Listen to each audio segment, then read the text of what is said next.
a bent old woman in a black shawl bids us good day.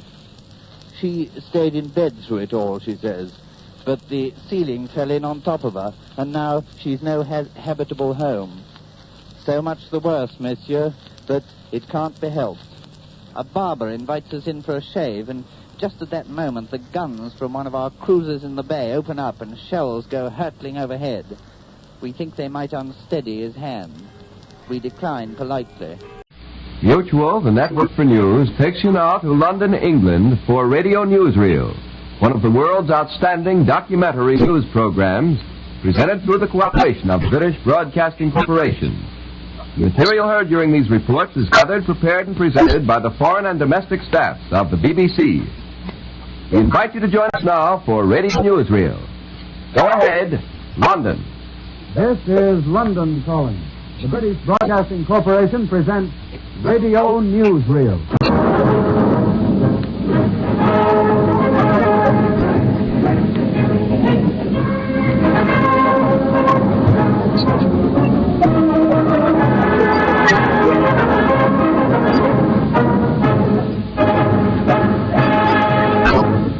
Every night at this time, we bring you the voices and stories of the men and women who make the news of a world at war.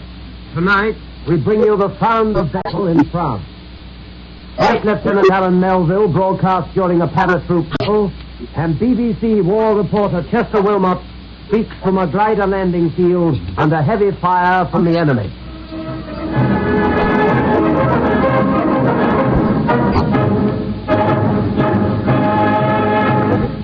This is Bing Whittaker speaking for Radio Newsreel from London. Yesterday, we brought you the first broadcast from reporters with our paratroops and gliders behind the enemy lines. Tonight, we continue the story with paratroops in action and bring you the actual sounds of war. Flight Lieutenant Alan Melville was present when reinforcements of paratroops were dropped at a critical stage of a battle. As he was broadcasting, a panzer battle was raging. The situation was critical, and the paratroops were coming down just in time. This is Alan Melville speaking from France. Showering in, there's not a word for it. Pouring in threes and fours, and they're fluttering down in perfect formation, just the way we've seen it on the newsreel, the way we've seen it done in exercises, and here they're doing it. Okay, and believe me, they haven't come any too late. There will be a very unpleasant surprise to the enemy, who's fighting. I can still see the signs of a typical panzer battle. You can hear the aircraft roaring over me, I expect as I speak. I can still see the signs of a typical panzer battle being raged on the slightly high ground just about 3 or 4 miles ahead of me. And these paratroops are coming down between where I'm speaking, which is just above the sand dunes. Down they come. They're being attacked pretty fast here, but they're landing in great force between the sand dunes, between the beach area and the battle, and they may have a very decisive effect on that battle. Billy's putting up everything he's got to try and save this surprise eventuality off, but he isn't able to go. The aircraft are sweeping inland, letting go their valuable cargo, sweeping round as if nothing mattered, and tearing again out to sea. And they're still coming in. I'm just turning around to look out to sea, and I can see away out to the very horizon. They're coming in just a flood. Thank you, Alan Melville. The sounds of battle in France are growing clearer to us. The first upsurge of excitement is over, and we're learning a new perspective. There's progress, but there's also the cost. There is a building up of our strength inland from the beaches, but there is also a gathering of the enemy's strength. At times, wind and weather have been against us. Storms are hampering our air operations, but we're doggedly overcoming all obstacles. Those obstacles are more formidable than any army has tackled before. The German West Wall is a hard reality. Just listen to this dispatch from BBC observer Robert Barr, whose information comes from first-hand evidence. Robert Barr is speaking from an advanced Allied command post. Any suggestion that the West Wall was a myth, or that it was largely a bluff, is wrong. It's wrong by our battle reports, and it's wrong by the stories of the wounded who fell in breaching it. The part of the French coast on which our troops landed and fought their way inland was a good sample of the West Wall. Prior to operations, it is true to say that you could not have put a pin down on any part of that coast which was not under direct fire from machine guns and mortars or under fire from heavy guns. The wall was breached by bombardment by the Allied navies and air forces, and it was cleaned up by the soldiers who went ashore under fire. The Germans knew that no fortifications, however strong, could stop a determined assault concentrated on one sector of the coast. The purpose of the West Wall was to slow down the occupation of the beaches, and therefore to slow down the build-up, so that his own build-up of troops in that area would be faster than ours. Then he could meet us in the field with superior forces and drive our army back into the sea. That, broadly speaking, was the meaning of the repeated boast to drive us into the sea. And just last winter, Rommel inspected the defences which we have breached along the Normandy coast. And some of the emplacements on this coastal strip were rebuilt this year. There were minefields around the strong points, anti-tank pits and anti-personnel areas between the strong points, and low-lying ground was flooded. Battle reports tell of our soldiers wading waist-deep through flooded fields. Now, that was the sector of the West Wall which our troops faced on the Normandy coast. The Navy and the Air Force breached it. Assault engineers blasted a way through what was left. And our ground troops went ashore and cleaned it up, and got a foothold, and prepared the beaches for the Battle of the Build-Up. That Battle of the Build-Up, mentioned by Robert Barr, is now going on night and day. But the German West Wall in that area is shattered. It was shattered by the weight of Allied bombs and naval guns. And we bring you now a first-hand account of that havoc, spoken as he stood among it by BBC war reporter Michael Standing. The signs of battle were around us everywhere. Landing crafts lying wrecked in the shallows, a Bren carrier twisted and broken beside them, beach obstacles, hedgehog iron bars piled together by bulldozers, great gaps blasted in the ferro-concrete wall, the Atlantic wall, mine craters, bomb craters, shower holes. The evidence of the weight and accuracy of the bombardment was astounding. And not a house or building along the front damaged. Some were flattened altogether. There were sappers with pneumatic drills breaking up the sea wall, while only a few yards away, other sappers were exploding the remaining landmines that kept going off with resounding bangs. A few yards further, and there was a shattered German pillbox. One, we were told, that held its fire until the landing craft touched down in front of it, and then poured bullets into them at point-blank range. More men, more guns, more ammunition are moving through these captured beaches to our fort inland. But not all the ships that take them get away, even though the troops are landed. Here's just one story told by a British sub-lieutenant, Patrick House. Myself and one of my gunners went down the ranch first and held them securely at the bottom to let the troops get down more easily. The last troop had left the ship. They dashed up and take relief with our first loads of bombs. When I got on board, I saw my coxswain coming towards me with a bundle of clothes under his arm. He said, "You better collect your gear, sir. The ship's sinking." And I found that we had a stake through the bottom of the ship. This is right through from center to stern. The bridges, the ornament decks, and the wardrooms were all flooded waist high. Went down and collected what gear I could. And with our gear on the upper deck, we stayed there all day. In the evening, we were taken out to one of the transports, anchored off 3 miles off the coast. And that's where I am now, waiting for another ship or perhaps another job to do. That was an officer of the Royal Navy. Another ship, another job to do. That's the mood of our men in France today. Wherever the need is greatest, more men are rushed to the scene of action. Yesterday, you heard BBC war reporter Chester Wilmot broadcasting from a glider as it landed in France. That first wave of gliders was not strong enough. More had to follow. And tonight, Chester Wilmot continues the story. This time, he's speaking from the ground as the reinforcements fly in. You will hear German attack batteries opening up on them. The Germans were on three sides of the landing ground, and shells are bursting close to where Chester Wilmot is standing. Here is his broadcast.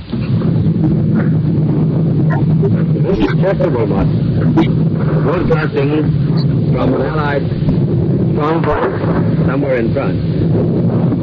The airborne forces which landed in France last night are being reinforced at the moment. It's just about 9 o'clock and a whole mass of gliders has just come in, having been towed across the channel from Britain. They've received a particularly severe welcome from the German attack defenses, and the flak has been going up from all around us because we're hemmed in on 2 or 3 sides here by cannons.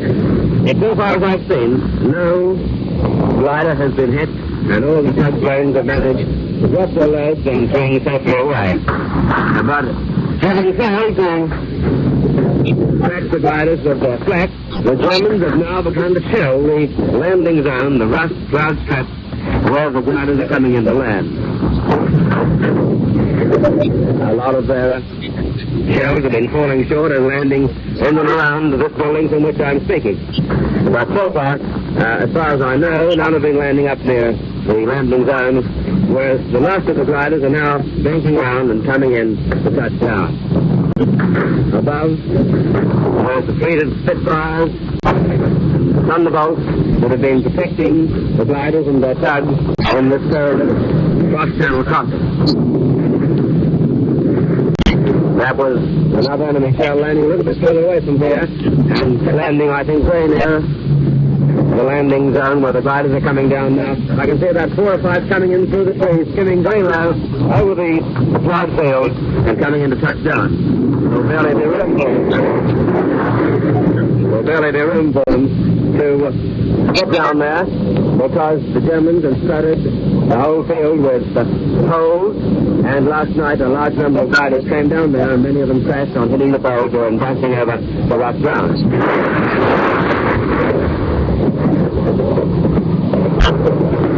That also was a burst of back axe, so far as I could see, and a pretty mighty burst too. The guns burst right above it, or rather the shells did.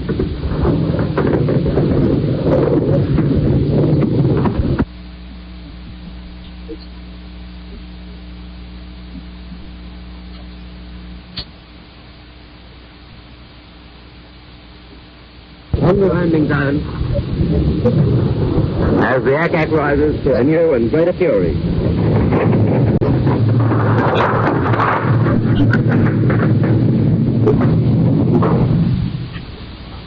Thank you, Chester Wilmot. And so the build-up of our troops in France continues. And in spite of all the enemy can do, and in spite of the weather, the Allied grip on Normandy is firm. And so until 24 hours from now, the BBC's radio newsreel says good night from London, England.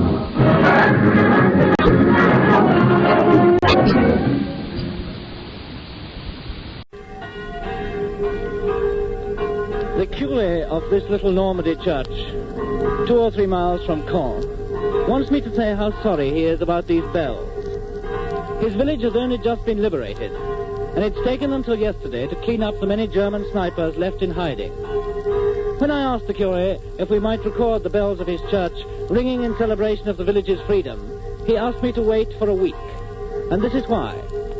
They used to have a very lovely little carillon in this church. Only 3 bells, but they were very proud of it. And many of the villagers were expert bell ringers. But when the Allies freed the village, 3 German snipers hid in the square tower of the church, and for 2 nights they were very troublesome. At last they gave themselves up, but it was found that they had smashed the big bell of the carillon. Monsieur le Curé promised that if I would only wait a week, he would have the big bell repaired, and you could hear the full carillon. But he added that in any case, they were going to ring the remaining 2 bells at once this morning to celebrate our coming. And I thought that you would rather hear the bells now, even though the big one has been smashed by the Germans, to let you know that the people of Normandy are celebrating their liberation, that church bells are ringing, and the villagers are going to Mass to give thanks for their freedom.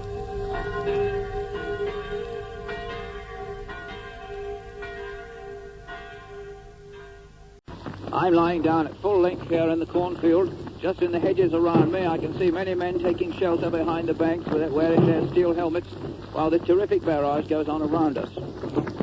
In this barrage, we've got our 4.2-inch mortars, our field guns, our medium guns, all the guns of the fleet. The shells are whistling overhead now. Just listen to them.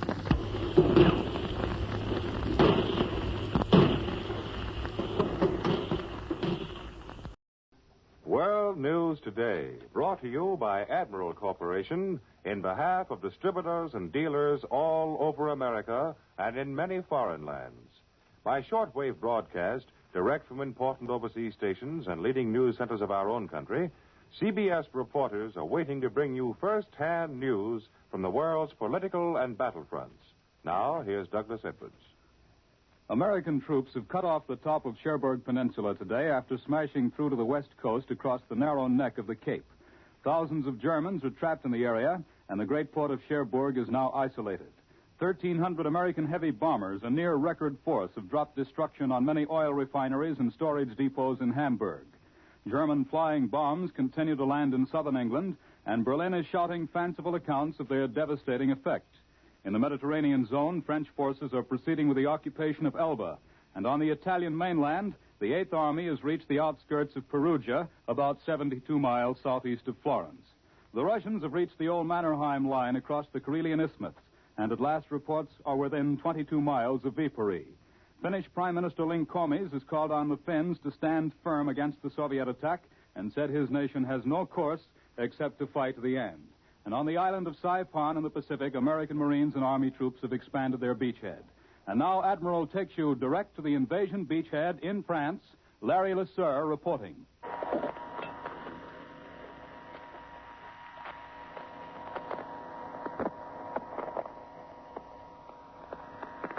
This is Larry Lesseur speaking from the American sector of the Normandy battlefront.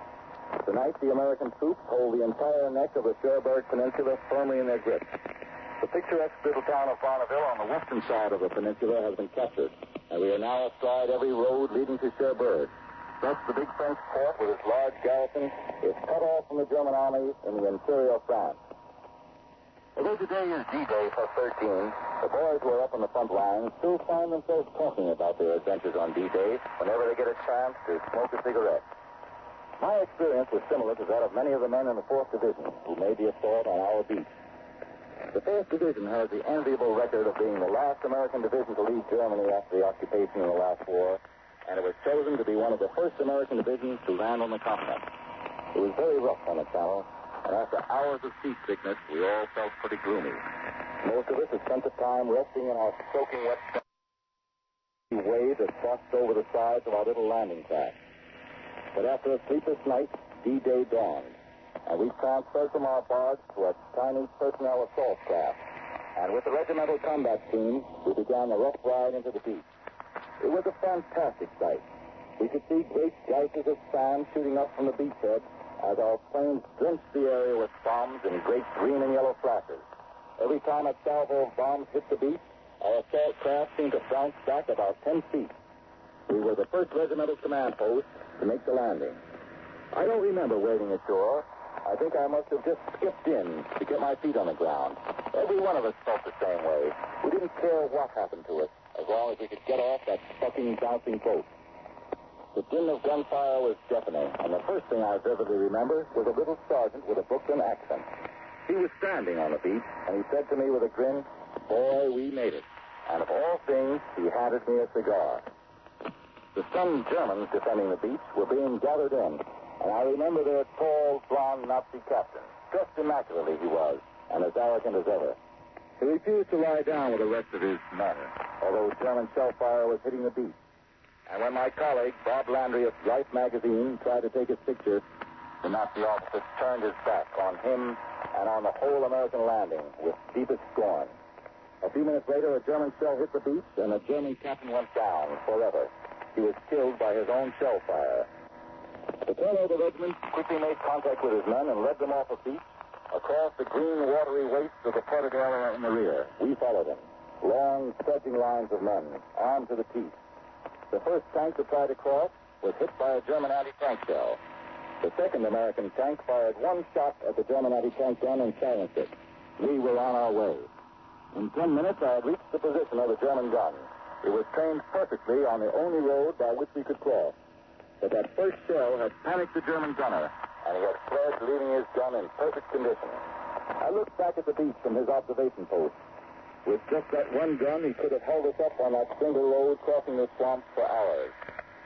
Now I could see other German shells splashing and throwing up sand on the beach and back of it. And landing craft were going skyward as they hit underwater mines.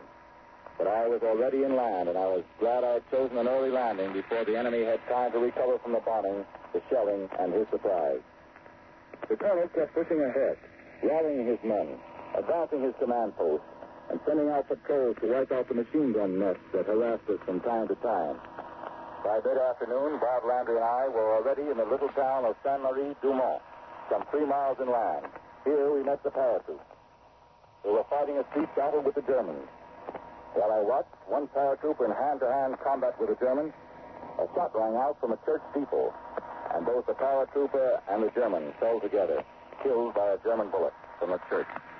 Other paratroopers immediately turned their attention to the church steeple, tossing grenades as high as they could. And meantime, a Frenchwoman doctor refused to take cover and was giving a wounded paratrooper morphine as he lay wrapped up in his red parachute on the village green. Whenever the machine guns opened up or a grenade exploded, the French people in the town would run for cover. And as soon as it stopped, they would emerge again. It was a most confusing scene, like a Hollywood movie set. Only the dead men littering the streets made it appear real. It was growing dusk by this time, and we decided to bed down on the grass for the night. Nobody had bedrolls or blankets, but we were wildly excited over the success of the second front. And then at dusk, the planes from England started to come in towing gliders. They put down in fields all around us, meeting with murderous ground fire from the Germans, who seemed to be all around us, judging by the streams of colored tracers that went up to meet the gliders. And then I talked to the soldier next to me. He was a youngster from South Carolina, and he'd been carrying a flamethrower all day long. He allowed as to how he was tired, and his leg hurt him. I rolled up his pants, and I saw a wicked shrapnel wound in his leg. He had walked all day long with it, and never complained. Those were the American soldiers on D-Day. And Mr. Larry LeSueur returning me now to New York. You have just heard Larry LeSueur speaking to you from the Normandy beachhead, the sector held by American troops in France. We'll bring you more invasion news in just a moment, but now a look at the Southwest Pacific war zone. More than 50 Mitchell bombers, escorted by a large force of Lightnings, hit Sarong on the northwestern tip of Dutch New Guinea and destroyed more than 50 planes on the ground and in the air. And now we're ready to take you to London. Charles Collingwood reporting. The news from France today is the biggest since we successfully gained the beaches. As you've heard from Larry LeSueur, we have cut right across the Cherbourg Peninsula. The American 9th Division fought its way along 2 roads from Saint-Sauveur to the coast around Barneville and Carteret. There's no mystery about what this means. It means that we have established a huge concentration camp for the German troops north of our line. We have set the stage for a German defeat which would leave the whole of the Cherbourg Peninsula in our hands. The Germans admit that we have sealed the peninsula, but they indicate that they're going to try to hold out there anyway. However, the present situation of Rommel's troops in the Cherbourg Peninsula is very similar to the position they held at the end of the Tunisian campaign. Then, as now, the Germans had their backs to the sea, with the sea as the only avenue of escape. This is a situation in which the Germans do not fight well. They did not fight well in Tunisia, and if we can hold our corridor across the Cherbourg Peninsula, there are those who think they will not fight well there. And now, here is Charles Shaw with a report about the Germans' latest secret weapon.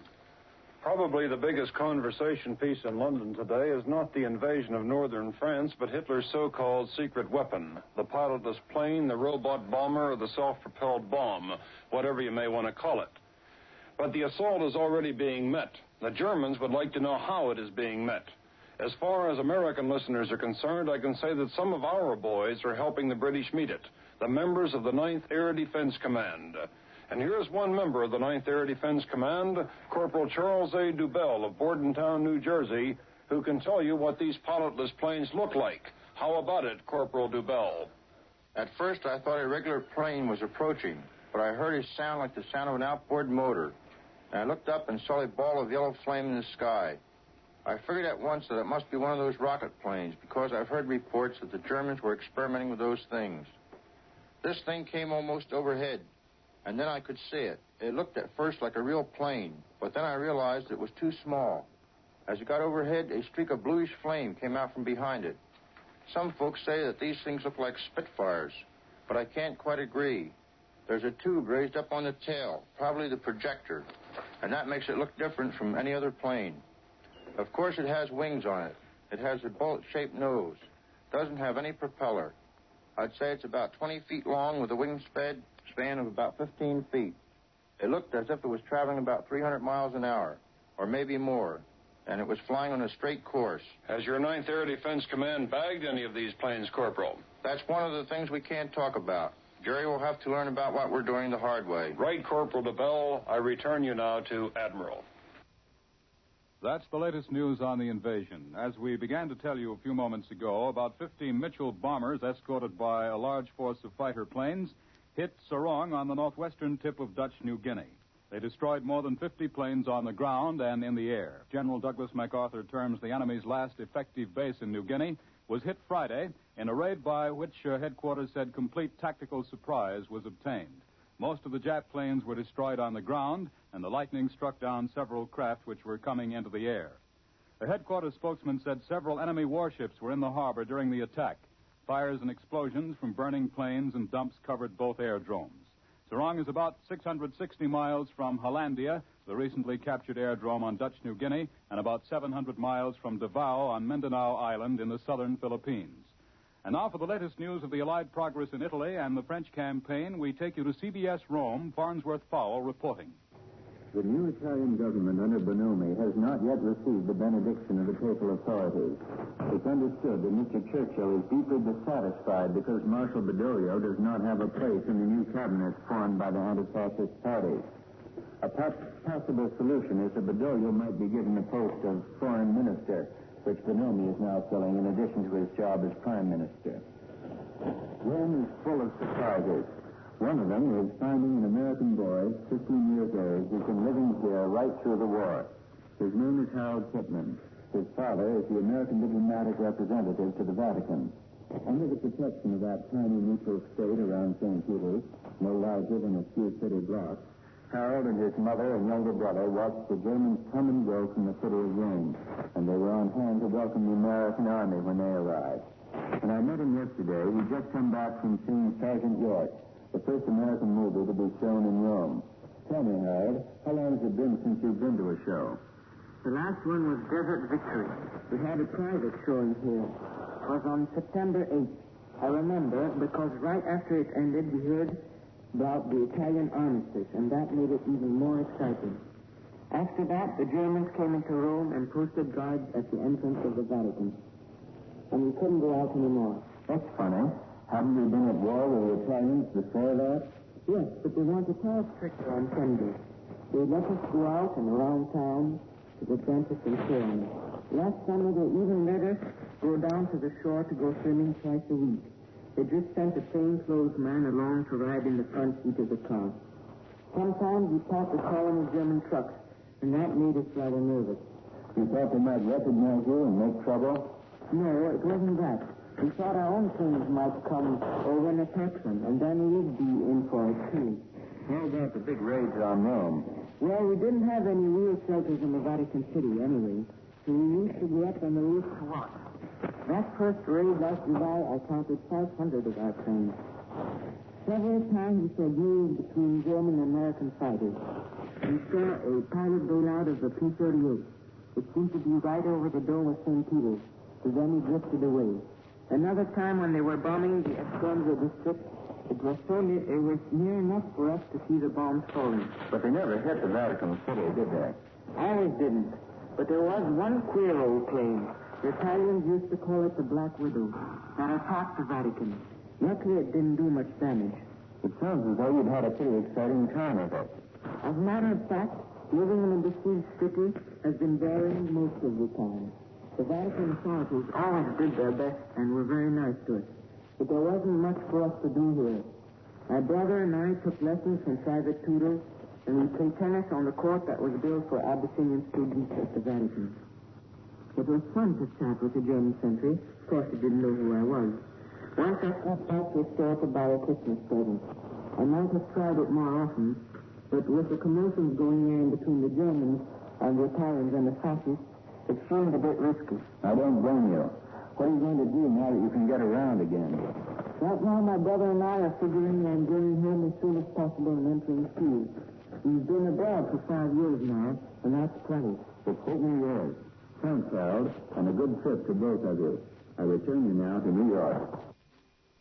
More news in just a moment, but first here is Warren Sweeney with a message from Admiral Corporation. When the war is won, Admiral Corporation will unveil its new electric range, an electric range with so many revolutionary features that American homemakers will unanimously voice their approval. For instance, let's consider the 6-quart complete meal cooker. This cooker will provide the finest and most economical cookery from a single vegetable to a complete meal. Suppose, for example, it's Tuesday and your regular bridge club afternoon. Haven't you often worried what sort of a dinner you can prepare quickly for Dad and the kids because you get home so late? All that will be changed when you can own an Admiral electric range with its complete meal cooker. You'll simply put your whole meal, meat, vegetables, and perhaps a pudding in your cooker, set the automatic timer, and go merrily on your way. You'll know that if you get home 5 minutes ahead of friend husband, you can have a piping hot meal ready to serve by the time he walks in the door. And the complete meal cooker is only one of the many exciting features of the Admiral electric range. Make a mental date now to see the after-the-war Admiral electric range built in the same modern factories as Admiral Radio, America's smart set. Now, here once again is Douglas Edwards. American men, planes, and ships are hammering the Japanese over a wide area of the Pacific. For a summary of this fighting, Admiral takes you now to CBS Pearl Harbor, Webley Edwards reporting.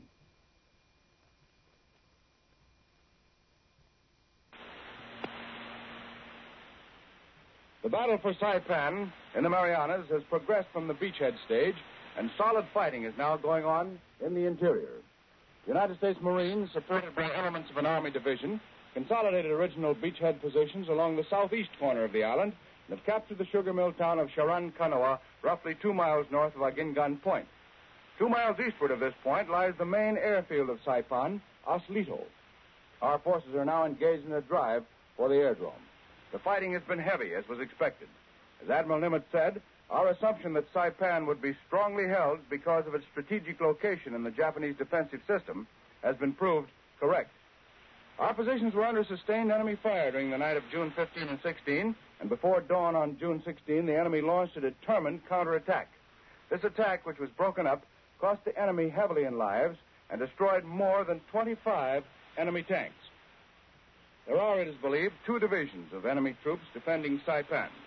Using artillery and their favorite weapon, the mortar, they made the going very rough in the initial stages of the landings, and progress inward from the beaches was held up in some sectors to the point where some of our troops were withdrawn to a short distance toward the beach, while our naval forces carried out a heavy bombardment of enemy strongpoints. Then, with positions consolidated, our troops started driving.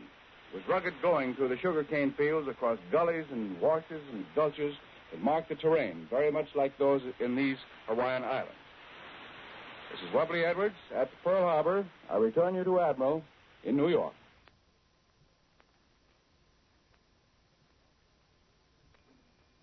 Now for an interview with a former managing editor of The New Yorker who witnessed the preparation of our giant B-29s for their first attack on Japan. Admiral takes you to CBS Washington. Don Pryor reporting. The most sensational news of the week, of course, was the bombing of Japan by B-29s based in China.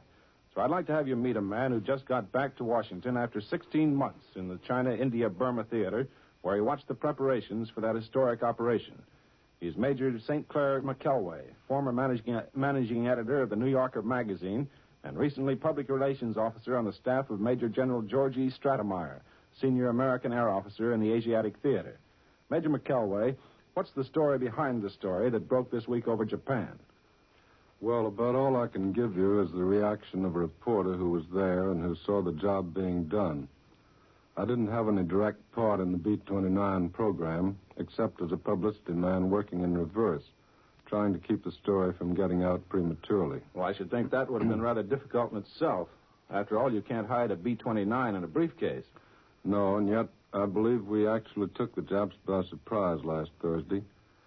They've been hinting that they knew what we were up to out there for quite a while, but I think they were just fishing around for information. I'm quite sure they didn't know we would be ready to hit them so soon and with a full-size striking force. So the secret must have been fairly well kept, even though thousands of people in India and China knew about it. And the answer, I think, is that the officers and men who knew the story were so thoroughly impressed with the importance of the B-29 that they just wouldn't talk. I don't know of a single case of an officer or a GI giving away a bit of information. It was their own big secret, and they were very proud of it. They knew that this was the plane that was actually going to hit Japan, and every man felt that he had something to do with getting it over the target. Well, when did you first see the B-29 out there? Just a couple of months ago. Well, what effect did it have, psychologically? Well, it was like a shot in the arm. A British officer I knew was sitting on the lawn of his home with his 4-year-old daughter when a B-29 came in from the west rather low. The little girl pointed and said, "Daddy, just look at that big damn thing." That's how most people felt about it. When the first plane landed on a specially built runway in eastern India, a bunch of officers and men were grouped around watching. Everyone was silent until finally a GI mechanic expressed what all of us were thinking. Now, he said, we're getting somewhere. That wonderful airplane gave a lift to everybody in the theater, even to Stilwell's troops fighting in the Burma jungles. Well, just how could it have an effect on them? Well, because they knew that the farther south they pushed the Japs in Burma, the easier it would be for the transport planes to fly into China from India, and the more gasoline they could carry to the B-29s. That plane, with its promise of a direct and solid punch against Japan, brought a new incentive to everybody out there. Everybody, GIs and officers, worked 10 and 15 hours a day voluntarily and under the worst kind of hardships, because they knew that every minute they saved would bring the B-29 that much nearer their target. General Stratemeyer expressed the feeling very simply. If the B-29 boys say we helped them do that job, he said, that's all any of us can ask for. And did you find the same reaction in China at General Wolf's advanced bases? Well, I can't speak Chinese, but I watched hundreds of thousands of Chinese farmers building those fields literally by hand. And I know they did a magnificent job in an incredibly short time. Well, how about the B-29 men themselves? Well, they don't want anybody to think they're doing a stunt. Just before I left, I had a talk with General Blondie Saunders, who was the ranking officer on the raid last Thursday. This is what he told me. With this Air Force, we're not after the man or the machine. We're after the tools and the materials the man uses to make the machine. That's real strategic bombing on the classic model, and they're completely serious about their mission and about the ability of their plane to shorten this war. Well, I think I can vouch for the fact that all the people here are behind them. Like the GI said, now we're getting someplace. I return you to Admiral in New York. Now, once again, here is Warren Sweeney with a word from Admiral. Before the war, the personal or camera-type radio was becoming very popular. The Admiral Bantam, compact and light in weight, was small enough to be packed away in luggage or could be conveniently carried without being burdensome. The Admiral Bantam's popularity was largely due to its excellent tonal quality and sufficient volume, and there were never any power blackouts with the Bantam, for it operated equally well on self-contained batteries or on alternating or direct house currents. No doubt you wanted an Admiral Bantam until Pearl Harbor made their manufacture impossible. When the war is won, the Admiral Bantam will be back in its place of leadership along with the other members of the Admiral radio family, the console types, the table models, and, of course, the Admiral radio phonograph models with automatic record changers. Admiral, you know, was the world's largest manufacturer of radio phonographs with automatic record changers. All of the research and development in connection with Admiral's 100% war production has brought many improvements and refinements. All these will be included in the grand array of Admiral radios to be offered in the immediate post-war period. All fuel for home heating will be scarce next winter. For your own protection, each of you should do everything you can to get your home ready for cold weather now. Stock up on all the fuel your dealer can let you have, and check your heating equipment to make it as efficient as possible. This is the time to prepare for winter. World News Today is brought to you each Sunday at this hour by Admiral Corporation, makers of Admiral Radio, America's Smart Set, and post-war makers of Admiral refrigerators, Admiral home freezers, Admiral electric ranges. Be sure to listen again next Sunday when Admiral brings you World News Today by shortwave, direct from leading news centers of the world. This is CBS, the Columbia Broadcasting System. The WBBM Air Theater, Wrigley Building, Chicago. World News Today, brought to you by the Admiral Corporation in behalf of distributors and dealers all over America and in many foreign lands.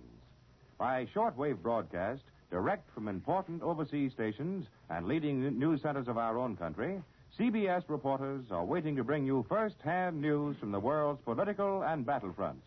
Now, here's Douglas Edwards. There's a possibility that Cherbourg has fallen. Nothing official yet from Allied quarters, but Berlin concedes that the big port probably is now in our hands. The news agency DNB says the German garrison fought to the last bullet, but we repeat, that's not confirmed so far. Our invasion troops have gotten heavy support from the big bombers today, about 1,500 of them.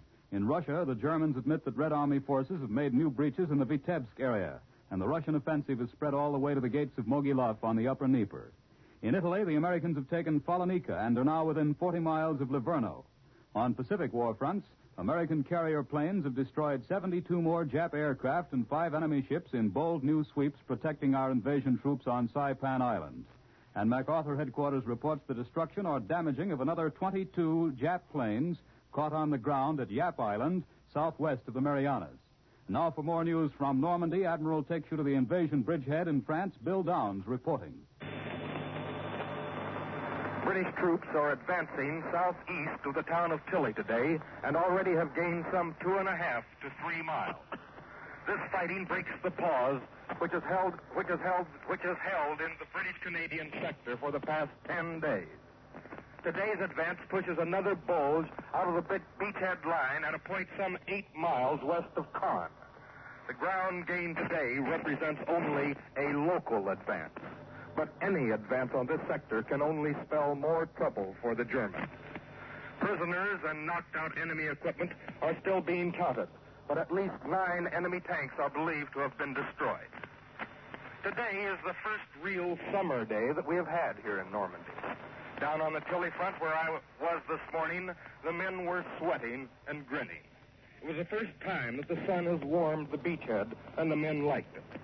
Sunshine has that effect on morale. Throughout the countryside, many men took their first baths in 3 weeks. It was the first time that it's been warm enough. In the rear areas, in the villages, it was more of a day for picnics than for war. A game of scrub baseball was organized in one field, and men not on duty lolled under the trees. To further contrast the front line conditions, the village churches found occasion to ring their bells. Sunday starts very early in the Catholic Normandy province, and since dawn, the countryside has been noisy with the music of the church belfries.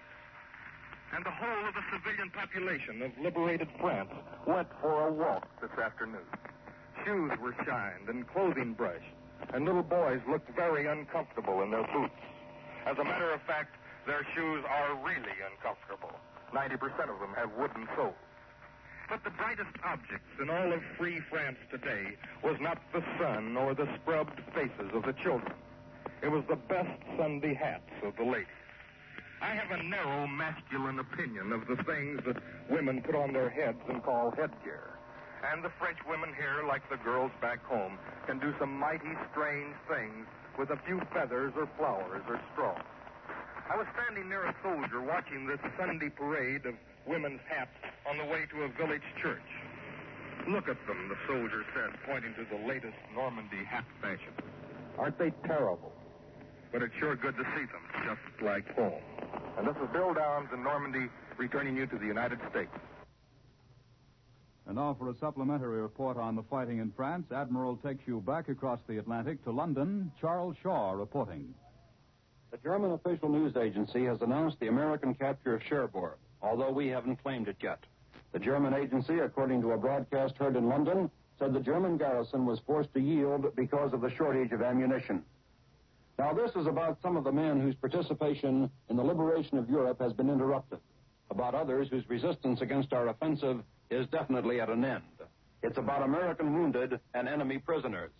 And first, about the wounded. These wounded men are of all types, of all ranks, and of all outfits. They're paratroopers, tank drivers, infantrymen, glider-borne soldiers, enlisted men, and officers. The best description I can give you of the hospital where they are is the remark made by a wounded American when he arrived there. Gee, he said, they've brought us to a country club.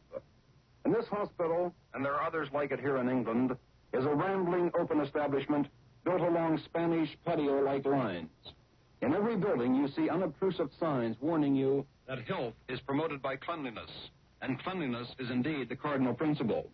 If you carelessly throw a cigarette butt into a courtyard, you're politely reminded that there are receptacles at convenient intervals. Boys with brooms brush away steadily. These patients aren't typical Army because they don't gripe about the chow. And after eating a few meals with them, I can understand why there are few, if any, complaints. The general chow for lunch yesterday had good old American frankfurters as the entree. But for those who need lighter fare, there are such things as boiled or scrambled eggs, real eggs, not powdered, custards, toast, and tea, or real thick milk for those who wanted it. A report on what these wounded really talk about might sound like propaganda stuff or morale-building stuff. To be a good reporter, you're supposed to be suspicious. So when you hear one or two fellows acting and talking cheerfully, you naturally question a lot more to get the true picture. But the true picture, as I saw it drawn at this hospital, is that the main complaint the patients have is that they were hauled out of action so soon after it began. They want to get back, and most of them have a good chance of realizing their ambition. And during the weekend, I saw others who have been dragged summarily from the field of battle who won't go back until the fighting's all over. They're the Germans who have been brought here as prisoners. If you want to, I guess, you can read all sorts of things into the manners and expressions of those prisoners. Arrogance, meekness, boldness, humility. The ones I saw were a group of young and rather old men, dazed from battle and dazed perhaps from the realization that Goebbels was wrong when he said England had been leveled by the Nazi assortment of flying weapons. That was Charles Shaw in London. We'll have more news in just a moment, but first, Warren Sweeney with a message from Admiral Corporation. Do you know what would happen if you broke an egg on a plate and left it uncovered in your refrigerator for a couple of weeks? We can tell you that it would practically disappear, leaving only a yellow spot on the plate. This happens because the conventional type cooling unit draws all the moisture from foods and wraps it around the coils. But an egg broken and left uncovered for a similar length of time in the after-victory Admiral 2 temperature refrigerator will retain all its moisture and goodness. Much of the frost on the coils of your refrigerator, which you must remove by defrosting at regular intervals, is moisture that has been drawn from the food you placed there. But all this moisture sapping will end when peacetime production permits the manufacture of the Admiral 2 temperature refrigerator. For Admiral will present the first major advancement in home refrigeration in many years. The moist cold of the Admiral will keep foods just as fresh and nourishing as they were when you put them in the refrigerator, without the use of covered dishes. And the messy job of defrosting will end, because in the new Admiral, there will be nothing to defrost. We know that you and all America will approve the Admiral 2 temperature refrigerator, just as all America has approved Admiral Radio, America's smart set. Now here once again is Douglas Edwards. The Red Army's swiftly developing summer offensive has spread to sectors 450 miles southward from the Finnish Karelian Isthmus today, all the way to the gates of strategic Mogilev on the upper Dnieper, the very core of Hitler's strongest defense system on the Russian front. Moscow dispatches say new and greater surprises are believed to be in store for the dazed German high command, already staggering from a sanguinary war of attrition. The German commentator Ernst von Hammer said the Russians had achieved a breakthrough in the Bobruisk area. Bobruisk is 70 miles southwest of Mogilov, and forced the German lines back several miles. Masses of tanks and fighter bombers on a scale never seen before during the entire Russian campaign were thrown into the attack, he said. Another breakthrough was made on the Smolensk-Orsha road. The Berlin radio said at least 80 Soviet infantry divisions and a tank army had launched a great general attack from Bobruisk to Vitebsk, and the German communique admitted that breaches in the central front had been widened. Encirclement of Vitebsk virtually is complete as two great Soviet armies close in, leaving a gap of only 22 miles for a German escape. Points of heavy tank attack and artillery strength and deep mines are being under heavy pummeling by the Russians, already under a Russian attack. In that sector, the Russians now are only 69 miles from the Soviet Latvian Republic, 120 miles from the Lithuanian Republic, and 110 miles from Dvinsk, the biggest communications center in the Baltic area. The circle being closed around the Nazis reaches from the western Dvina and Dnieper rivers to points northwest and southeast of Vitebsk, and Russians now pressing down on the city from the northwest can hear the guns of their comrades from the southeast. The last railway remaining from the German rear into Vitebsk was cut on Friday.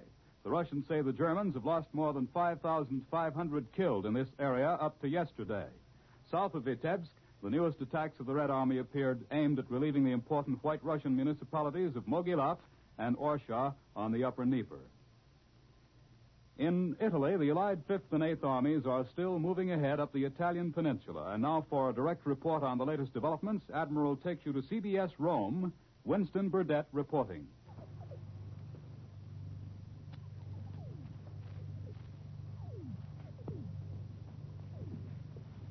American and French troops are steadily forcing back the right wing of the German defense front in Italy.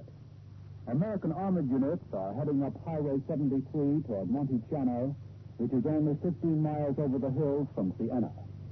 French Spahis are working up the narrow wooded valleys on their east, and to the west a strong American force is fanning out beyond captured Salonika and threatening the lateral roads which lead to Piombino, the next important supply port on the Italian west coast. The war has once again hit the ancient towns of Italy.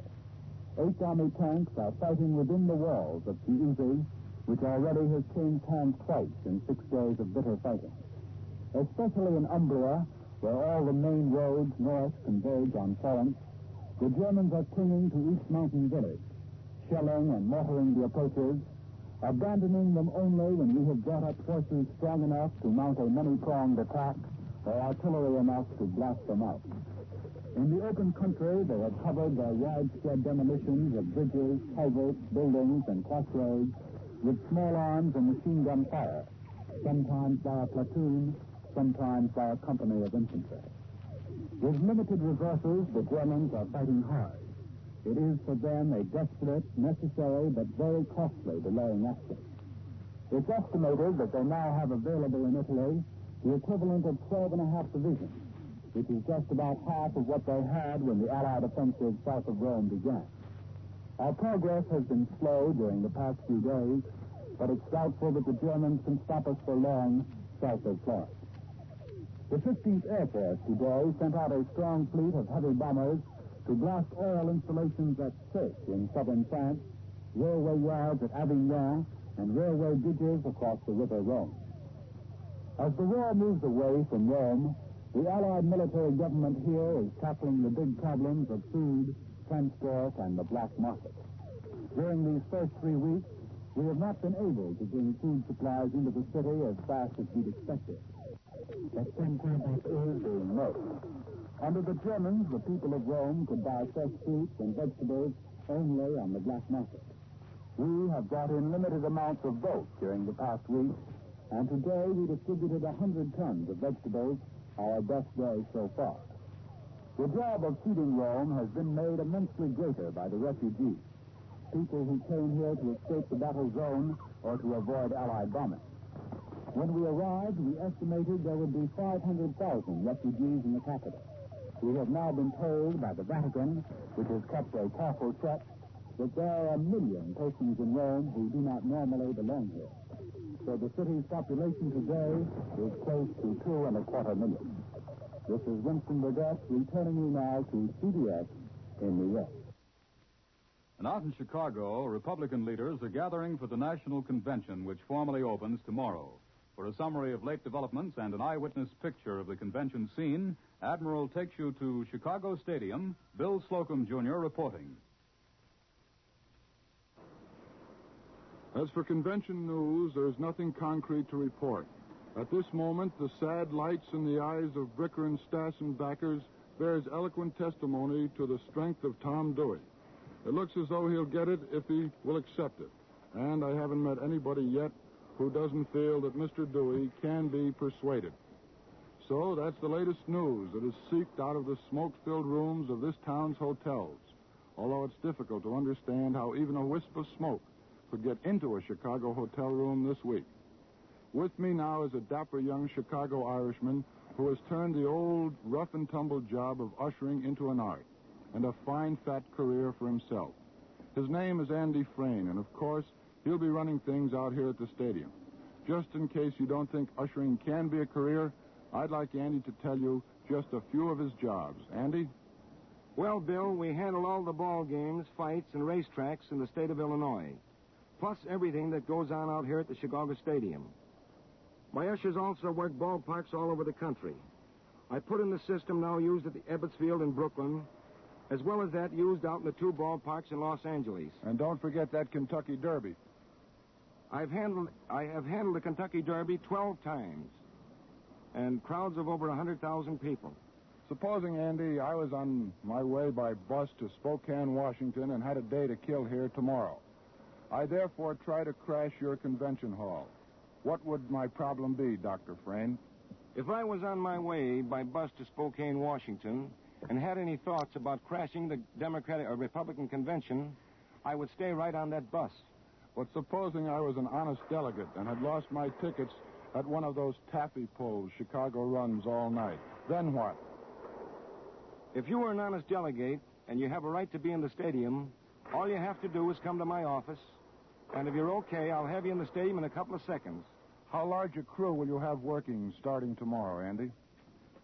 I will have exactly 250 people working tomorrow. 100 girls and 150 men.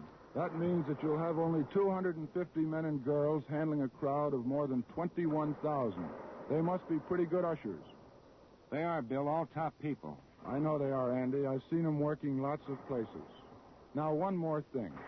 I don't like to go into this too deeply, but I imagine you heard what One-Eye Conley said on a local station last week. I really did. And Conley really burns me up a little bit. Conley, as all America knows, is the world's greatest gatecrasher. He's in Chicago now for the convention, and broadcasting on a local station, he told the town and Andy Frayne that neither Frayne nor his men would ever stop the great One-Eye Conley. What about that, Andy? Bill, you can write this down in your book. And I tell you and Conley and a coast-to-coast audience that One-Eye, on June 26, 27, 28, 29, will not only not get into the Chicago Stadium, he won't even get on Madison Street. And if he does, I'm going to buy you a brand new suit of clothes. Poor One-Eye. I don't expect he'll ever see this convention. Unless, of course, he's nominated vice president. And the way everybody is ducking that job, he's got a good chance. Thanks, Andy Frayne. Now back to Admiral in New York. That was Bill Slocum, Jr. reporting from Chicago Stadium on the opening of the Republican Convention. And now for an interview with the chief of the Navy's pilot training program, Admiral takes you to CBS Washington. Don Pryor reporting. The Navy has just announced a reduction in its pilot training program, which affects thousands of young men throughout the country. At the height of the war, that's a rather startling thing for the Navy to do.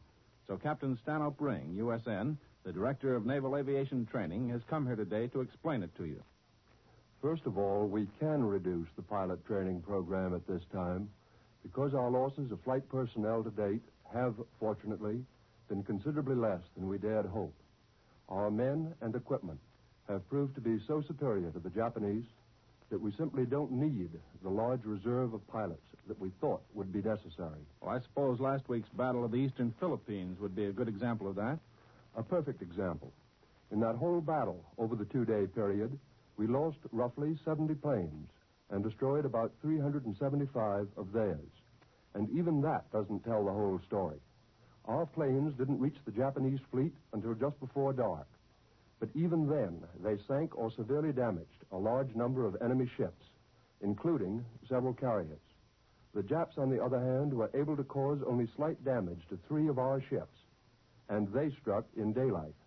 Besides, a large percentage of our pilots who were shot down or forced to land on the water were rescued.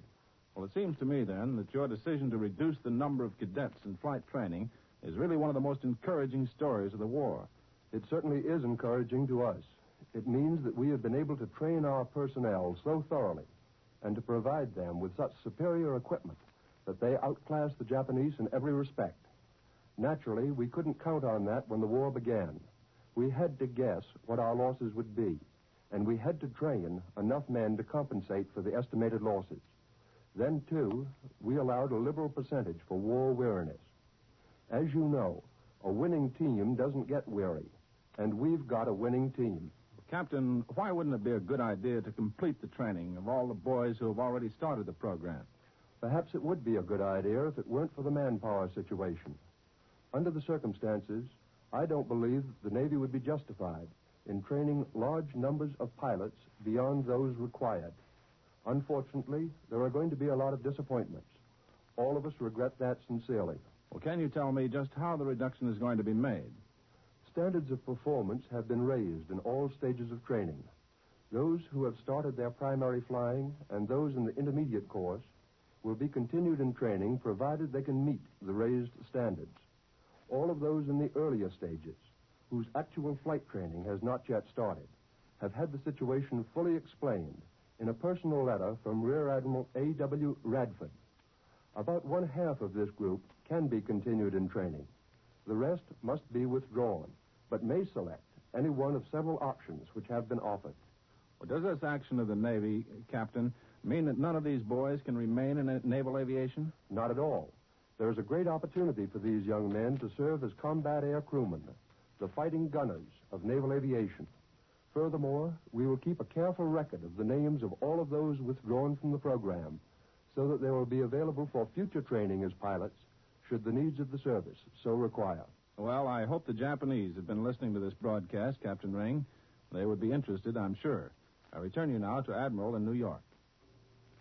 The Chinese High Command announced today that severe fighting is in progress in the outer defenses of Hengyang, the Hunan Province Railway Center, and most important city attacked by the Japanese since they took Hankow in 1938.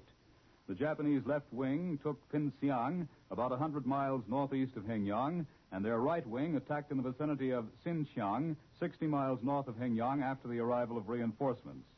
A gloomy view of the military situation prevails among both foreigners and Chinese in Chongqing, who are convinced the Japanese are engaged in an all-out attempt to neutralize China as an allied base for attacks on the Japanese Empire. In Burma, Chinese troops and British Chindits have entered the Japanese base at Mogaung, and heavy fighting is in progress.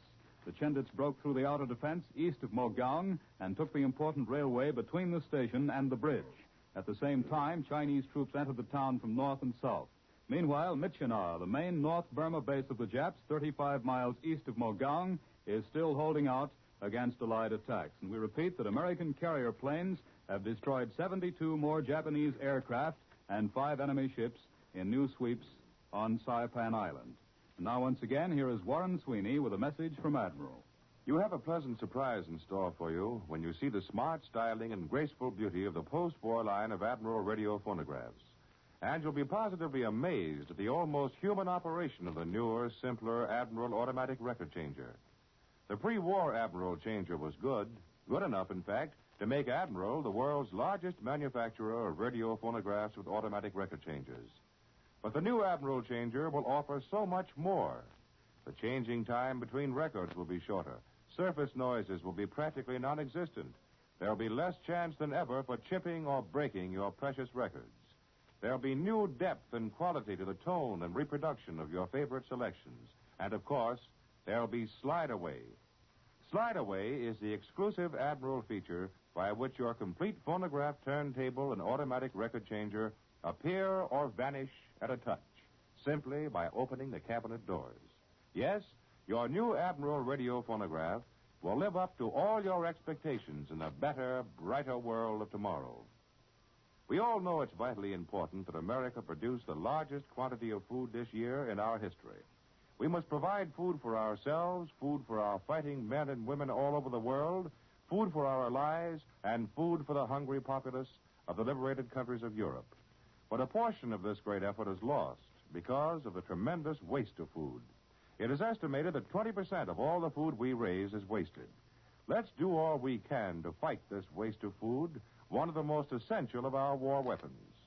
World News Today is brought to you each Sunday at this hour by Admiral Corporation, makers of Admiral Radio, America's Smart Set, and post-war makers of Admiral refrigerators, Admiral home freezers, Admiral electric ranges. Be sure to listen again next Sunday when Admiral brings you World News Today by shortwave, direct from leading news centers of the world. This is CBS, the Columbia Broadcasting System. The WBBM Air Theater, Wrigley Building, Chicago. World News Today, brought to you by Admiral Corporation in behalf of distributors and dealers all over America and in many foreign lands. By shortwave broadcast, direct from important overseas stations and leading news centers of our own country, CBS reporters are waiting to bring you first-hand news from the world's political and battlefronts. Now, here's Douglas Edwards. British troops in Normandy continue to maintain their lines in the Caen sector despite a series of German counterattacks. In Russia, the Germans are falling back on Minsk, and Moscow dispatches say enemy troops are disorganized and are often losing their bearings in the retreat. In the Italian zone, American troops of the Fifth Army have captured the west coast town of Cecina. To the east, 3 French columns are converging on Siena. American heavy bombers today attacked oil refineries, rail yards, and industrial areas near Budapest and at other points in Hungary and Yugoslavia.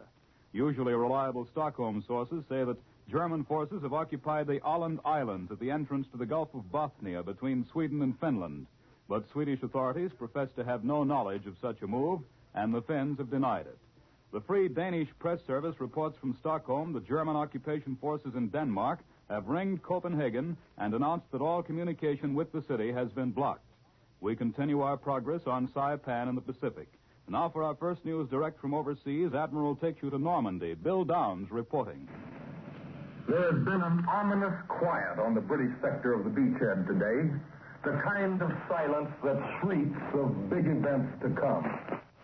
It is quieter down on the front today than any time I've heard it since we invaded France.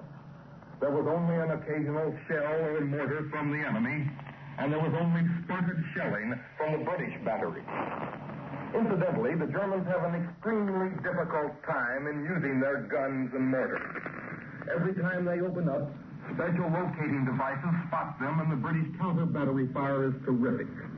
The hundreds of pounds of hot steel that answer even the fire of one mortar must have the Nazis thinking twice before they fire even a revolver in our direction. Undoubtedly, that is one of the reasons for the comparative quiet around the British wedge today. Another reason is that yesterday the Germans got such a bloody nose in their abortive threat to breach the wedge that they undoubtedly retired to rest and regroup. But let me emphasize, while things may be quiet here today on this front, behind the front, it is a different story. You will learn about that later. British engineers have been training dogs for the past several months to smell out the enemy mines. This is not as ridiculous as it might sound. Dogs have done this type of work very successfully. The German army has used them as well as the Russians. Although they have not been employed on a large scale here, the plan has been successful where the dogs have worked. However, at the training school here in just about broke up the class the other day. A British truck drove by their school, and they immediately set out after it like a lot of foxhounds. But they were only doing what they had been taught to do. The truck was loaded with British mines on the way to the front. And believe it or not, that story was told to me by a perfectly straight-faced colonel who should know. And this is Bill Downs in Normandy, returning you to the United States. And now for more details on the situation in France, Admiral takes you to CBS London. Richard C. Hottelet reporting.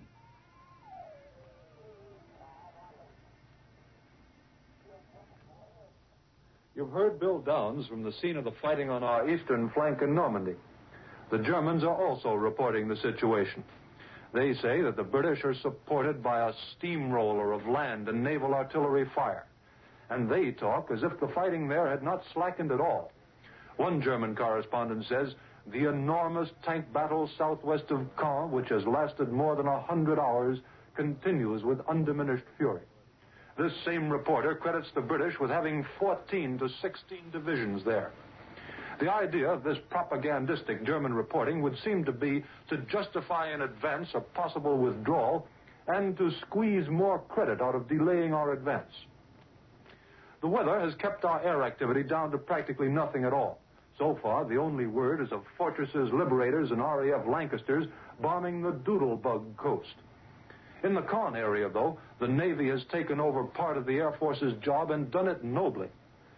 The battleship Rodney has been throwing 16-inch shells for 18 miles into German concentrations in the Caen area. Each shell is about the equal of a 1-ton bomb. Elsewhere on the Normandy front, we have nothing to report in the way of military engagements. The Germans say that American troops were attacking repeatedly yesterday north of Saint-Lô, and say that we're regrouping our forces here as a prelude to a major combined Anglo-American effort. There was word today of the progress being made in restoring the port of Cherbourg. Major General Cecil Moore, chief engineer of the U.S. forces in this theater, reported that the Germans had done an expert job of demolition. He said that they had not been indiscriminate, but had dynamited what would do maximum damage: the longest bridges, key railroad spurs in the port, and the roads and railroads leading out of the city. They sank ships at strategic points in the harbor and left many mines and underwater obstacles. The general said it would be a tough job getting Cherbourg back in working order, a tougher job than we had at Naples. But, he said, we were prepared to tackle it, that we had been preparing as a matter of fact with maps and plans and even scale models of Cherbourg for the past 2 years. I return you now to Admiral in New York. More news in just a moment, but first here's Warren Sweeney with a message from Admiral Corporation. Haven't you heard a lot of your friends say, when the war is over, I'm certainly going to own one of these home freezers for quick frozen foods?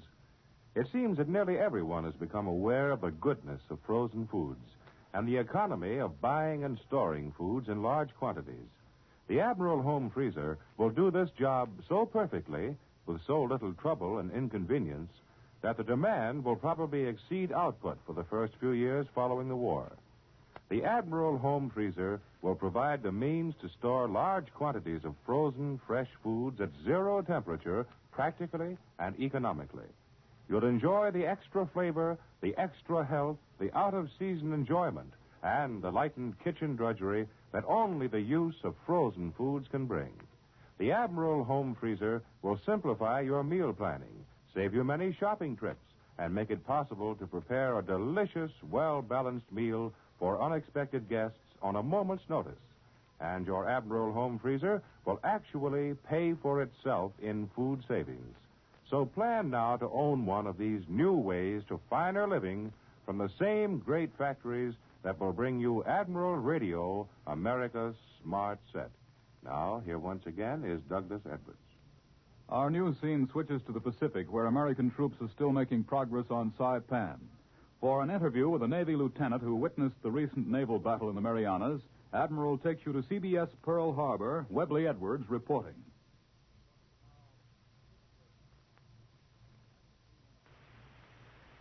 Our troops continue to move forward on Saipan and have wiped out several pockets of resistance that were bypassed in previous advances.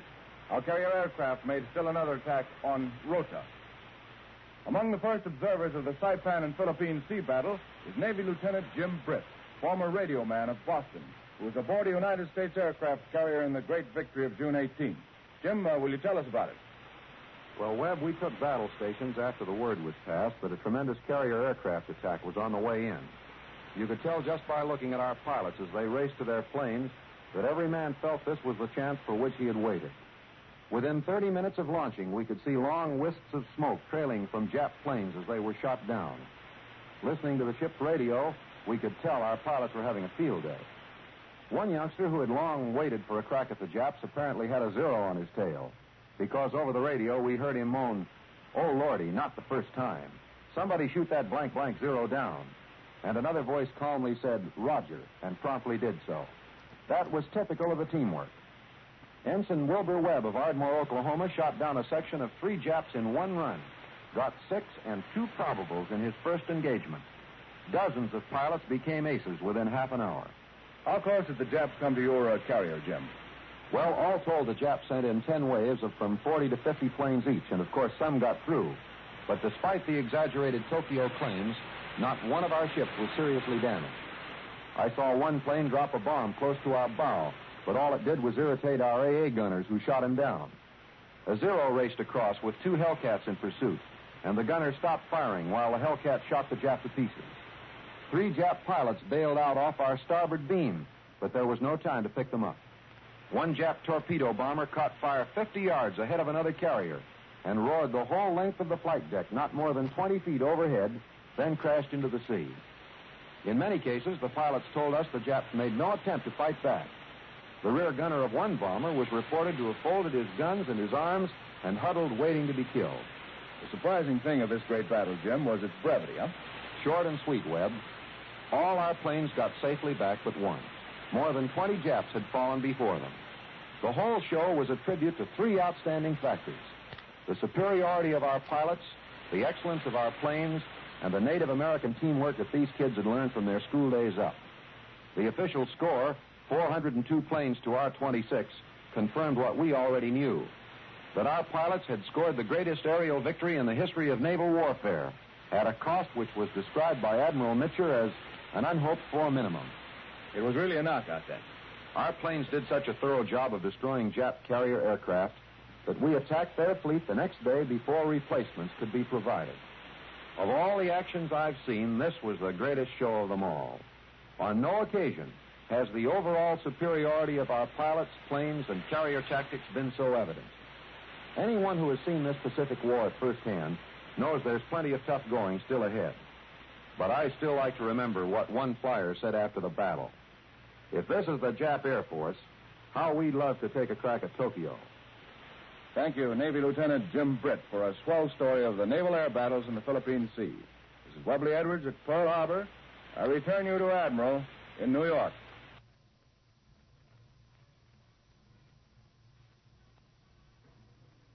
In Finland, Premier Edwin Linkomies told his people today that German war material and other help is necessary for the success of their fight. He said it is Finland's self-evident duty to lay down its arms only when a mutual understanding about it exists with Germany. And now Admiral takes you direct to CBS Moscow. James Fleming reporting. The inhabitants of Minsk are today listening to the music of their liberation as they hear the thunder of Red Army artillery approaching the city. That's how Izvestia describes the record Soviet offensive converging on the capital of White Russia. 37-year-old Army General Chernyakhovsky, the youngest commander of his rank in the Red Army, is setting the pace in the race for Minsk.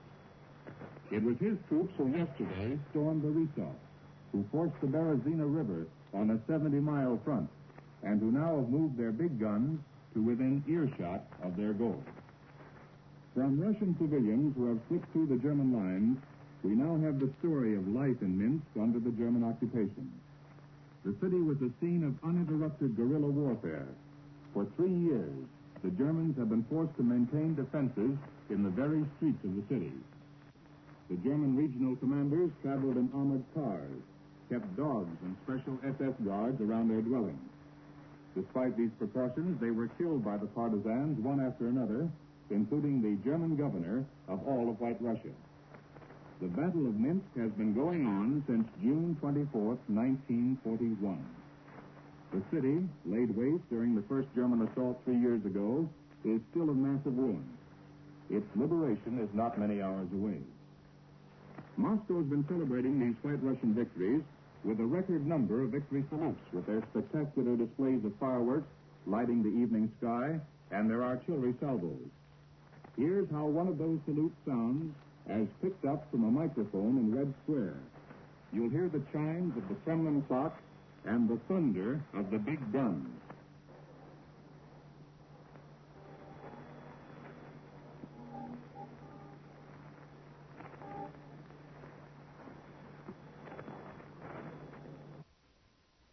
You have just heard a report from James Fleming in Moscow. The Chinese High Command announces that Japanese planes are dropping showers of incendiary bombs on Hengyang, the encircled city in Hunan province. But the Chinese say their troops are still holding out, and the Jap land attack has diminished. Special planes are being used to evacuate American and other foreigners from Guilin, the capital of Guangxi province, to the southwest. This because of the menace of the double threat of the Jap drive north and south along the Hankow to Canton Railroad. Usually reliable Stockholm sources said today that the German forces have occupied the Åland Islands at the entrance to the Gulf of Bothnia. The Finns in Stockholm have questioned Foreign Minister Henrik Ramsay of Finland, and he denies that report. The Åland Islands, which have several good harbors, lie approximately 15 miles from the Finnish coast and about 25 miles from the Swedish coast. They are Finnish property. The possibility of German occupation of the islands has been discussed widely in Stockholm for some time. As we told you, Allied armies on the Italian front are still moving up the peninsula on the western side and in the center, chasing the retreating Germans. And now for a summary of this battle, Admiral takes you direct to CBS Rome, Eric Severide reporting.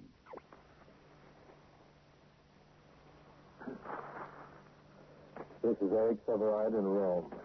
Again today, strong forces of liberators and fortresses attacked refineries, factories, and rail yards in Hungary and Yugoslavia.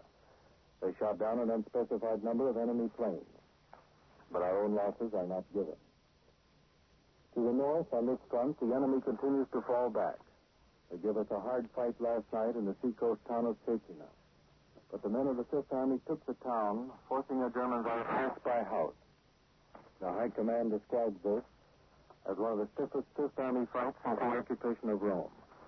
There were mines and booby traps everywhere. This advance brings the Americans to within 18 miles of Leghorn, the large Italian port. Along the Adriatic, there is only intermittent contact with the enemy. They are pulling back very rapidly. The French of the Fifth Army continued their converging move upon the old and beautiful city of Siena. Yesterday, they were just 9 miles away. To drive now from South Italy up the long, straight Appian Way is to see a multitude of the little people, the refugees, slowly, wearily shuffling back toward home. Skinny horses stumble in a shaft of rickety carts piled high with rickety chairs. Barefoot children lead overburdened burros. Adolescents dip their thumbs in the American hitchhike manner. Beside the roadway, you see father and son trying again to patch a tire which will stand no more. When the war reached their homes, we passed them back in trucks under an organized system. Now we have a great refugee problem in reverse, and many do not wait for a system, so the Vatican is doing its best. We took many thousands to Sicily for haven. Now they are filtering back, following the only instinct they know. Home may now be a dusty pile of masonry. It is their own, and it is all they have. Perhaps towns like Cassino or Formia or Ypres will live again. These people have a capacity for patient work, but up to now little has been done. There is no machinery, no materials, and merely to find food is a daily task. As in all countries at war, it is the very poor in the towns who suffer the most. They had no country villas for refuge. They had no cars and trucks to transport their things. It was they who lived by the highways and rail tracks and factories where the war strikes hardest. The rich are all right, and most of the farmers who may lose their walls. But war never really injures the earth. But you see all the ruined old towns and you wonder. In most cases, all the shells and bombs were of little avail in dislodging the enemy, who had to be driven away by the infantry or outflanked by them. But the people now standing helpless before the dusty piles betray no signs of resentment. They seem to endure and accept it as they accepted the war, the regime which produced war, and as they accepted defeat. Now back to CBS in New York. an interview with the Navy officer who was in charge of the combat recording setup in the invasion, Admiral takes you to CBS Washington. Don Pryor reporting. First, the news from Washington. Norman H. Davis, National Chairman of the American Red Cross and a veteran of world diplomacy during the terms of 5 presidents, died suddenly this morning at Hot Springs, Virginia. Representative Ramspeck of Georgia, the House Democratic whip, announced today that leaders of both parties in Congress have agreed to call a holiday on controversial legislation until after Labor Day. The plan is for congressional leaders to return on the 1st of August and then to adjourn until after Labor Day, or merely to keep renewing a series of 3-day recesses. The idea is to give congressmen a chance to get back home and mend their political fences. A young freshman senator who's been coming up fast in Democratic political councils has been picked to be the permanent chairman of the Democratic Convention, which meets in Chicago 2 weeks from next Wednesday. He is Samuel D. Jackson of Fort Wayne, Indiana. On D-Day and during the critical days that followed, you had the better front row seat at the making of history than anybody has ever had before, and this is why. When the invasion ships left England, 4 American radio reporters went along, each with an engineer and a film recording machine furnished by the Navy. In the height of battle, these reporters described the action as it happened, and their words and the sounds of war were recorded on a tiny roll of film. You heard those recordings by short wave from London within a few hours after the time they were made. Nothing like such fast eyewitness reporting of war has ever been known before. So to tell you the story behind this invasion reporting, here is Lieutenant Marvin Royston, USNR, who just came back from London. He's an engineer in the radio section of the Navy's Office of Public Relations. He knows that almost human little gadget, the film recorder, very intimately, because he's been working with it for a long time. Isn't that right, Marvin? Yes, Don, since last September. Was the invasion the first real trial of the recorder? No, Lieutenant Commander Dillon and I tried it out last year. We made a cruise on an aircraft carrier in the Atlantic, and he made the first combat recordings then. Well, what was your job in London? There I trained the network engineers in the use of the recorder, and the radio reporters too, as for that matter. In case of an engineer was wounded, the reporter could have gone right on and run the machine for himself. Well, how many recorders did you have over there? We had 16. I assigned 2 of them to each of the network teams, and I had 8 others for broadcasting, dubbing, censorship, and all that. Well, tell me, how was the film handled? Take Columbia's Charles Collingwood, for instance. He was out on an LCVP over at the beachhead. He described what was going on, and his description was recorded on film. What then? Well, he would call a dispatch boat, which rushed the film back to England. It was picked up at the dock and hurried to London by motorcycle and sometimes by airplane. We had our control room right in the Ministry of Information. The censors were right there to listen to it, and we dubbed out everything that violated security rules. What do you mean by dubbing? Well, I'm afraid that's a little too complicated to explain on the air. It's just the way we eliminate things from a recording and or put things into it. Okay, we won't go into that. How about your trip that you made with Ed Murrow, CBS's correspondent in London? Well, I wanted to see some of the show instead of staying at headquarters all the time. So I went with Ed Murrow as his engineer. At first, we were going to fly over the beachhead, but the plane blew out a tire, and we missed that mission. When we finally got into the air, our orders were to bomb launching platforms for the robot planes up near Calais. Well, now that your film recorders have worked out so well in the big test, what's the plan for the future? There's still a lot of the war to cover. Yes, and the Navy is going to do everything humanly possible to help you radio reporters cover it. I believe the recordings will be used more extensively right along. As I understand it, CBS is getting some of the gear for its own use. And right now, the Navy is working out its plans for very extensive coverage in the Pacific. It sounds like something pretty exciting. Maybe I could talk the boss into letting me go out there and look around and try out your fine little gadget. I'll return you now to Admiral in New York. From Advanced Allied Headquarters in New Guinea comes word today that during June we destroyed 247 Japanese planes, 5 destroyers, 14 merchantmen, and 95 barges in the Southwest Pacific Theater alone. These blows were dealt largely in support of the invasion of Biak on the Schouten Islands off North Dutch New Guinea, where General MacArthur's forces now have airfields in cooperation with bombing range of the Philippines. And now, once again, here is Warren Sweeney with a word from Admiral. With a great amount of publicity being given to frequency modulation, television, and numerous other new ideas in radio, you're probably wondering if tomorrow's peacetime radio will bear any resemblance to your present set. Admiral Corporation has been a leader in research in television, radar, and FM.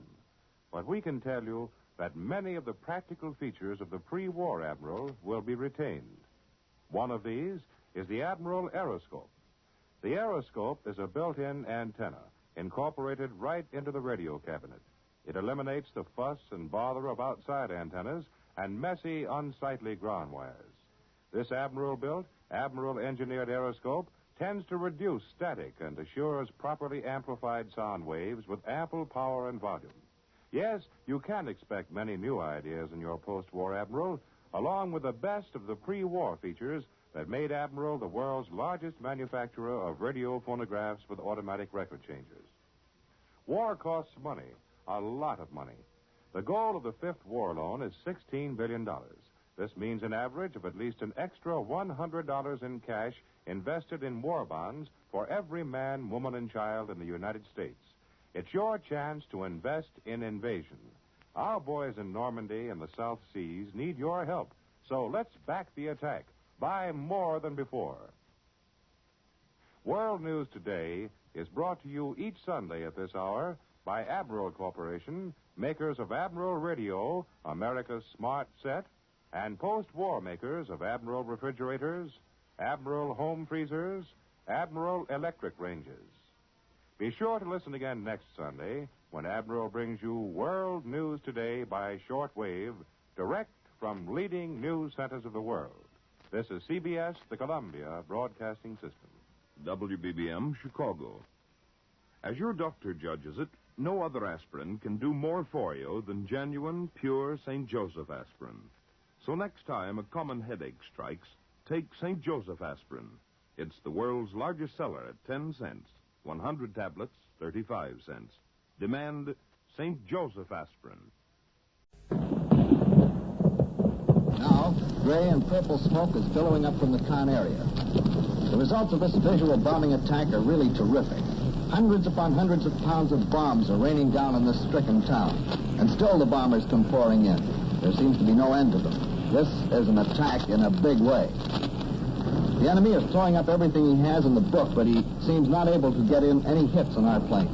Lots of near misses, but no telling shots. One bomber passing overhead has lost part of his tail assembly, although the pilot is lower than the other planes in his flight. He's keeping her straight and steady on a homeward course. The whole target area is a seething mass of smoke.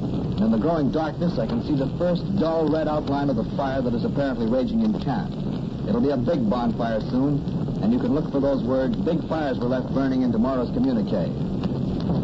Pilotless planes could never do a job like this, I'll bet. And now smoke is spreading over Cannes, great clouds of it mushrooming upwards, and the flames are beginning to show an angry red color.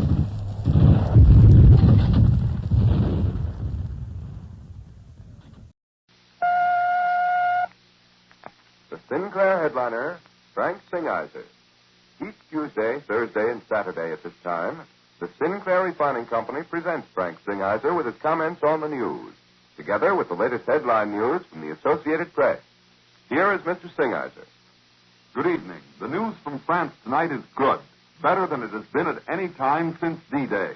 American troops have captured Saint-Lô on the western end of the Normandy battlefront, and the British and Canadians have broken through German defenses in the Caen sector directly to the east of Saint-Lô. The American capture of the big port of Cherbourg was of immediate vital importance because it gave the invasion forces a strategic base from which men and supplies could pour into the expanding beachhead. But today's developments are of great importance because of what they mean in the future. From the capture of Saint-Lô and the breakthrough southeast of Caen may come the big drive that will carry the Allied armies to Paris and from there on to Germany. Here's why today's victories in Normandy mean so much. The Germans had made a sort of casino out of Saint-Lô. It was the place where they expected to take the steam out of the American drive. When Cassino finally fell in Italy, you will recall, the Allies swept forward to Rome and far beyond. And now that Saint-Lô in France has been taken, there's a good chance that the Americans will be able to register their gains from now on in miles rather than in yards. As for the British-Canadian breakthrough southeast of Caen, that is of even greater importance than the capture of Saint-Lô. By smashing their way across the Orne River in the Ka area, the Allies have broken out into the open. It's almost as though they had battled through a narrow tunnel and then suddenly emerged at the other end. In front of the British and Canadians now are wide open spaces, hundreds of miles of flat lands ideal for tank warfare. From now on, there will be many large-scale battles between the opposing armored forces. But General Bernard Montgomery has powerful armored units at his command. The dispatches from the correspondents at the front make it plain that the Allies have nothing to fear in the tank struggles that lie ahead. The going has been hard in Normandy. This has been due to a combination of things: vile weather, strong German resistance, and the fact that the Allies have had no long, wide battlefront on which to operate. The Russians, for example, have had a 1,000-mile front along which to maneuver their forces. They've been able to strike first in one place, then in another, and then in a third. To be accurate, they have struck in 6 places during the past few weeks, keeping the Nazis guessing and preventing them from moving any large forces to any one sector. The Allied front in Normandy, on the other hand, has been less than 100 miles long most of the time. The fighting has been concentrated in 1 or 2 places, so that the Nazis were able to put all their available defensive strength in the path of the Allied advance without fear of some new Allied drive on the same front hundreds of miles away. But tonight the situation may be different. If General Montgomery is able to exploit today's victories in Normandy, the French front soon may widen and lengthen considerably. As it widens and lengthens, the German strategy of defense will have to become more complicated. It was the widening and lengthening of the Soviet front which ruined the German plan of defense in Eastern Europe. The swift pace of the Russian drive appears to have bewildered the Nazi strategists. Each time the Germans get set to defend one of their strongholds, the Russians simply begin another drive 100 or 200 or 500 miles away. For the past week, the Germans have been trying to stem Russian advances toward Latvia and Lithuania and Germany's Prussia. But far to the south, in the lower part of Old Poland, the Russians were uncorking another major offensive. And tonight came the announcement from Premier Joseph Stalin that the highly touted German fortifications in front of the city of Lvov in Poland have been broken.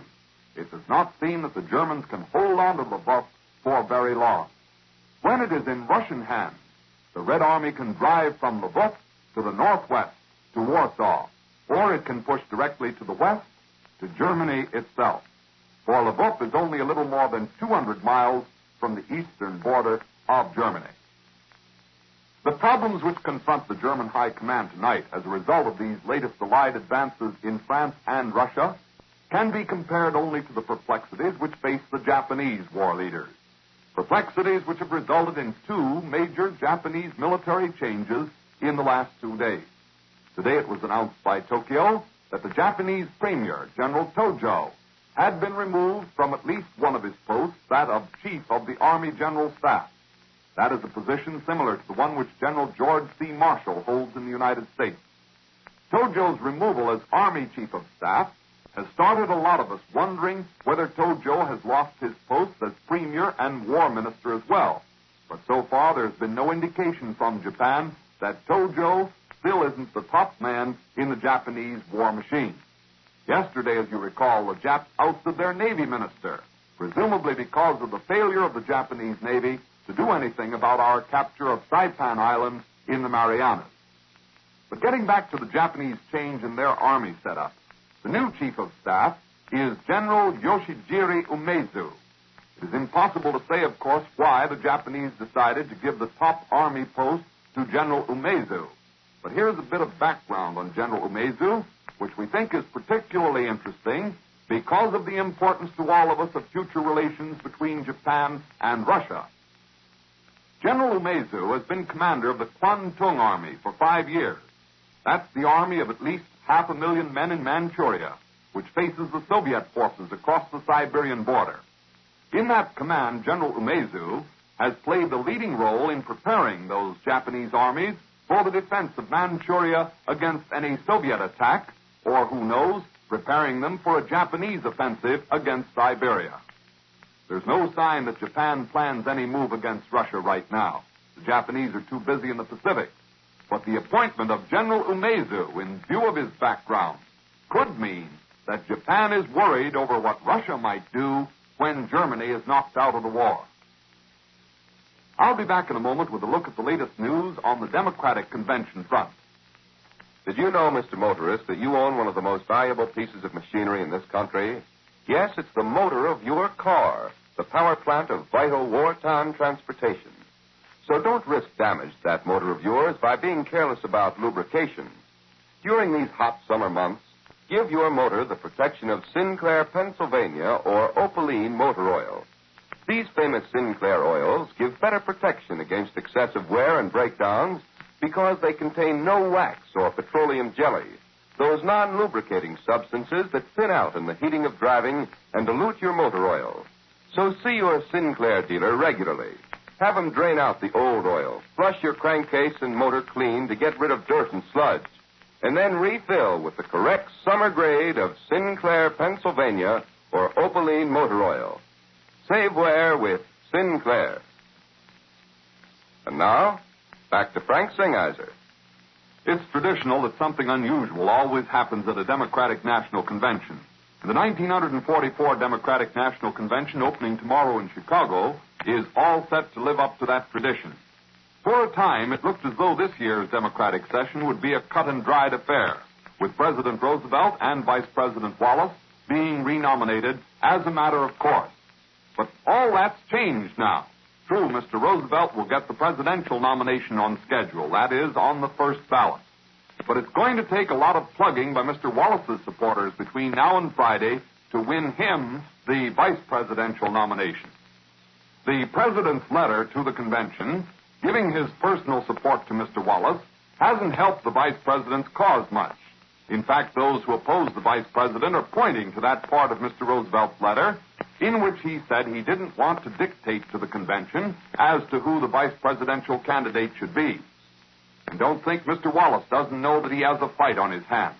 The vice president left Washington tonight for Chicago in an attempt to pull his campaign for renomination out of the fire.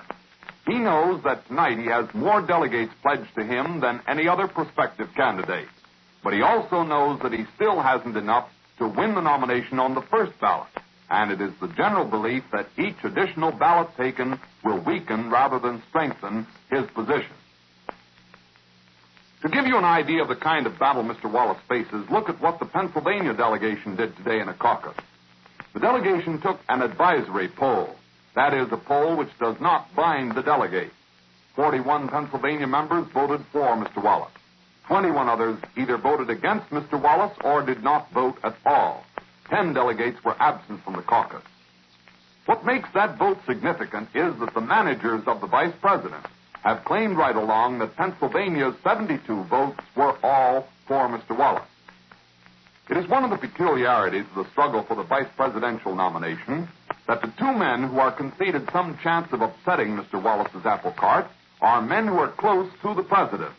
One is Senate Majority Leader Alvin Barkley, who, with the one exception of the tax bill, has always carried Mr. Roosevelt's banner in the Senate. The other is the Director of War Mobilization, James Burns, who is a close personal friend of Mr. Roosevelt and who often has been called the Assistant President.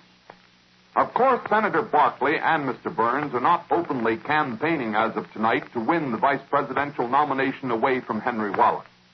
But as Associated Press correspondent Douglas Cornell pointed out tonight in a dispatch from Chicago, a definite campaign is underway for each man, and you can be sure that neither of them is unaware of the efforts in his behalf. Senator Barkley is in a particularly uncomfortable position since he is the man who will make the nominating speech for President Roosevelt on Thursday. Meanwhile, there's a rumor in Chicago tonight that the CIO has told Democratic Party leaders that it will not support the ticket if Mr. Burns is nominated as the vice presidential candidate. Mr. Burns is the man who has exercised control over the wage stabilization program, and the CIO has objected to parts of that program. The CIO reportedly is strongly in favor of Mr. Wallace, but is said to be ready to support a compromise candidate as long as that candidate isn't James Burns. If a compromise candidate should emerge from the scramble, it might be Senator Harry Truman of Missouri, who has won a lot of support for his work as chairman of the Senate War Investigating Committee. The Missouri delegation at a caucus today pledged its 32 votes to Senator Truman. Others who may get a scattering of votes on the first vice presidential ballot are Governor Jay Broughton of North Carolina, Governor Prentice Cooper of Tennessee, Senator Albert Thomas of Utah, and Governor Robert Kerr of Oklahoma. Governor Kerr will make the keynote address at the convention tomorrow night. And if his speech happens to strike a responsive chord among the unpledged delegates, he may win additional support. But in the long run, it appears as though Senator Barkley and James Burns will offer the only real competition to Vice President Wallace. And from this corner, it seems that Mr. Wallace is far out in front, despite the indications that some of his strength is slipping away. It is true that President Roosevelt told the convention that he did not want to tell it whom to elect as the vice presidential candidate. But it is also true that he said that if he were a delegate, he would vote for Mr. Wallace. That will be enough for many of the delegates. And by writing the letter, Mr. Roosevelt has placed the convention in the happy position of being able to say that it selected the vice presidential candidate on its own, whether that candidate be Mr. Wallace or someone else. Now here's some additional late Associated Press news. The Louisiana delegation to the Democratic Convention voted in a caucus tonight to cast its 22 votes for Senator Harry Byrd of Virginia for the presidential nomination. That makes 46 votes pledged to Senator Byrd. But even his strongest supporters admit that the Virginia senator will do little more than cause a ripple in the wave of strength for President Roosevelt. And it was announced tonight at Allied headquarters in New Guinea that 4 Japanese merchant vessels have been sunk or damaged by Allied planes in the Southwest Pacific. That's tonight's report from your Sinclair headliner. All right, John. Here's an important message from your government. All types of fuel for home heating will be scarce next winter. That's because the need for coal and oil by the armed forces as well as by war industries will increase as we carry the war into enemy-held territory. These needs must be unconditionally met first. So for your own protection, Uncle Sam urges you to do everything you can to prepare your home for cold weather now. First of all, order your next season's supply of fuel right away. Secondly, check up on all heating equipment to ensure peak efficiency of operation. This will help you get the maximum heat from the fuel you will have. And lastly, protect your home against loss of heat by installing insulation, storm doors, storm windows, and weather stripping wherever possible. Don't delay. Prepare for winter now. Sinclair dealers invite you to listen to Frank Singheiser Thursday evening at the same time. John Scott speaking. Good night. The Sinclair headliner, Frank Singheiser.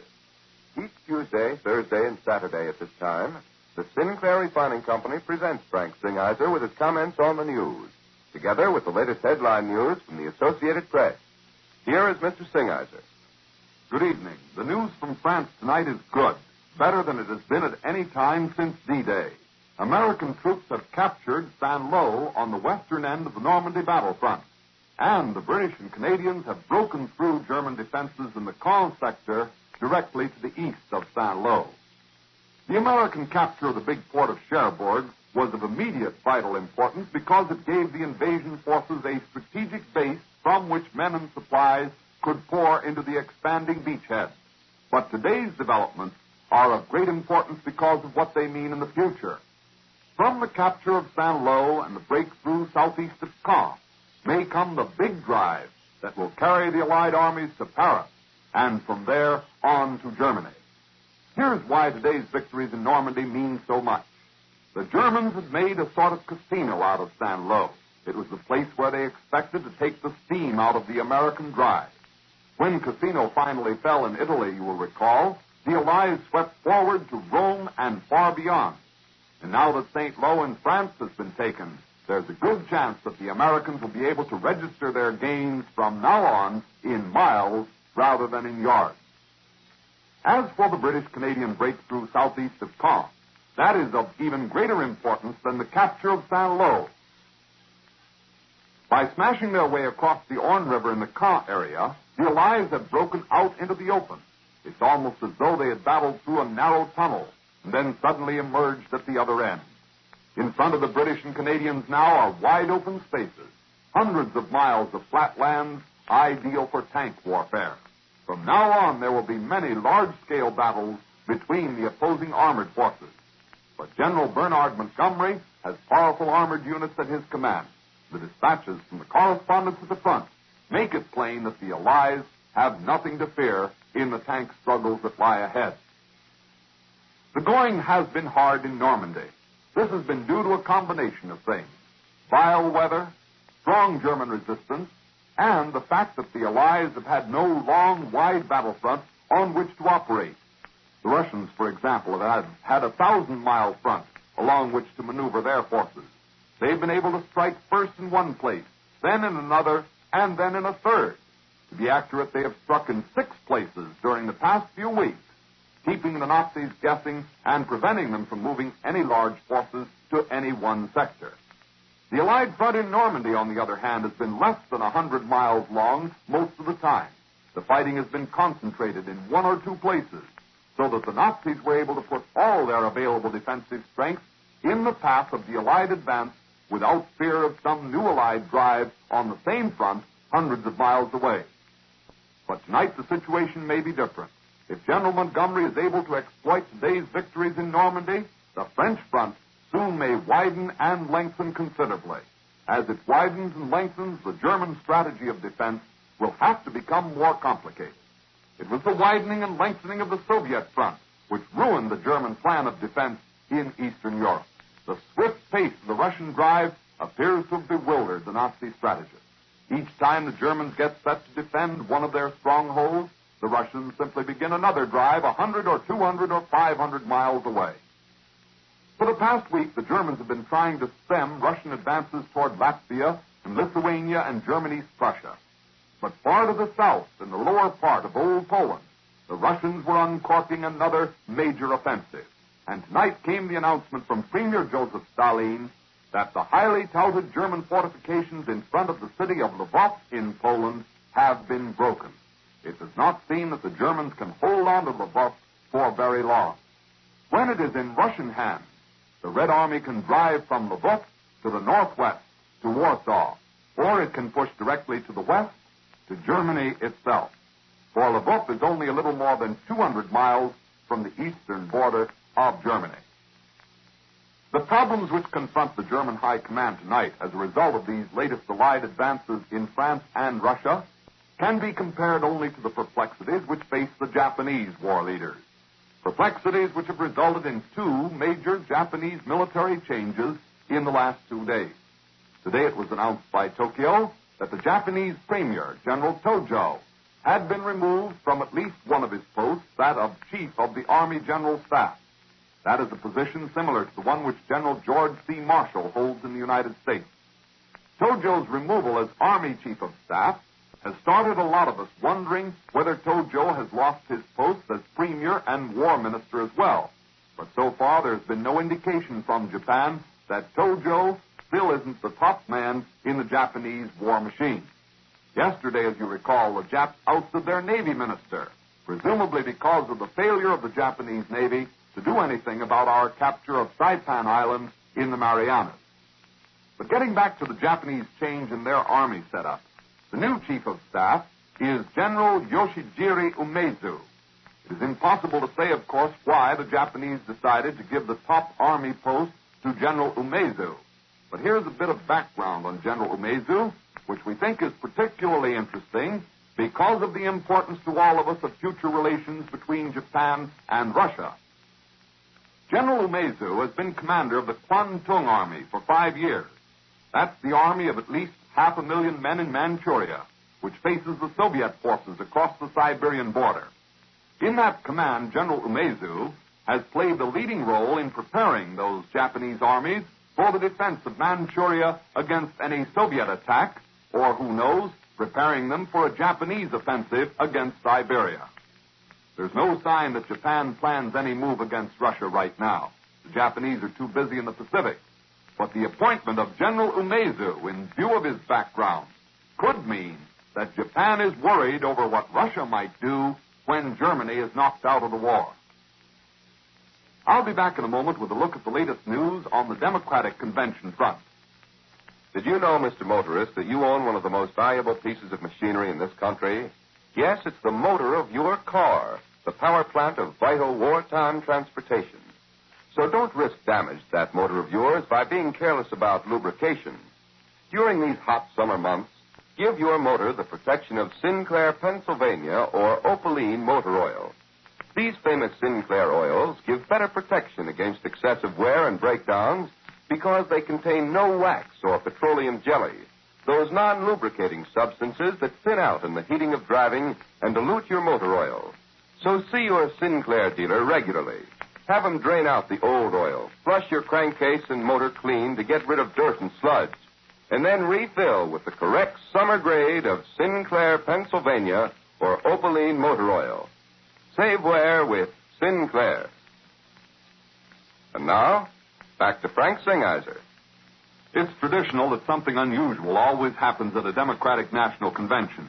And the 1944 Democratic National Convention opening tomorrow in Chicago is all set to live up to that tradition. For a time, it looked as though this year's Democratic session would be a cut-and-dried affair, with President Roosevelt and Vice President Wallace being renominated as a matter of course. But all that's changed now. True, Mr. Roosevelt will get the presidential nomination on schedule, that is, on the first ballot. But it's going to take a lot of plugging by Mr. Wallace's supporters between now and Friday to win him the vice presidential nomination. The president's letter to the convention, giving his personal support to Mr. Wallace, hasn't helped the vice president's cause much. In fact, those who oppose the vice president are pointing to that part of Mr. Roosevelt's letter in which he said he didn't want to dictate to the convention as to who the vice presidential candidate should be. And don't think Mr. Wallace doesn't know that he has a fight on his hands. The vice president left Washington tonight for Chicago in an attempt to pull his campaign for renomination out of the fire. He knows that tonight he has more delegates pledged to him than any other prospective candidate. But he also knows that he still hasn't enough to win the nomination on the first ballot. And it is the general belief that each additional ballot taken will weaken rather than strengthen his position. To give you an idea of the kind of battle Mr. Wallace faces, look at what the Pennsylvania delegation did today in a caucus. The delegation took an advisory poll. That is, a poll which does not bind the delegates. 41 Pennsylvania members voted for Mr. Wallace. 21 others either voted against Mr. Wallace or did not vote at all. 10 delegates were absent from the caucus. What makes that vote significant is that the managers of the vice president have claimed right along that Pennsylvania's 72 votes were all for Mr. Wallace. It is one of the peculiarities of the struggle for the vice presidential nomination that the two men who are conceded some chance of upsetting Mr. Wallace's apple cart are men who are close to the president. One is Senate Majority Leader Alvin Barkley, who, with the one exception of the tax bill, has always carried Mr. Roosevelt's banner in the Senate. The other is the Director of War Mobilization, James Burns, who is a close personal friend of Mr. Roosevelt and who often has been called the Assistant President.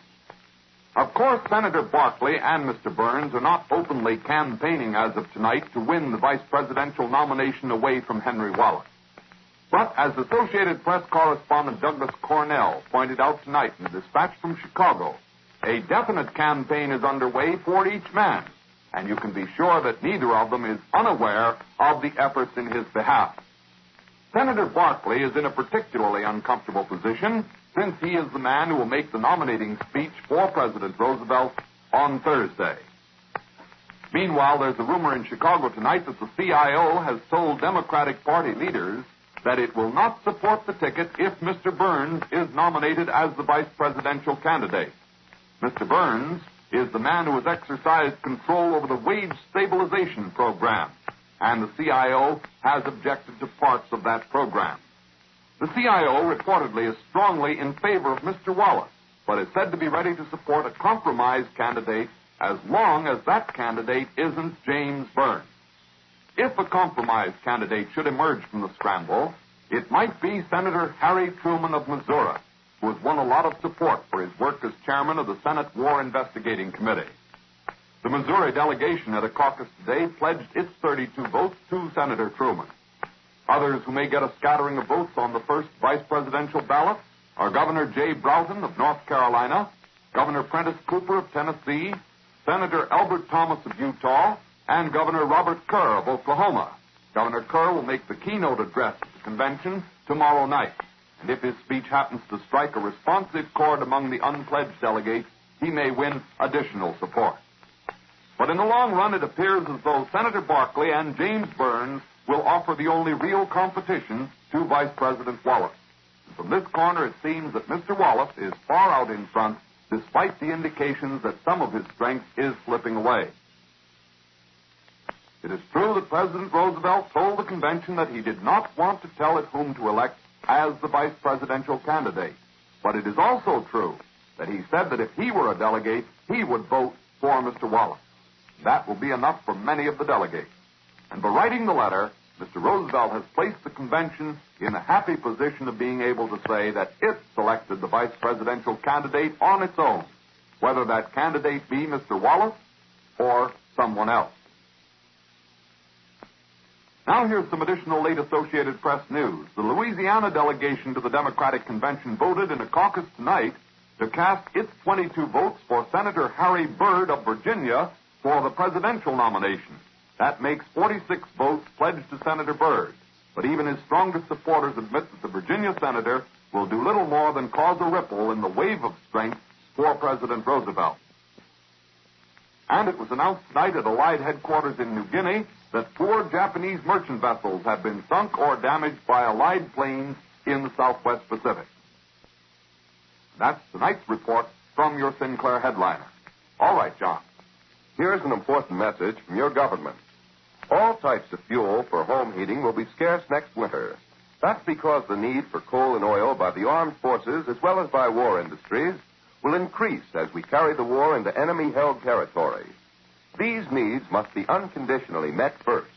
So for your own protection, Uncle Sam urges you to do everything you can to prepare your home for cold weather now. First of all, order your next season's supply of fuel right away. Secondly, check up on all heating equipment to ensure peak efficiency of operation. This will help you get the maximum heat from the fuel you will have. And lastly, protect your home against loss of heat by installing insulation, storm doors, storm windows, and weather stripping wherever possible. Don't delay. Prepare for winter now. Sinclair dealers invite you to listen to Frank Singheiser Thursday evening at the same time. John Scott speaking. Good night. All with supremely dependable 17-jewel Bolivar movements, all surprisingly attractive in price.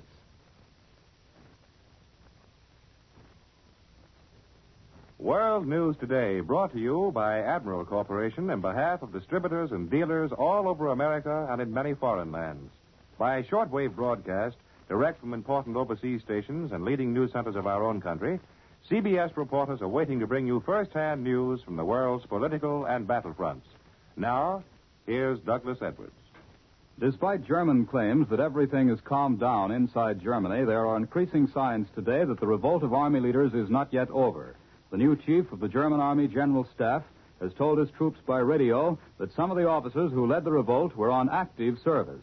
The German retreat continues along the eastern front. Berlin says Pskov, the gateway to southern Estonia, has been evacuated. And the Germans say the Russians have reached the outskirts of Lvov, the German stronghold in southern Poland. In Italy, Fifth Army troops have entered the outlying fringe of Pisa. The Eighth Army has moved within 15 miles of Florence, and the Poles are now 17 miles north of Ancona. In the Pacific, American troops have pushed back counterattacking Japanese defending Guam's port of Apra. And now for the latest military developments in France and in Europe, Admiral takes you to London. Charles Collingwood reporting. On the front, the Germans have been putting in what one correspondent describes as a surprisingly large number of very small counterattacks against our positions in Normandy. There is certainly no indication that the troops there have been particularly shaken by the revelation of a plot to overthrow Hitler. These German soldiers in France, including a high proportion of SS divisions, are fighting very hard. In spite of their stubborn resistance, we have made 2 small advances. One took the British into the town of Malto on the Orne, 5 miles southwest of Caen, And we took maybe 400 prisoners there and cleaned up that part of the triangle between the Orne and the Odon rivers. The other advance brought the British nearer to Troarn on the extreme right flank of the beachhead. The weather there is much better. The rain has stopped, and there has been enough visibility today to permit a resumption of our air activity. Our planes promptly ranged over the whole area, undoing all the repair work the Germans had been able to do to roads and railways there during the lull. Strong forces of 9th Air Force marauders and havocs today dropped bombs on 6 railway targets. Choke points, they call them, in the enemy's transportation system to the battlefield. In spite of the bad battlefield weather, last week was a tremendous one for the Allied air forces. In the last 6 days, American heavy bombers sent out more than 6,000 bombers, plus 5,000 fighters, against targets ranging from the Baltic to the Alps. They dropped 16,000 tons of bombs. Aircraft production and oil production were the main targets. The RAF pulled or dropped its weight as well. In one 12-hour period last week, they dropped 4,500 tons. Weather doesn't hold up these big air attacks anymore, and no matter what is happening on the battlefield, the big planes go out just the same. The latest news from Berlin is that 50 German generals were implicated in the revolt against Hitler, a considerable advance on previous protestations of the insignificance of the coup. 50 is a lot of generals. Stockholm reports say that diplomats like von Neurath and bankers like Schock were also in the plot. The whole affair, which is certainly seen as in a glass darkly here in London, is still exciting the most profound interest. It is generally assumed that the rebellion is still going on and that the Nazis have not succeeded in completely liquidating it. This is borne out by Berlin itself, where the absence of information is excused on grounds that investigations are still going on. What everyone wants to know about the German general's plot is simply, what does it mean? So far, no one has told them. The British spokesmen have pursued the sound but uninspiring line that we must wait and see. And meanwhile, people must not become optimistic and certainly must not stop working. However, this week, Winston Churchill is going to make one of his periodic surveys of the war, and everyone expects that he will put the events in Germany in their proper perspective. Of all the world's statesmen, it is probably Churchill who has the most profound sense of history and who can best tell us of the volcanic events in Germany, not only what they mean today, but how they stand in the whole panorama of the war. In the last war, when a similar, though not so public, situation arose in Germany, Marshal Foch's answer was a vigorous and continued offensive until Germany finally broke. That may well be Eisenhower's answer this time. Already there has been growing criticism, and not all of it ill-informed, of the caution which has characterized our operations in France.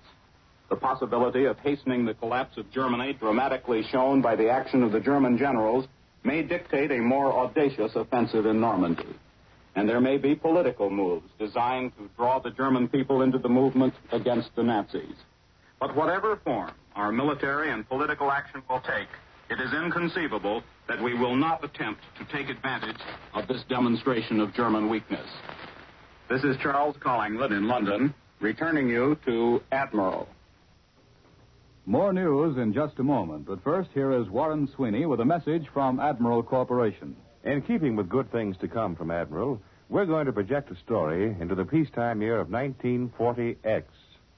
A good friend of ours is a great fisherman. Every year he catches more fish than he can possibly use for his own family, so he keeps all his neighbors and friends supplied. But that's all changed in this peacetime year of 1940X, for our friend now owns an Admiral home freezer. So he'll bring all his catch home to be frozen and stored.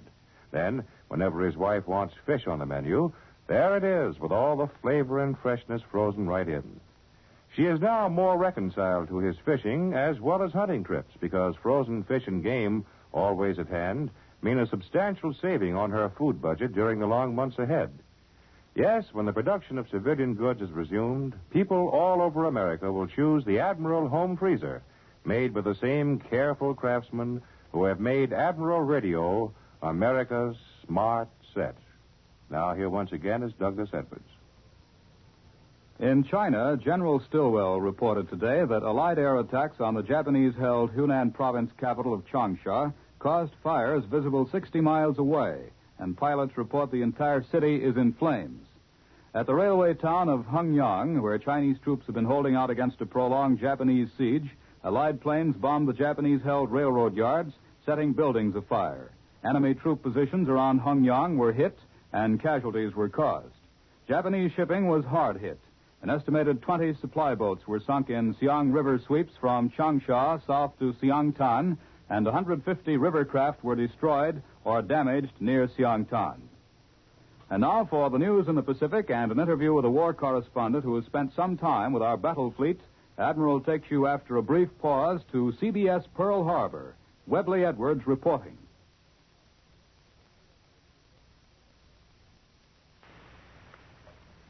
The island of Guam is shaped like a sock with the toe pointing down. American forces have now pushed in 2 sizable sectors and are making further progress inland. The northern sector runs along the back of the ankle of the sock, from Adan Point to Adelup Point. Cabras Island, a splinter of land by the heel, is entirely in our hands, as are the roads along the beach from Aganya to Pitti Town. The other sector is at the sock's instep. Here our troops have captured and hold Mount Alifan, and Admiral Nimitz says that progress is satisfactory. Just in from Saipan and nearby areas in the forward combat region is Morris Markey, war correspondent and well-known writer for Liberty and Reader's Digest. He was on a carrier of the Essex type during the battles west of Saipan and in the Philippine Sea. How did this greatest air battle of the Pacific War look from carrier deck, Morris? Well, there's some queer contrasts going to an engagement on a big carrier. Most of the time, you and several hundred other people are just following a routine, getting the pilots and their planes off the deck, and then sweating it out while they fight somewhere beyond the horizon. You feel pretty much out of it, and get to wishing you could see a little of the shooting, too. I understand you did see a little of it at that. Yes, that would be a hard morning to forget. It was still just the usual routine until the word came very loud and clear over the speakers. A large formation of enemy aircraft approaching on the starboard quarter. The first thing that happened was the biggest, most spontaneous cheer you ever heard in your life. And then action. Plenty of action. Planes piling off that deck too fast to count them as they went. And all of a sudden, we felt very naked and defenseless, cutting through the water. Sort of a sitting duck? Well, not exactly sitting. We were steaming with everything we had, but a duck anyway. Ordinarily, nobody pays much attention to the pilots as they roar down the deck and off. But this day, we felt mighty friendly to them. We gave them the old high sign, thumbs up, and the rest of it. They were very valuable people to us just then. They had a big day? Terrific. Our flyers, that was Air Group 15, broke all records for enemy planes shot down in one day. They got 67. Any particular heroes, Morris? Everybody up there was a hero to us, the way we felt. But Wayne Morris, you remember him in the movies, got his first 0. And Dave McCamel, the squadron leader, got 7 Japs altogether. Matter of fact, 5 or 6 of the pilots got to be aces that morning. The fighting kept up all day. Our fellows would come in for deck landings and cool off for an hour in the ready rooms while the plane crews refueled and rearmed their planes, and then get going again. When the last plane came thumping on deck as darkness settled, they leaned back and opened up with a flood of wonderful talk. They were a happy bunch, I can tell you that, but not a bit happier than we were. We were still alive, weren't we? It turned out to be quite a pleasant feeling at that, being alive. How does the fighting look to you, Morris? From where I sat, it looked very rugged. Somebody or other has said that the Japanese are third-rate fighting men. I've seen them fight now on land and in the air, in the marshals and at Saipan. And no man is third-rate when you've got to kill him to beat him. These people are brave and determined. I am thankful I am able to report that we have the right sort of people out there to slug it out with them and beat them. So you've heard Morris Markey, war correspondent and writer for Liberty and Reader's Digest magazines, on his way back from the forward fighting fronts in the Marianas to New York. I hope to see you out here again before long, Morris, and good luck to you, boy. This is Webley Edwards at Pearl Harbor. I return you to Admiral in New York.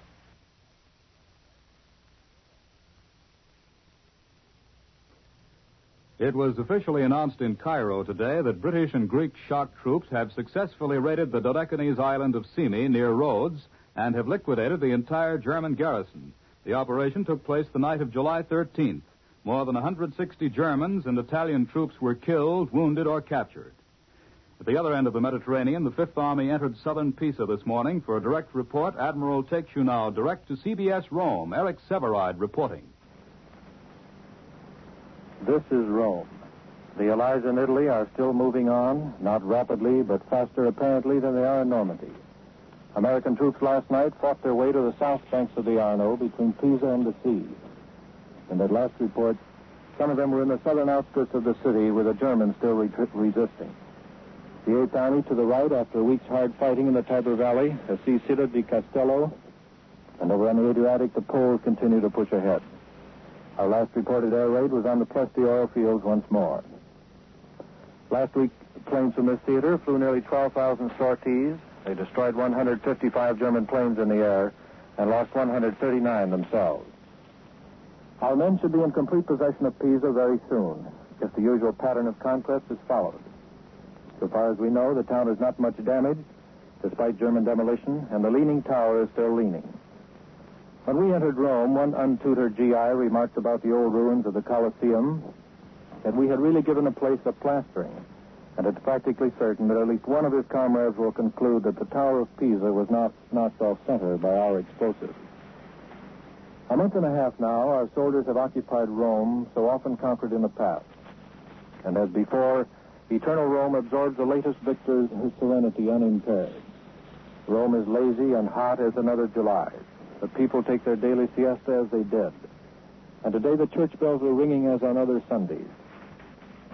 Never before has Rome been taken by such a variety of races and peoples as this time. But the soldiers you see everywhere are mostly American. The people here, as in Naples, genuinely like us, perhaps a shade better than they like our lives. We have so many more boys with the Italian heritage and tongue than have the British. And as for the French, they cannot quite forget the 10th of June in 1940. Among the Americans, none is better liked than the Negro troop, for the Italians like men who smile and have a gentle way with children. When they first set foot in Rome, our men felt at least some silent wonder and awe among the monuments. But history is not their strong point, and in the pleasures and comforts of modern Rome, they now find their fascination. Rome may be eternal, but even in Rome, a soldier feels that his life is short. The one-night history lovers entering the Colosseum found loudspeakers blaring jazz music from the center of the arena. That, I might add, was stopped. Now, Rome as Rome no longer impresses the average fighting man. He is a little bored, and he thinks of it now as just another rear echelon city, better than most, though of course not quite up to Chicago or St. Louis or whatever his town, and another place where nearly all the good hotels are reserved for the officers. Along with the pain, there are many pleasures in war, and even for the democratic American Army, this is still in that respect an officer's war. If most Romans are really glad to see us and glad to help us, there are some dissenters. Some of the proprietors, for example, who are rapidly marking up prices on the apartments we have been generous enough to rent and not requisition. Some of the wealthy expatriate residents from America and England, to whom the war has been a horror because they had to do their own shopping and dress their own children. They will describe their trials by the hour. But there are always such people. To them, the war had no meaning, nor does now the victory. This is Eric Severide in Rome. I'm returning to Admiral in New York. Here in Columbia's news headquarters in New York, we've just received a communique from the headquarters of the Eastern Command, the American Tactical Air Force. It says that American 15th Air Force Lightnings and Mustangs, in the first all-fighter shuttle operation between Italy and Russia, destroyed 56 enemy planes in raids today on the German aerodromes north of the Ploiești oil fields in Romania. The Germans continue to report withdrawals along the Great Eastern Front. For a summary of the Red Army's westward march, here is Columbia's military analyst, Major George Fielding Elliott. There seem distinct indications that the whole southern half of the German front in the east is crumbling.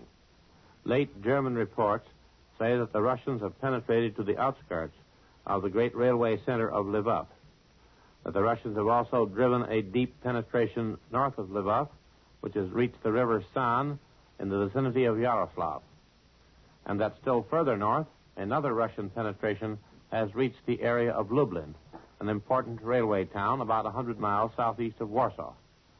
In this area, it now seems likely that the Germans cannot stabilize their front on any line, east of the upper course of the river Vistula. Just north of this sector, the Russians have virtually surrounded the great key fortress of Brest-Litovsk and have penetrated deeply between Brest-Litovsk and the railway center of Bialystok, the next important German stronghold to the north. Brest-Litovsk is strongly fortified and may be able to hold out for some time. But here, as on the southern sector, the Russians are going ahead without much regard for leaving centers of German resistance behind them. Still farther north, however, the German Bolt position, defending the frontier of East Prussia, appears to be holding firm. Bialystok and Kaunas are still in German hands, and no Russian penetration between these points has been reported. Of great interest, however, is the situation in the Baltic states, where a German army group of from 20 to 25 divisions, under the command of Colonel General Lindemann, is now in danger of being cut off by Russian penetrations north of Kaunas. The Germans report the abandonment of the city of Pskov along their chief bastion just south of Lake Peipus, which may indicate that Lindemann's troops are being withdrawn by the coastal routes through Riga, which are the only land routes still connecting the Baltic states with Germany, or by sea through the ports of Tallinn, Riga, and Libau. The possibility must also be considered that Lindemann's forces may turn south and deliver a counterattack against the northern flank of the Russian armies pressing against East Prussia. This flank is now somewhat exposed to such a German move. This operation would be covered by the fortress of Dvinsk, which is still in German hands, though menaced by the troops of General Yeremenko's Second Baltic Army. The immediate course of events in the north may therefore depend on Yeremenko's ability to take Dvinsk within the next few days. Now, here again is Douglas Edwards. You have just heard Columbia's military analyst, Major George Fielding Elliott. And now for news from the home front and an interview with a naval officer just back from the Pacific. Admiral takes you to CBS Washington. Don Pryor reporting. The United Nations Monetary Conference completed its work last night, approving an $8 billion fund to stabilize world currencies and a $9 billion bank for international reconstruction and development. The International Bank Agreement will be signed today, and then both plans must be approved by the various legislatures before they can take effect. About an hour ago on this network, William A.M. Burden, an Assistant Secretary of Commerce, announced that the Civil Aeronautics Administration has a $1 billion plan for building 3,000 new airports in the United States, almost doubling the number now in use. The program will be submitted to Congress soon. And the Navy has announced that it plans to boost its manpower strength by 383,000 men above the present authorized total of 3,006,000. More than 2.5 months ago, a combined squadron of Army and Navy liberators made 2 daring long-distance flights over Guam. The Navy planes were armed with cameras as well as guns. The Army went along to help protect them during their dangerous mission. This week, when American troops stormed ashore to recover the first American outpost that fell to the Japanese, their commanders had detailed last-minute maps of the island, thanks to the pictures taken by Victor Dog 3. That's Navy for Fleet Air Photographic Squadron Number 3. Here's the executive officer of Victor Dog 3, Lieutenant Commander Edwin L. Keem, USN of Newark, New Jersey. He made both flights over Guam and was one of the last men to see the island before the actual assault began. Tell us what it looked like, Ed. It's the biggest island in the Marianas, about 24 miles long. There are high bluffs along the eastern shore, and the south is fairly mountainous. But the northern part of the island is a fairly level plateau, about 200 feet high. There are some beaches on the west coast and a reasonably good harbor in Apra Bay. The whole island is heavily wooded. Well, how about the Japanese defenses, Ed? What are the boys running up against there now? Well, for one thing, we found 2 new airfields that we hadn't known about before. The best one was started by the Americans before the war. The Japs completed that, built another one of their own, and started work on a third. Well, we'll probably be able to make pretty good use of those, won't we? Yes, but they'll have to be patched up. Between our bombers and naval guns, they've taken quite a pounding. We kept up a steady bombardment there, you know, for 15 or 16 days before the landing. Well, when you were there, did the Japs send up much opposition? On the second trip, they did. We saw planes taking off just as we came over the island, and they reached our altitude about the time we finished our photographic run. Did they get any of your bombers? No, but we got 7 of them. Our gunners were credited with 5 certain and 1 probable, and the Army got 2. The Japs tried hard and threw everything in the book at us, but it was pretty feeble. The only real damage was a 20-millimeter hit that wounded the tail gunner in one of the Army planes. Not seriously. Well, how about the anti-aircraft fire? It was pretty piddling. Well, even at that, I bet you were pretty glad to get out of there, weren't you? I'll say we were. That was our last flight. After Guam, we had been told that we could go home. We had spent 11 months at Hawaii, at Canton Island, in the Gilberts, and in the Marshalls. And always, I might add, as the real spearhead of the fleet. Because these guys with the cameras are always way out in front of the main forces, fighting their way in and out of the lion's mouth time after time, and usually over tremendous distances. Actually, distance out there was the greatest enemy we had. Our next big problem was bases, because we always had to keep out ahead, and we had to move up before bases were really completed. For that reason, our squadron had its own maintenance crew, and every member was a picked man. Incidentally, Lieutenant Commander Keene's squadron also made the advanced reconnaissance pictures of Saipan and of Rota and Tinian Islands in the Marianas. So in 11 months, they've photographed a very sizable chunk of the Pacific. I guess that ought to give them a right to a rest back here at home. I return you to Admiral in New York. Now, once again, here is Warren Sweeney with a message from Admiral. There are great things in store for music lovers when peace comes. Record manufacturers will be able to demonstrate many proposed advances in finer, more natural reproductions. And the newer, finer Admiral radio phonographs with automatic record changers will offer the perfect means to bring out all the shadings and overtones so necessary to lifelike interpretation. In pre-war years, Admiral Corporation was the world's largest manufacturer of radio phonographs with automatic record changers. And from the vast store of knowledge and research gained by this leadership will come the new Admiral automatic record changer, revolutionary in design and operation. Not so many years ago, record changers had literally dozens of moving parts. But the new peacetime Admiral will have so few that you will hardly believe it. Being leaders in radio, radar, FM, communications equipment, and television, Admiral will offer some brand new ideas in radio, too. All of which adds up to one fact. For a radio phonograph with an automatic record changer that has the best of everything, choose Admiral. America's victory gardeners alone this year are expected to produce about 10 million tons of food. Obviously, all this food can be eaten fresh. To prevent its waste, in a year when food is one of our most important weapons of war, every homemaker is urged to do as much home canning as possible. World News Today is brought to you each Sunday at this hour by Admiral Corporation, makers of Admiral Radio, America's Smart Set, and post-war makers of Admiral refrigerators, Admiral home freezers, Admiral electric ranges. This is CBS, the Columbia Broadcasting System. WBBM, Chicago. World News Today, brought to you by Admiral Corporation, in behalf of distributors and dealers all over America and in many foreign lands. By shortwave broadcast direct from important overseas stations and leading news centers of our own country, CBS reporters are waiting to bring you first-hand news from the world's political and battlefronts. But first, here's Douglas Edwards. British troops at the eastern end of the Normandy line today have uncorked a powerful new drive near Caumont. And to the east, the Americans have not been stopped in their push southward. On Europe's eastern front, the Russians are closing in on Warsaw, and the city's suburbs already are under artillery fire. Hitler has ordered Warsaw's garrison to hold out at all costs. In Italy, Allied armies are moving into position for an all-out attack on the German Gothic line.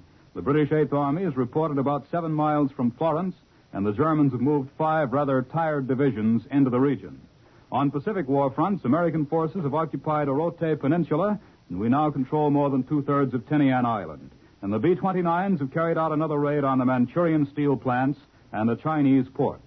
And now for our first news direct from overseas, Admiral takes you to Normandy. Bill Downs reporting. The British Second Army is making slow but steady progress in its new drive south of Caumont, advancing up to 3 miles through the difficult wooded farmland of this hilly fruit-growing sector. Although there has been nothing particularly sensational in today's fighting on this British front, the new attack is going well, and gains are considered satisfactory. Early this morning, I went down to a forward observation post in a frontline village during the early part of the Second Army's new attack. At the forward headquarters, I met a young British lieutenant who looked all the world like a school teacher playing soldier. The lieutenant smiled politely when I asked the way to the observation post, and then apologized for going first as we started through the rubble of the town towards the battle position. We went around yards and between houses and had to climb over some rubble. You'll have to pardon all this mess, the lieutenant said. A shell hit here a half hour ago and pulled the rubble down. He apologized again when we had to crawl through a hole in a stone wall. We've been meaning to make that hole larger, dashed uncomfortable having to crawl through such a small space. And we finally came to the building which housed the observation post. On the door of the building were the uncomfortable words, "The enemy is watching you." On the wall opposite was the note, "Do not." The lieutenant grinned a little sheepishly. We got another shell here this morning. Put the signs up to keep the chaps from getting careless, you know. And we climbed to the top of the house up under the gabled roof. A bomb had conveniently lifted a few shingles out of the roof to form perfect peepholes overlooking the battlefield. The battlefield itself actually was a little disappointing. The countryside here is so close with high hedges, small fields, and a large number of trees that visibility is limited. Even on this height, at the top of the building, you could see only shell bursts, bomb craters, and the whitish, yellowish smoke of battle. But the lieutenant, who I believe is the politest man in the world, reached a new high in courtesy. A shell landed nearby. Dust fell from the rafters all over us. And when we got to our feet and looked around us and took a deep breath, the lieutenant brushed the dust from his shoulders. "Sorry about that," he said. And then he grinned. "We're fixing it now so that it'll never happen again." And this is Bill Downs in Normandy returning you to Admiral Radio in New York. And now a news report from Britain. Admiral takes you to London. Charles Collingwood reporting. Here in London, there is just enough warlike activity going on to quiet one's conscience for being away from the battle zone. To be specific, there are flying bombs. If you were living in London or southern England, the chances are you would be like everyone else, considerably preoccupied with the pilotless planes.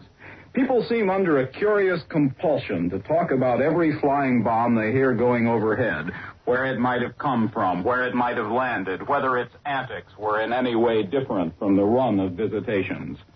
And there is nothing about the lore of flying bombs which does not interest people. Probably ordinarily nothing interests you less than a chimpanzee. But if you were living in London now, you would find yourself fascinated by the revelation of the subtle qualities chimpanzees have revealed in regard to Hitler's secret weapon.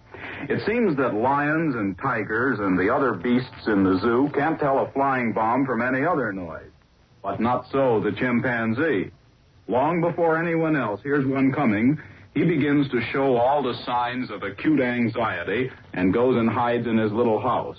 When the bomb is burst, he comes out rather shamefacedly and goes about his business, even as the other inhabitants of London.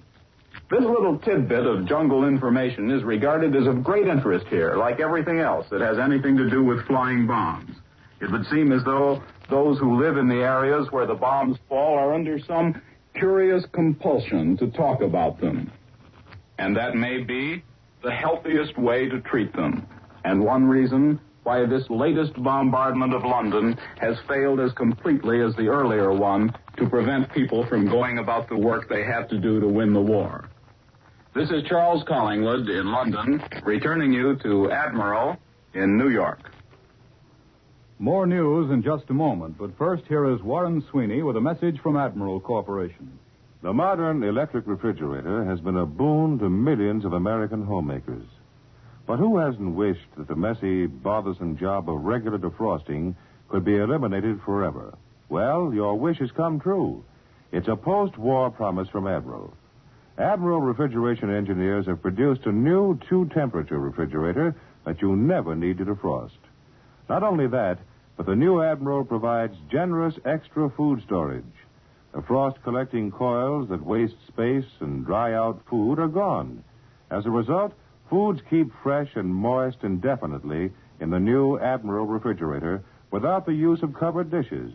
And that isn't all. To give you double protection, Admiral has a Sterilamp. Ultraviolet rays purify the air, prevent odors, and destroy mold which causes food waste and spoilage. We know that you'll welcome the new Admiral 2 temperature refrigerator just as enthusiastically as you approved Admiral Radio, America's smart set. Now, here once again is Douglas Edwards. Today is the second birthday of the waves. And at the Higgins shipyards in New Orleans, CBS has set up microphones so that it, too, can join in the nationwide salute to the women's reserves. So to hear the highlight of this birthday party, Admiral takes you now to New Orleans, Bill Slocum, Jr., reporting. Swinging precariously over my head are two PT boats, each worth over $500,000, and both gifts to the United States Navy, given as birthday presents by the Waves on this, their second birthday. At my side are two lovely Waves, Yeoman First Class Imogene Elliott of Austin, Texas, and Yeoman Second Class Barbara Marie Gibson of Oakland, California. Each has a bottle of New York State champagne clutched in a dainty and slightly nervous hand. And in a moment, they'll christen the torpedo boats with the romantic names of 484 and 485. Gathered around us are several hundred very pleased-looking Waves, and standing beside us, looking pretty pleased himself, is Andrew J. Higgins, Mr. Higgins. We build a lot of PT boats here, and usually we snake them off the assembly line, toss them in the water, and get them started on their important job just as soon as it is humanly possible. Today marks a slight departure from that practice. We are honored by many young ladies in the uniform of the Waves, and two of these Waves will soon christen those boats swinging over the canal. We, the builders, are proud to turn them over to the United States Navy through such charming representatives. When these boats arrive in the fighting zones, with their brave young fighting men aboard, they will carry with them something of the spirit which prompted these fine American women to join our Navy. We all say Godspeed to the boats and thanks to the fine girls who left their homes so that there could be ample fighting men to man these formidable craft. And let their example investing in war bonds from only a $50 per month base be an example to all others. It is now my pleasure to introduce Rear Admiral Andrew C. Bennett, Commandant of the 8th Naval District. Thank you, Mr. Higgins. The Navy salutes the Waves for their most valuable contribution to the war effort. They have released well over 60,000 men from shore jobs for duty at sea. It is fitting that this date, the second anniversary of the Women's Reserve, has been chosen for the presentation of this contribution to the fighting fleets from the women of the shore establishment. These two motor torpedo boats have been purchased by the members of the Waves through the allocation of their war bond investment during the 5th War Loan Drive. The Waves on duty in the 12th Naval District, with headquarters at San Francisco, led the rest of the nation with a cash investment of more than $400,000. For this reason, two representatives of that naval district have been invited to attend today's ceremonies. The PT boats are numbers 484 and 485. As they go into battle, they will carry a plaque bearing this inscription. This fighting ship is sponsored and made possible by the war bond purchases of the members of the Women's Reserve of the United States Naval Reserve. And now, Yeoman Elliott and Yeoman Gibson will christen the vessels. I christen the PT 485. I christen Both the girls PT smashed together 484. their bottles against the green hull. And now the PTs are about to be plopped into the canal. You can hear the hoist in the background, and maybe the splash of the boats, too.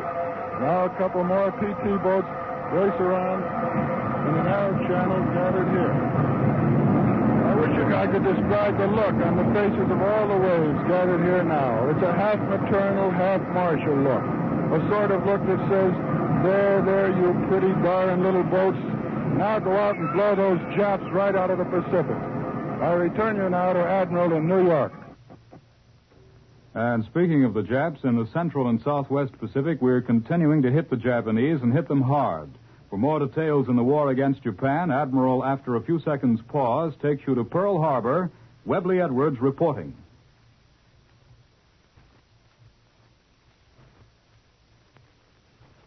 The first major phase for the Battle of Guam is completed with the capture of Oroti Peninsula.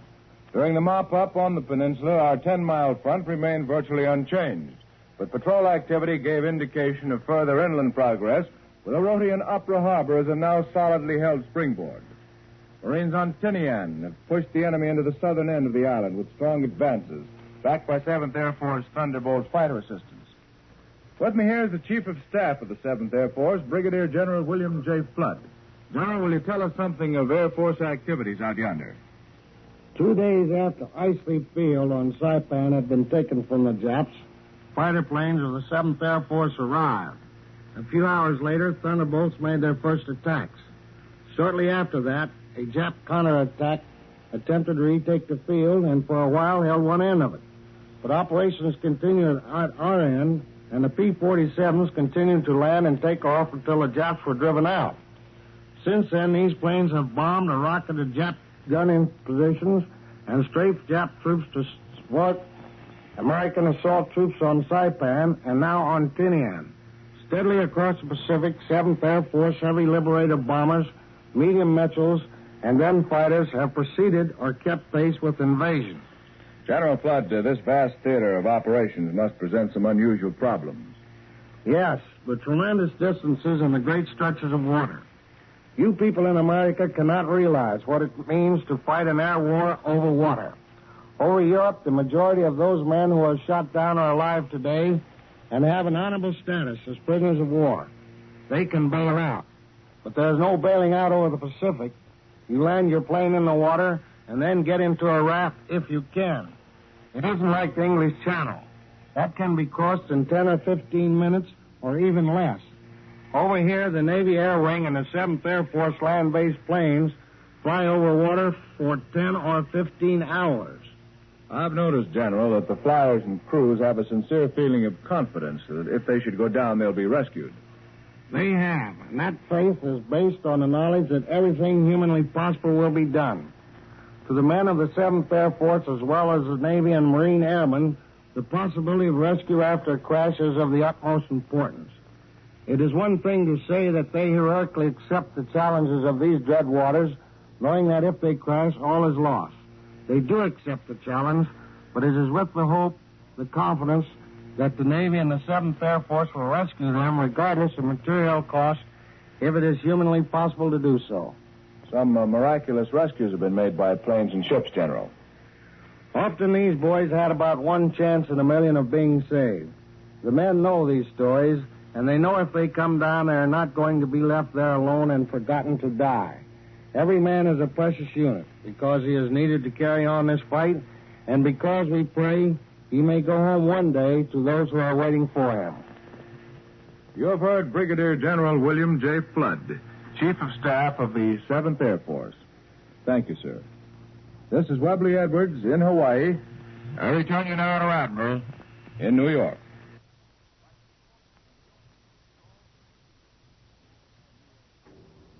Now here in our New York studios for a summary and analysis of developments on Europe's Eastern Front is Major George Fielding Elliott, Columbia's military analyst. The Russian armies have now reached the right bank of the Vistula River for its entire course from the mouth of the River San up to the town of Deblin, about 50 miles southeast of Warsaw. And between Deblin and the vicinity of Warsaw, they are approaching the river at several points. The Germans admit that the Russian forces have crossed the Vistula, but claim to have thrown them back. It must be remembered that the Russian forces on the Vistula have advanced very rapidly during the past 10 days. Their supply system must be pretty well extended and under great strain. If the German resistance along the river is strong and well consolidated, the Germans may be able to hold for some time until the Russians can regroup their forces and bring forward a whole new series of supply depots to points much nearer the new front. Should the Russians be able to penetrate deeply and in force beyond the river within the next few days, it will then be time enough to begin to talk of the collapse of the German armies on the Eastern Front. The northern sector of that front is also at the moment of great strategic interest. Here, the greatest Russian gain has been their deep penetration between Dvinsk and Kaunas, which has resulted in the fall of Dvinsk and the partial encirclement of Kaunas. The Russians are now only 20 miles or so from the Gulf of Riga. The last main railway connecting Estonia and Latvia on the one hand with Germany on the other has been cut. Thus, the Northern Army Group of German armies under General Lindemann has been cut off from Germany by land and seems to be engaged in a fighting withdrawal to the west and northwest, with the eventual purpose of holding a beachhead in Estonia, which could be supplied or evacuated only by sea. This opens the way, as soon as Kaunas is taken, for a converging Russian drive on East Prussia from the north, east, and southeast. There is no doubt that the Germans have some time ago prepared strong defensive positions along the lines to which they are now being compelled to retire. Lines resting on the natural fortress of East Prussia, the rivers Narev and Vistula, and the Carpathian Mountains. The question which will determine their ability to defend these positions for any length of time is not the natural or artificial strength of the zones of defense, but whether the Germans have sacrificed so many men in outlying positions as to be unable to defend the shorter and better ones upon which they are now trying to stand. The loss of more than half the Central Army Group of Field Marshal von Busch in the Vitebsk-Zlobin area and the failure to pull back the Northern Army Group of General Lindemann while there was still time to do so are twin examples of a German strategy for which there is no orthodox military explanation. The total number of German divisions thus lost to the defense of the eastern frontier of Germany itself cannot be less than 35 and may be as high as 60. The Wehrmacht, lacking any central strategic reserve or even any pool of replacements, cannot afford losses such as these on the eastern front at the very moment when the Allies in the west are threatening to burst the bounds of the Normandy Peninsula and roll out into the wide expanse of France. Now here again is Douglas Edwards. For today's news in Washington and to hear from a torpedo bomber pilot who took part in the recent battle off the Philippines, Admiral takes you now to Washington. Don Pryor reporting.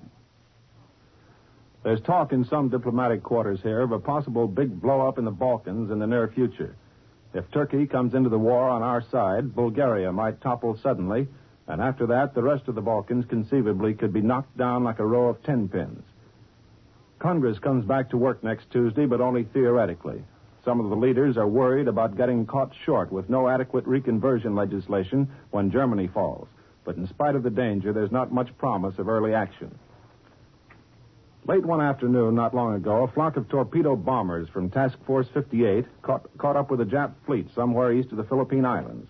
Here's the pilot of one of those planes with a first-hand report. He's Lieutenant Junior Grade Benjamin C. Tate of Pulaski, Virginia. Ben, can you describe the Jap fleet as you first saw it? It was a pretty thrilling sight. It seemed to be their whole fleet. I counted 8 carriers. Well, how about battleships? I don't know how many there were altogether, but there were 2 in the second group that we went after. Who's we? 3 of us from Air Group 24 picked out the biggest carrier in the second group of the Jap fleet. Well, did the Japs seem to know you were there by the time you started down? I'll say they did. The air was full of ack-ack even before we started down from 12,000 feet. It was the heaviest I've ever seen. It kept getting heavier all the way down. Well, did all 3 of you in that group go in together? From different directions.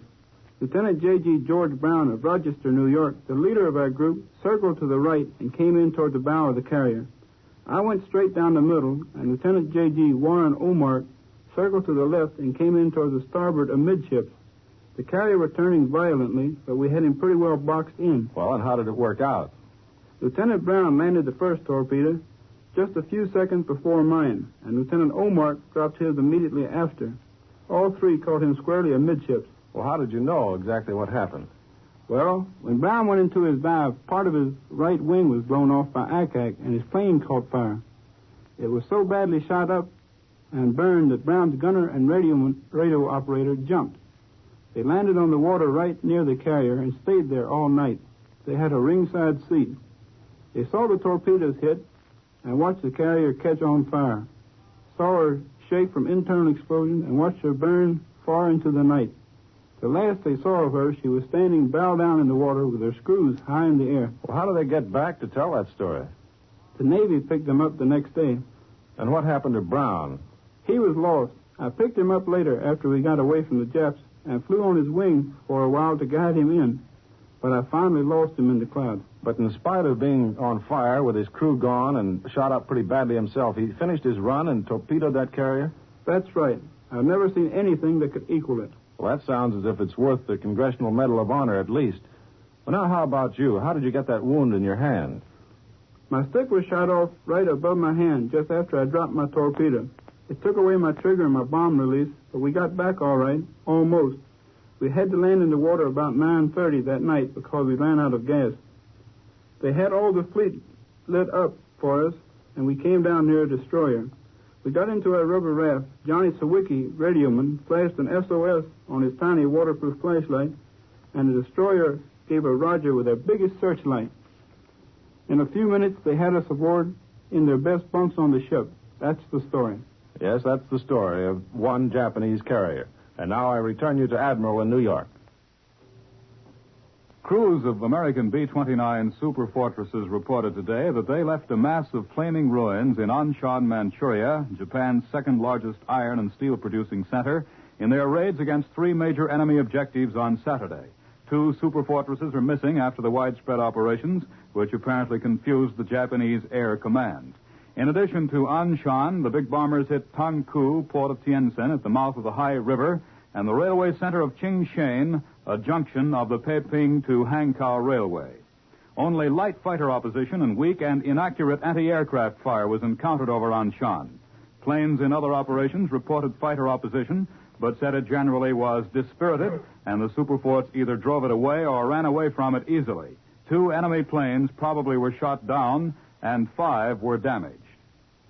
And now, once again, here is Warren Sweeney with a word from Admiral.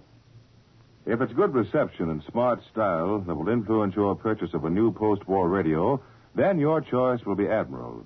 Aeroscope, Magnaband, Slide-Away, Touch-O-Matic. These famous Admiral firsts help to make Admiral the world's largest manufacturer of radio phonographs with automatic record changers. The Admiral radio of tomorrow will bring you not only the finest features of yesterday, but an impressive array of new firsts in models to meet every need and personal preference. There'll be a complete line of Admiral table radios from which you can choose that extra set you've been wanting for the kitchen, the playroom, or Dad's den. There'll be a new line of Admiral featherweight portables, including the famous 3-way AC-DC battery Bantam. You'll certainly want one as your companion during leisure hours, on the beach, at picnics, or during weekends in the country. And if you live on a farm, away from the power line, Admiral will have special models for you, packed with surprise features.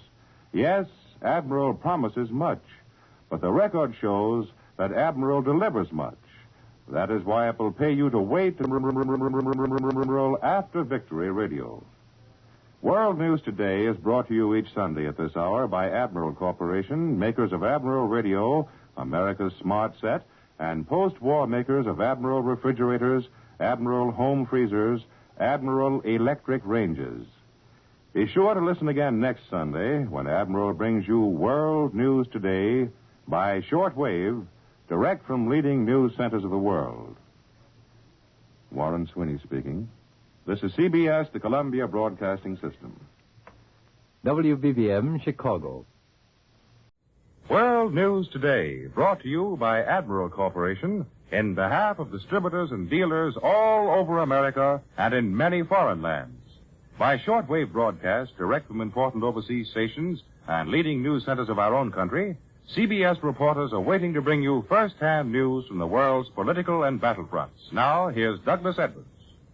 American tanks and men are swarming across the Brittany Peninsula today, and the cleanup campaign has begun at Brest. Other American columns are turning eastward toward Paris. More than 1,000 of our planes have bombed Berlin and the Hamburg and Kiel areas of Germany. In the east, the Red Army's campaigns against East Prussia and Warsaw are entering the last stage. Berlin says the Russians have made a breakthrough north of the Niemen River. German shells are crashing inside Florence today, but the British Eighth Army has planted itself firmly along the Arno on both sides of the city. In the Pacific, a fast American task force operating off the Bonin and Volcano Islands has wiped out a Jap convoy. And now for news on the Battle of France, Admiral takes you to Normandy. Bill Downs reporting.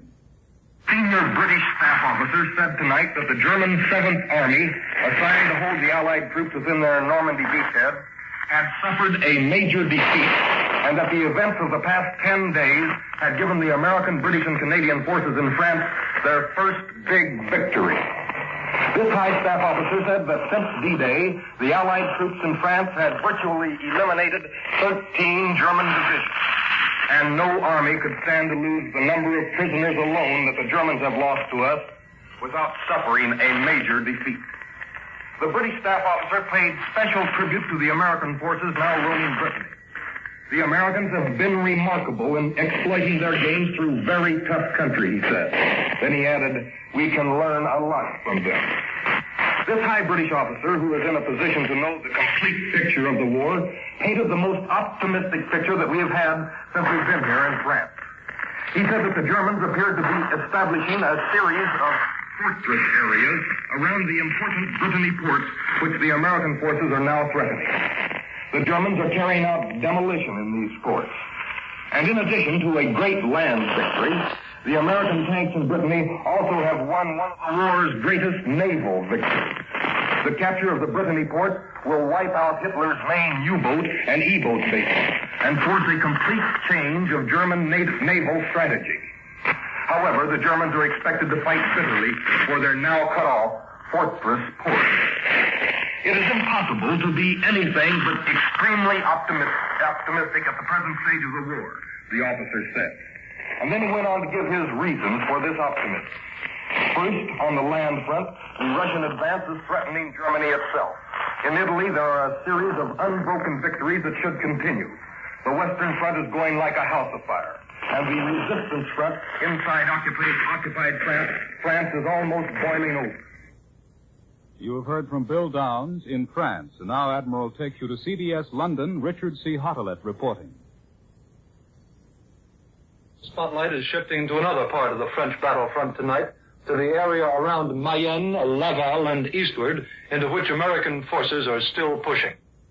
With the cleaning up of the Brest Peninsula now not much more than a tactical exercise, General Bradley is striking out in this new direction. And it's important for several reasons. For one thing, it's another drive. It's not just a few half-tracks on reconnaissance patrol. After taking the towns of Laval and Mayenne, we're moving on in strength. The Germans tonight say that the force that reached Laval yesterday evening consisted of several tank and infantry divisions. This new movement shows that our command is quick on its feet and can change the direction of its thrust always to go after the major objective. And that we've got the strength to spare for another independent operation. And that's another reason why this move eastward can be very important. For one thing, it's headed straight for Paris. But much more immediately, if it continues, it can very well outflank the entire German Normandy front. Our thrust seems headed in the general direction of Alençon, which would leave the entire German 7th Army on our flank. And remember, this is happening without weakening the Allied forces that are giving the Germans so tough a time in Normandy right now. In Brittany, there have been no new developments as far as we know. Brest hasn't been taken, and it may be that the Germans will put up a stiff fight for it. Our combat teams are roaming the peninsula at will, it seems. Speaking of Allied strength, we all know that the Americans, British, and Canadians have considerable force in France. So far, we've officially heard of only 2 armies. Tonight, the Germans report that we have a total of 4 armies in France. And add the American 3rd Army and the Canadian 1st Army to the ones that have already officially been announced. There's no word of the air developments over the battlefront in France today, but 1,000 heavy bombers have hit Berlin, Kiel, and Hamburg before noon today. I return you now to Admiral in New York. More news in just a moment, but first here's Warren Sweeney with a word from Admiral Corporation. When you can see the post-war Admiral 2-temperature refrigerator, probably the first question you'll ask is, what's become of the freezing coils? And the answer will simply be, they're gone. At least they'll be gone as far as the eye can see. And you can readily understand how much more storage room for food there'll be in the Admiral. But it means more than that. No freezing coils means goodbye forever to the messy bother of defrosting. Think of never again having to defrost your refrigerator. Actually, of course, the freezing coils aren't gone. Admiral engineers have simply built them between the walls of the refrigerator. When you examine those walls, you'll notice that they are covered with beads of moisture. Gone will be the drying cold that draws the moisture from the air and from the foods in the refrigerator. With Admiral's purified moist cold, foods will stay fresh and wholesome much longer without the use of covered dishes. Remember that. No need for covered dishes. There'll be many more surprises for you in the Admiral 2-temperature refrigerator, Sterilamp, with its ultraviolet ray action to kill bacteria and retard mold. A built-in home freezer that will quick freeze or store 2 bushels of frozen foods. These and many more new ideas will make the Admiral post-war refrigerator just as outstanding as Admiral Radio, America's smart set.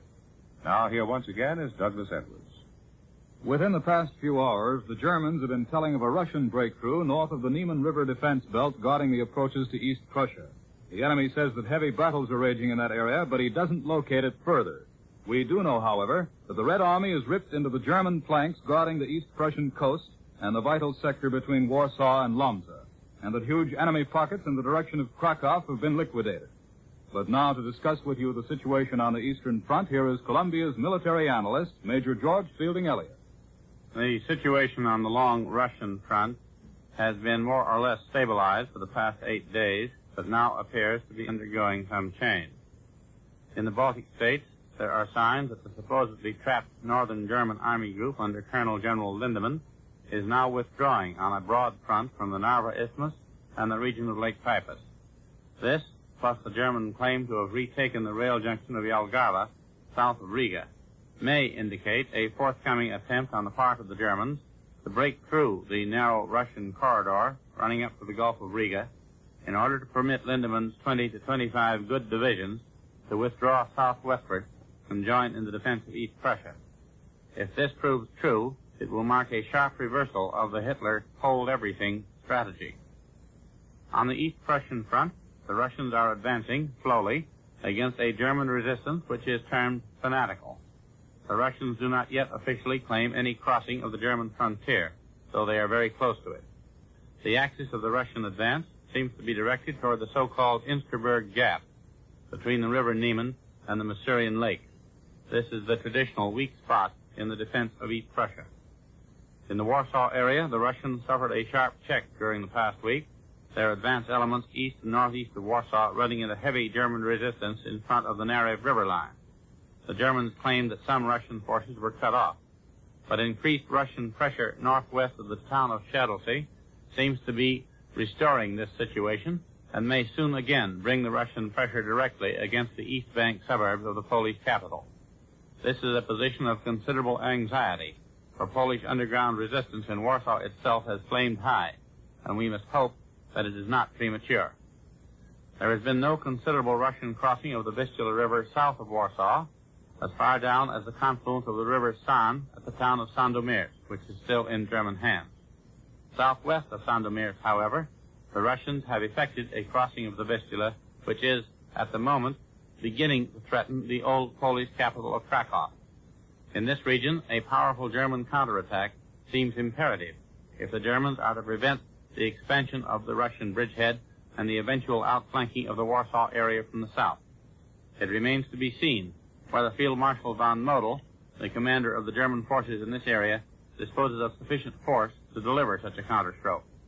Still further south, the Russians have made local advances in the Carpathian region, which threaten the Galician oil fields, an important source of German petroleum supply. And now here again is Douglas Edwards. Berlin radio says that Adolf Hitler has made another speech, this one on Friday, before a gathering of high party officials. The broadcast disclosed that Hitler, in appealing again for full party loyalty to himself, admitted that anti-Nazi generals had been sabotaging his regime ever since he came to power 11 years ago. The Germans are still pouring shells into the historic city of Florence. And now for details of the fighting in Italy, Admiral takes you to Rome. George Morad reporting.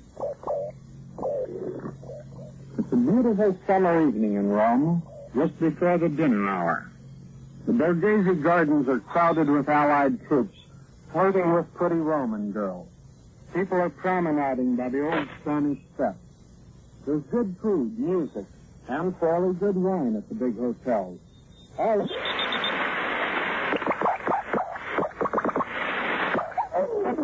Just outside. We regret the interruption of our broadcast from Rome. Here are further details of the situation on the Italian front. Bullets are whistling through the ancient streets of Florence today, and the Germans, despite promises to respect the Tuscan Arts Center as an open city, are pouring heavy artillery fire into the southern sections where the British Eighth Army is deployed. The London radio said that Florence is virtually in our hands, with the city something of a no-man's land. The broadcast, as heard by the Columbia's shortwave listening station, said that South African troops have thrown pontoon bridges across the Arno River, flowing through the city, to replace those destroyed by the retreating enemy. Allied headquarters says that British artillery has not been turned against the northern district, containing the bulk of Florence's art treasures, and where strong German forces have taken a stand. On both sides of the Florence, the 8th Army planted itself firmly along the Arno River, and the position of those German forces still south of the formidable stream is considered untenable. The enemy, raining long-range 6.5-inch shells into the part of Florence which lies south of the Arno, is firing from good mountain positions north of the city. Small arms fire was exchanged inside Florence across the Arno. Most of the shooting came from buildings demolished near Ponte Vecchio, the only one of the city's historic bridges left intact by the retreating Germans. On the Adriatic end of the Italian front, the Germans are drawing back toward Rimini, the eastern coastal anchor of their Gothic line, with Polish troops in pursuit. The Poles have captured the villages of Brunetto, Monte di Ripe, and San Vito, 2 or 3 miles beyond the Misa River and some 40 miles south of Rimini.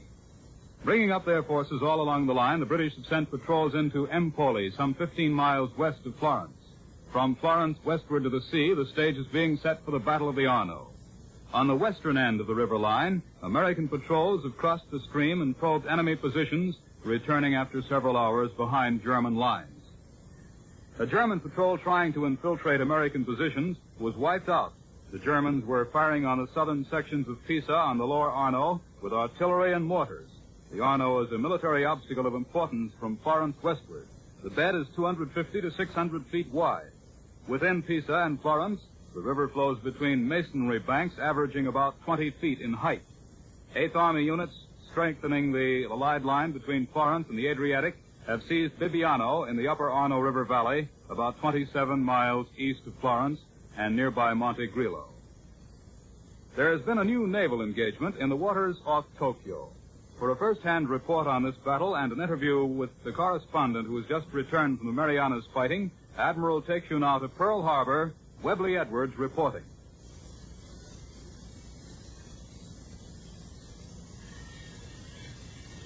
In a communique just released, Admiral Nimitz has announced that air and surface units of a fast carrier task force on the 3rd and 4th of August virtually wiped out a Japanese convoy and raided airfields, towns, and ground installations in the Bonin and Volcano Islands groups. We lost from enemy anti-aircraft fire 16 planes and 19 flight personnel. Just returned from the Marianas is John Bishop, war correspondent for the Saturday Evening Post. He arrived at Saipan on D-Day, covered that operation, went on to Tinian on D-Day, and was there during that swiftly developing operation. John, what's the word? Well, Tinian has been a bit overshadowed by Guam. But Tinian is an extremely important island, has the most valuable airfield in the Marianas with paved runways and well-built dispersal areas. Tinian was a very necessary island for us to take. It was taken in 9 days in a smooth and beautifully coordinated operation from veteran Japanese troops who were well-equipped and smartly led. Was it as tough as Saipan, John? Well, they really shouldn't be compared. At Saipan, due to the rugged terrain, the fighting was very mean. But on the other hand, at Saipan, the landings were made over thousands of yards of beach. While at Tinian, all our forces were funneled through a very narrow beachhead, narrower even than Tarawa. I believe it is the narrowest beach area ever used by our invading forces. Well, how do you account for the success under those circumstances? Because through the masterful tactics and organization of forces by Rear Admiral Harry W. Hill in command, the 4th and 2nd Marines achieved almost complete surprise. The Japs were expecting us at the wide beaches in front of Tinian town, at the other end of the island, where they had concentrated their main defenses. This northern landing was, to me, a masterstroke because it saved many American lives. Another advantage of the northern landing was that it allowed us to mass our artillery on Saipan across the 2.5-mile channel to give heavy shell fire screen for the assault troops. Could you see them over there on Saipan? We certainly could. The artillery was lined up over there, almost hub to hub, for the better part of a mile. We watched the flashes run up and down the shore like strings of giant firecrackers. At the same time, a ring of battleships, cruisers, and destroyers blasted important targets all over the island, and Thunderbolts and Mitchell bombers were shuttling back and forth from Saipan in a steady stream. Some of the planes took off, accomplished their missions, and were back at Isley Field loading up again in about a quarter of an hour. What was the nature of the Jap resistance? Their first show of real resistance was at dawn of D-Day +1, when about 2,000 Japs put on one of their suicidal banzai attacks. The Marines had so quickly consolidated their lines that the Japs were cut to pieces in short order. Very nearly all of the 2,000 were killed. From then on, with our many tanks operating in wonderful tank country, the Marines simply overran all resistance until the Japs made their final stand on the high ground at the south end. There was some pretty rough fighting toward the end. In this amphibious warfare in the Pacific, taking an island like Tinian may be compared in importance to the taking of one of the great fortress cities in the European conflict. You've heard John Bishop, war correspondent for the Saturday Evening Post, just back from the battlefront in the Marianas. And thank you, John. This is Webley Edwards at Pearl Harbor. I return you now to Admiral in New York.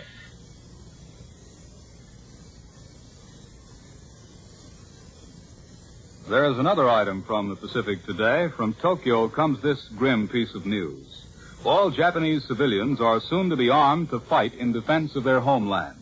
The enemy's decision to wage a total war was contained in a cabinet agreement, and the decree seems to reflect Japan's fear of an imminent invasion of her home islands. Fears were not lessened by a subsequent American announcement that Lieutenant General Robert Richardson's Army Command of the Pacific Ocean areas has been extended westward to the Japanese mainland and beyond. And now for a glance at the top developments here at home and an interview with an American flyer who has taken part in operations from Italian bases. Admiral takes you to CBS Washington. Don Pryor reporting. Philadelphia's strike-bound transportation system has begun operations again for the first time since last Tuesday, although it's still not on a full normal schedule. The Army has ordered all the men back to work by midnight tonight. Here in Washington, the Senate will begin debate Tuesday on unemployment compensation measures, a part of the reconversion schedule. One bill, introduced by Senators Truman, Murphy, and Kilgore, provides for payments up to $35 a week. Another, which has the approval of the Finance Committee, headed by Senator George, proposes to leave the whole matter up to the various states with federal aid. A hot fight is expected over that issue. Military officials here are alarmed about the recent lag in war production and are fighting a WPB order to authorize partial civilian production beginning August 15th. Probably the most important air power development since the war began is a long-range fighter plane, the Mustangs, Lightnings, and Thunderbolts that have been escorting big bombers everywhere in Europe. Here's a man who's been flying those long missions, Lieutenant Colonel Alvin C. Gillen, 2nd of Columbus, Georgia.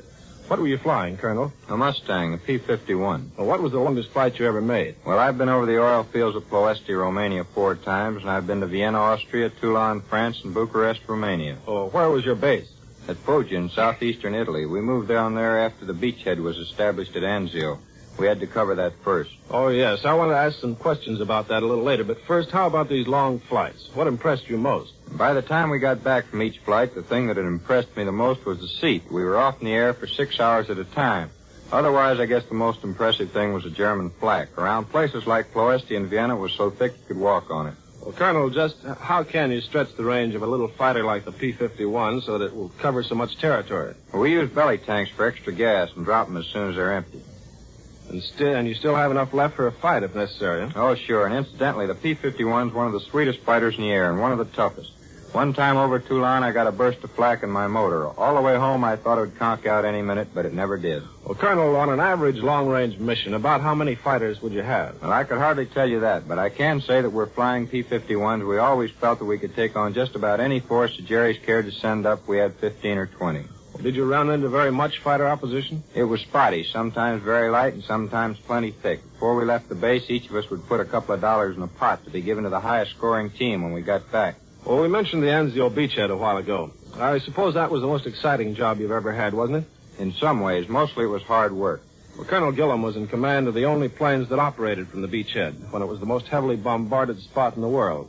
What was your assignment? We had to be ready all the time to intercept any German planes that came over. We flew right off the beaches within artillery range of the Germans. Well, that must have been a nice, restful experience.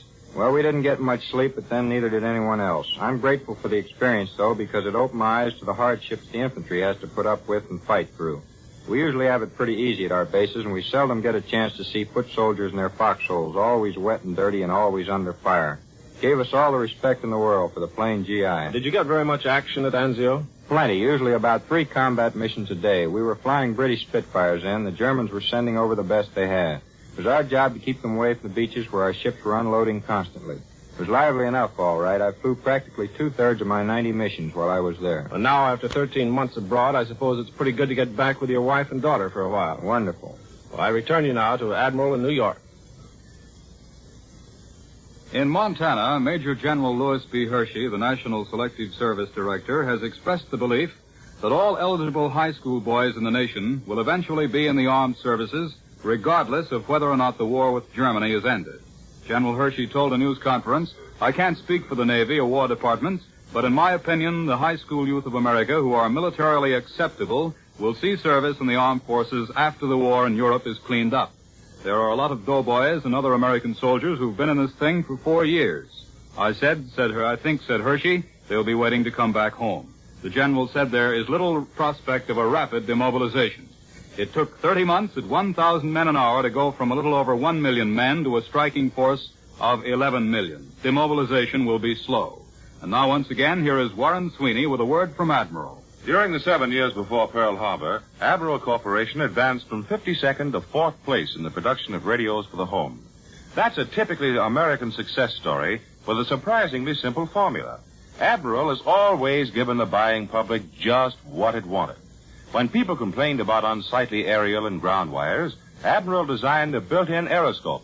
When more convenient tuning was desired, Admiral originated tilt tuning with a soft glow dial, easy to read standing or sitting. When radio phonographs gained popularity, Admiral gave America a dependable, trouble-free, inexpensive automatic record changer. Again, the response was so great that Admiral soon became the world's largest manufacturer of radio phonographs with automatic record changers. In supporting America's war effort, Admiral has led in research on radio, radar, communications equipment, and television. So, when America's enemies have surrendered, Admiral will give you just what you'll be wanting in your next radio or television receiver. You can always expect the best of everything from Admiral. The 5th War Loan has drawn to a successful close, but the need for all of us to buy war bonds, more and more of them, has not ended. Our boys in Italy, Normandy, and the Pacific need your help today just as badly as they did last week or last month. Remember, too, the road to post-war financial security for you is paved with war bonds. So, if for no other reason than its personal advantage to you and your family, buy all the war bonds you possibly can. World News Today is brought to you each Sunday at this hour by Admiral Corporation, makers of Admiral Radio, America's Smart Set, and post-war makers of Admiral refrigerators, Admiral home freezers, Admiral electric ranges. Be sure to listen again next Sunday when Admiral brings you World News Today by shortwave, direct from leading news centers of the world. This is CBS, the Columbia Broadcasting System. WBBM, Chicago.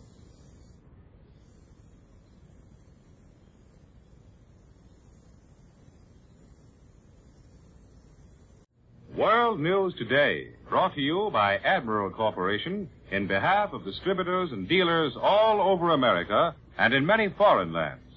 By shortwave broadcast direct from important overseas stations and leading news centers of our own country, CBS reporters are waiting to bring you first-hand news from the world's political and battlefronts.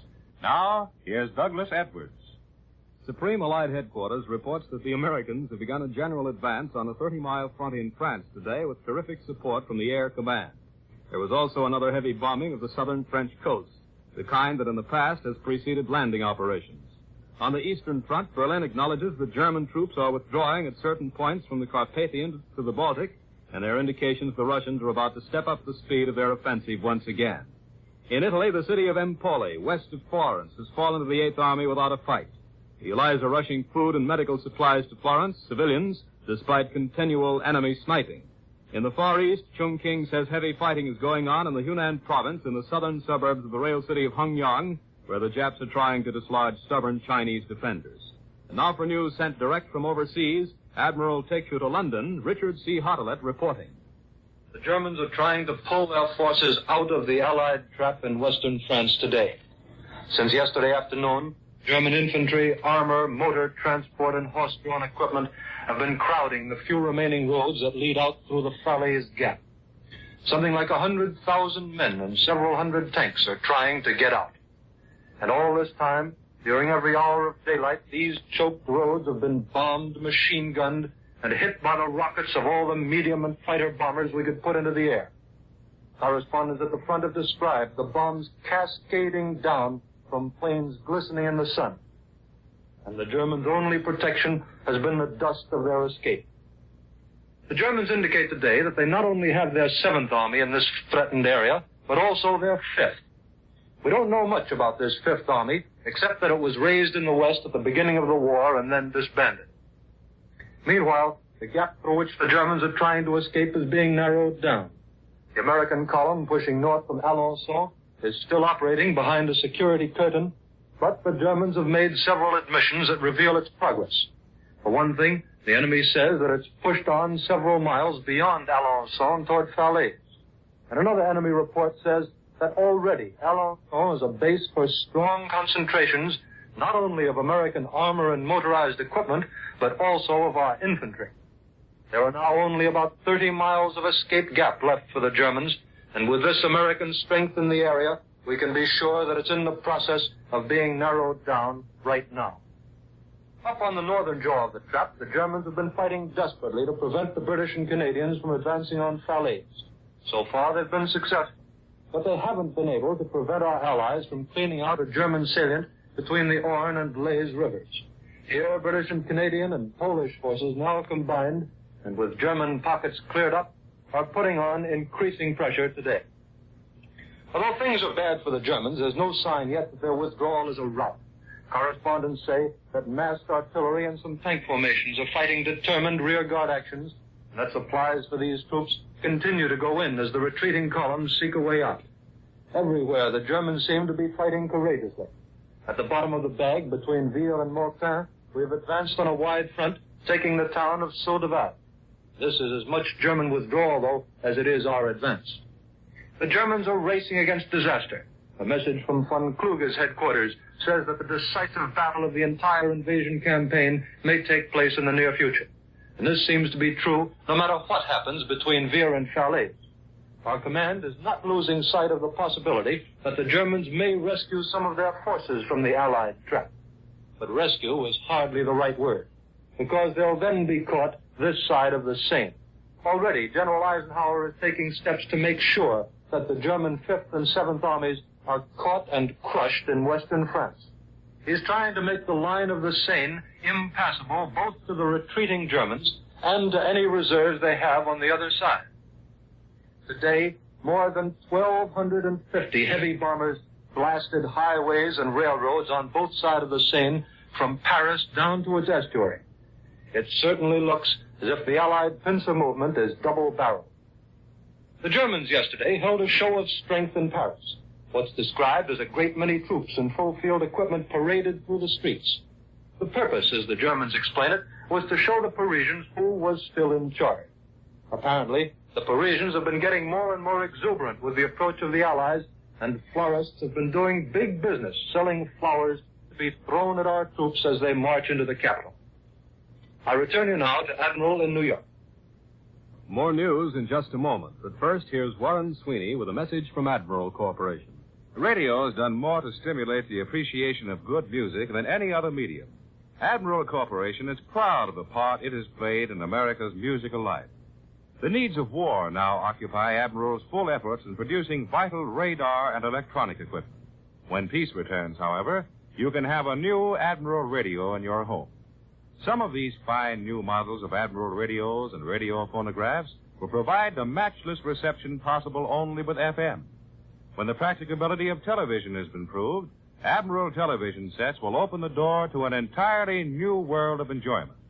Post-war, your choice may be made from a wide range of sizes and styles, from the Admiral Bantam or personal type receiver to the superb models of combinations made in the great modern factories of Admiral Corporation, world's largest manufacturer of radio phonographs with automatic record changers. Now, here once again is Douglas Edwards. Europe's eastern front is showing signs of breaking into movement today, which may quickly sweep the Russians into Warsaw and East Prussia. A German military commentator has admitted that Russian attacks against the Hungarians were only partly repelled as the Soviets renewed their pressure towards Slovakia and Hungary. And east and north of Warsaw, a Russian tank attack forced a German retreat of several miles. The Germans also admitted fresh Russian gains northwest of Bialystok.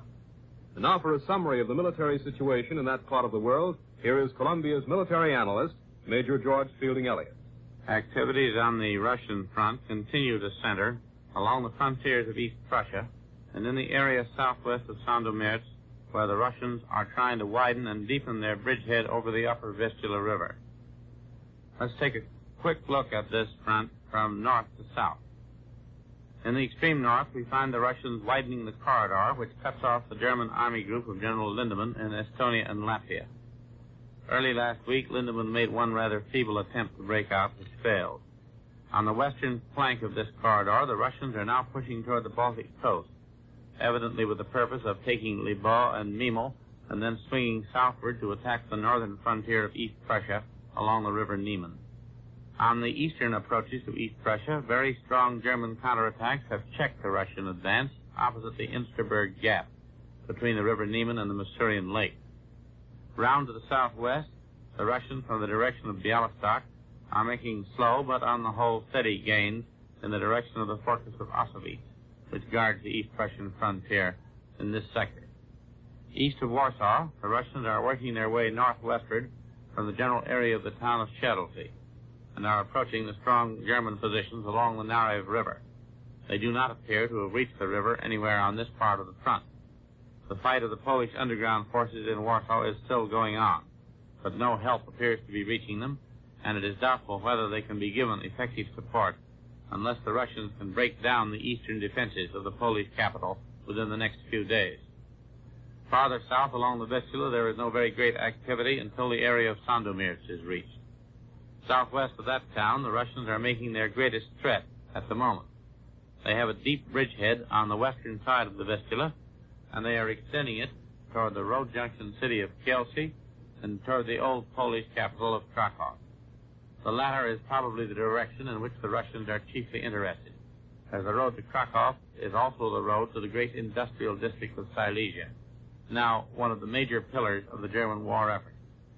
It is therefore not surprising to learn from yesterday's Russian communique that heavy counterattacks by German tanks and infantry are taking place against this Russian bridgehead.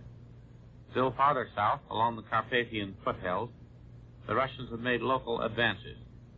The Germans appear to be trying to create the impression that the Russians in this area are intending to force their way across the mountain passes into Slovakia and Hungary. No doubt the Germans think this is good propaganda to make the Slovaks and Hungarians fight harder on the German side, but it seems to be scaring both the Slovaks and the Hungarians out of their senses, or perhaps it back into some approach to common sense, as there have been persistent reports all week of separate peace moves and political shake-ups in both countries. The Russians have not officially indicated any mountain crossing intentions so far in this Carpathian area. Now here again is Douglas Edwards. Major George Fielding Elliott has just given you an analysis of the military situation on the Eastern Front. German armies in Italy, their morale bolstered by a proclamation by Adolf Hitler himself telling them that the Nazis will be ready to assume the offensive in 6 weeks, sent many patrols probing into the Allied lines south of the Arno River today. And American heavy bombers from the Mediterranean again attacked the southern French coast. For details and other news from the Italian front, Admiral takes you to CBS Rome, Winston Burdett reporting. Our air attacks against the French and Italian Rivieras continue. Against gun positions from Genoa to Marseille. Against railway yards and airfields further inland. Liberators today struck at rail bridges across the lower Rhone River, while other heavy bombers went out in force to raid coastal targets. Here in Rome, there has been no official hint as to the purpose of Prime Minister Churchill's visit to Italy. But the Italian papers are full of speculation and comment. Many of them take this occasion to lay the grievances of occupied Italy before the Prime Minister. Two papers address open appeals to Mr. Churchill. One of them suggests that Mr. Churchill take a motor trip from Rome to Naples to see, it says, whether we, the Italians, have suffered enough, and to decide whether we are still to be considered a conquered people. The Party of Action paper, in an open letter to Mr. Churchill, says, I quote, we should be lying both to ourselves and to you, our allies, if we said that all has gone well on the way to reconstruction of the country. We are still technically considered enemies of the United Nations, our liberator. The Socialist paper today says that relations between the Allies and Italy are getting more and more strained. There are many signs, the paper says, that the policy of the Versailles Treaty is being applied in Italy today.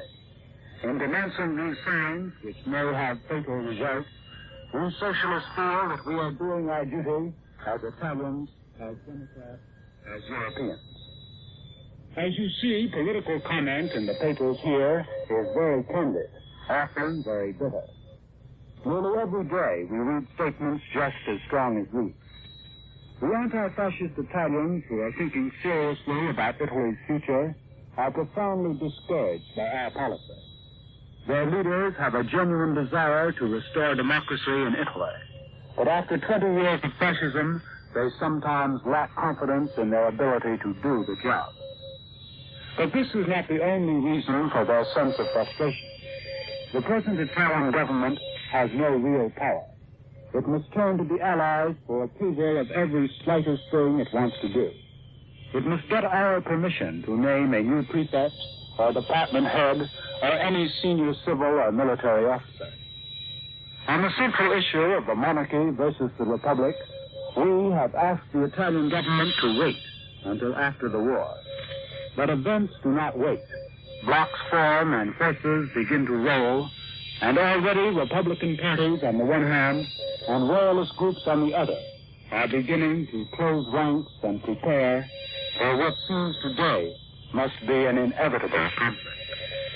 This is Winston Burdett in Rome, returning you now to CBS in New York.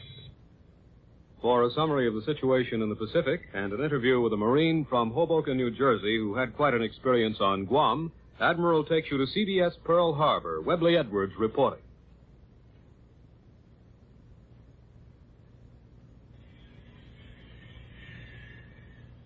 Here's a Marine corporal who found himself in a tight spot after killing several Japs from Guam.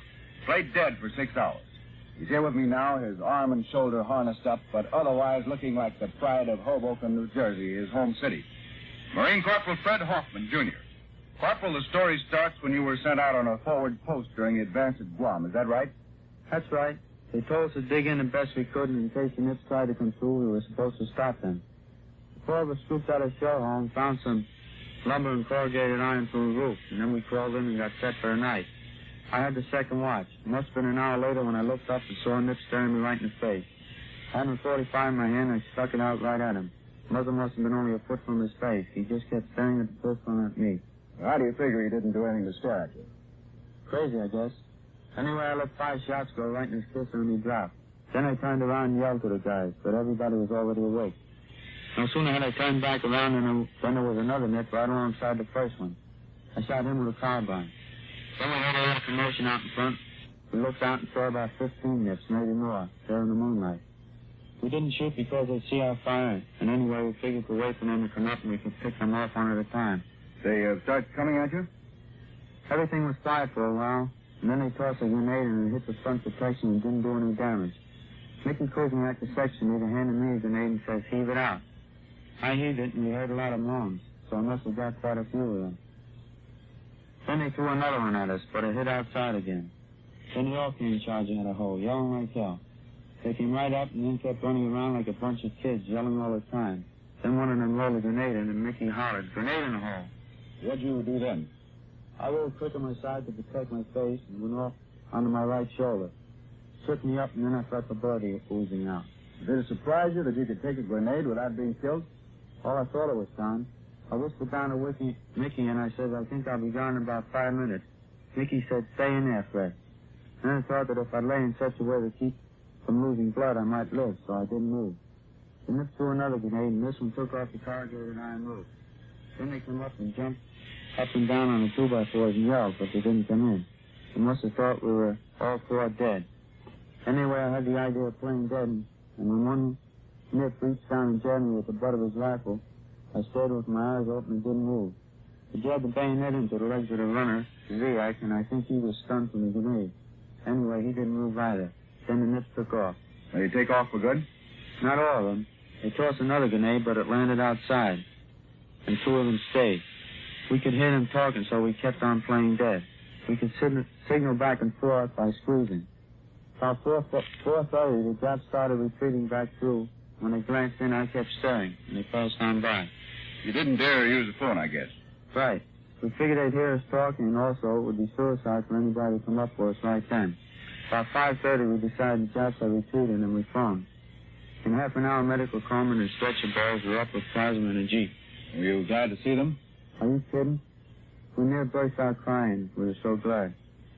Fred, your folks and your girl back there in Hoboken, New Jersey, will be glad to know that you're in fine condition. You've heard the story of Marine Corporal Fred Hoffman, Jr., wounded at Guam. This is Webley Edwards at Pearl Harbor. I return you to Admiral in New York.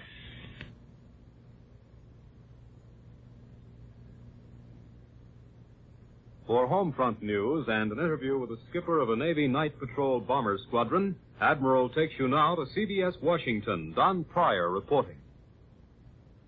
The War Production Board's fourth reconversion order is expected to be issued tomorrow, permitting limited and very limited production of civilian goods. Plans for the Russian, British, American Conference on a World Peace Organization are almost complete. The British delegation arrived here last night. The conference will open next Monday. On Capitol Hill, the House is expected to pass legislation this week to govern the disposal of surplus war property. And next week it will take up the controversial George Bill for demobilization and unemployment compensation.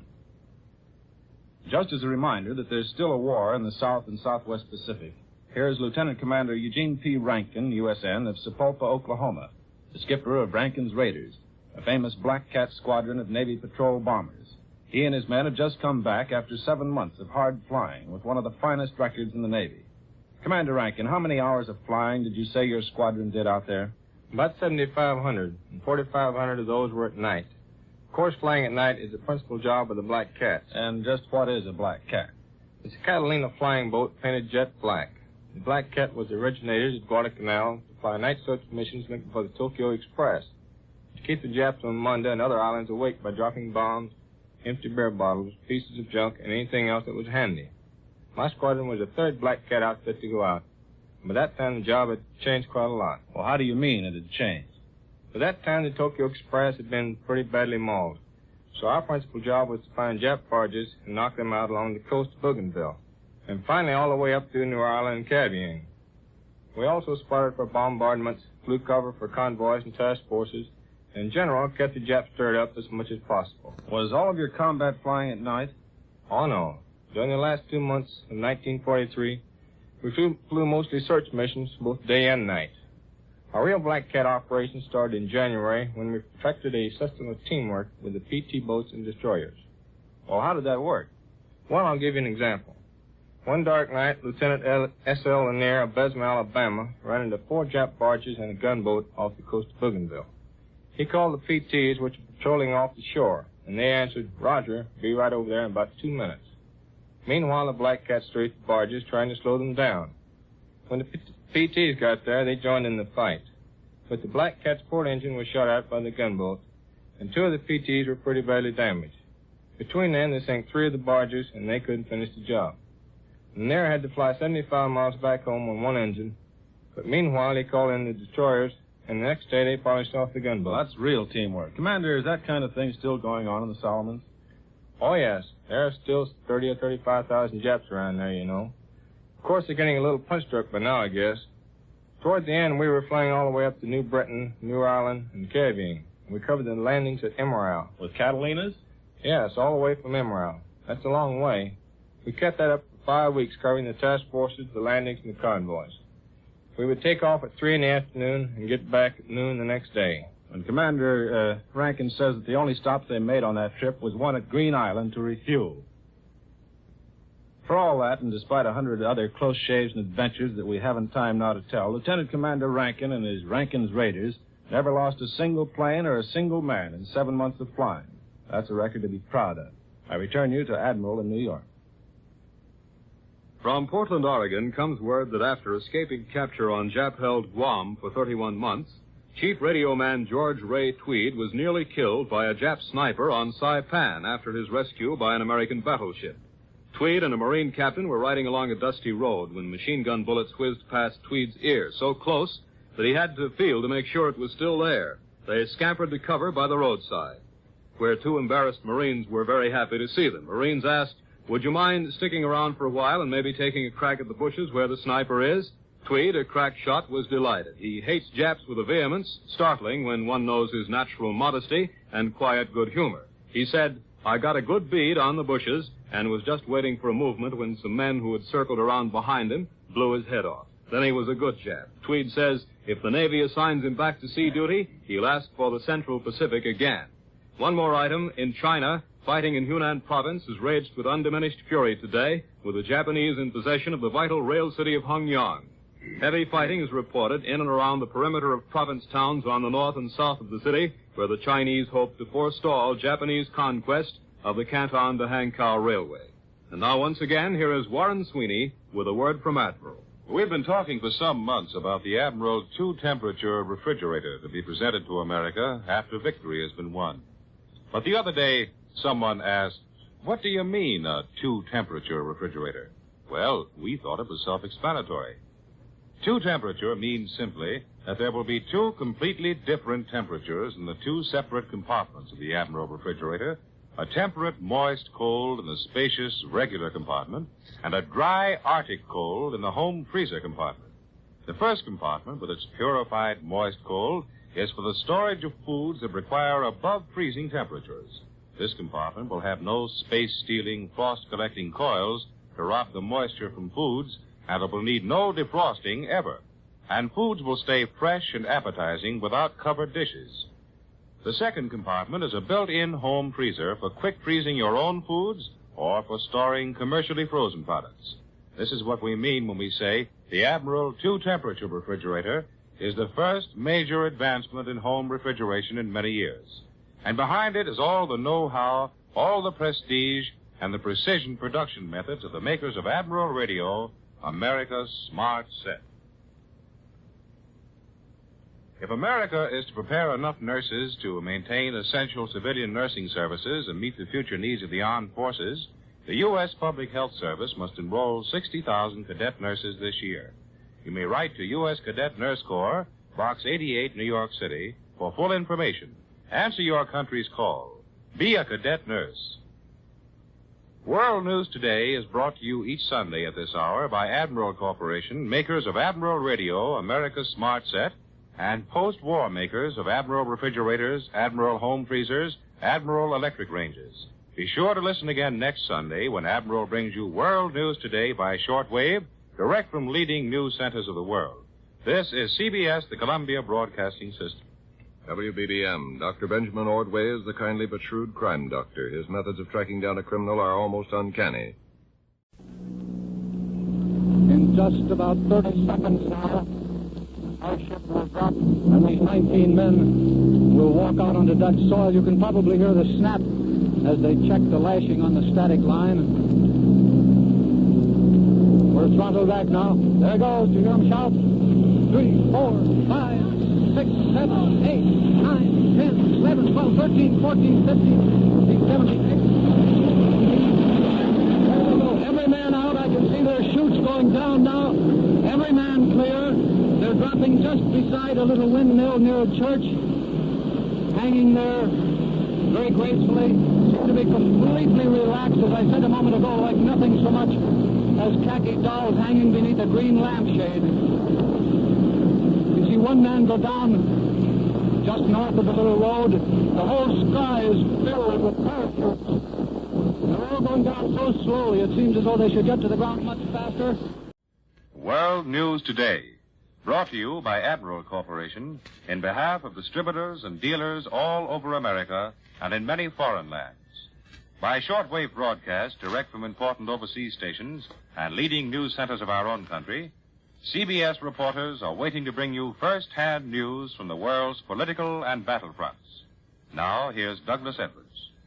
Allied headquarters announced today that elements of 14 German divisions and parts of 4 others have been caught in the Normandy pockets and are being blasted to pieces by artillery fire. The Germans say American forces have crossed the Seine northwest of Paris. In the south, the 7th Army has sealed the doom of Toulon and Marseille by a 20-mile advance toward the Rhone Valley. On the eastern front, the Red Army is hammering at 4 salients as the Germans report a new attack in the south. Here at home, Russian Ambassador Gromyko has arrived in Washington for the world security talks. And the War Department announces another raid by the B-29 super planes on industrial areas in the vicinity of Yawata on Kyushu Island on the Japanese homeland. And now for our first news direct from overseas, Admiral takes you to London. Richard C. Hottelet reporting. The Germans this evening report that American tanks are across the Seine River after airborne and parachute troops had established a bridgehead somewhere between Vernon and Mantes. The enemy says that heavy fighting is in progress at this point. There is no confirmation in London, and there isn't likely to be under the present policy of secrecy, but a delayed report from this part of the front this evening makes the German story sound logical. A Reuters correspondent said that American forces were stretched out along the west bank of the river for miles north of Nantes.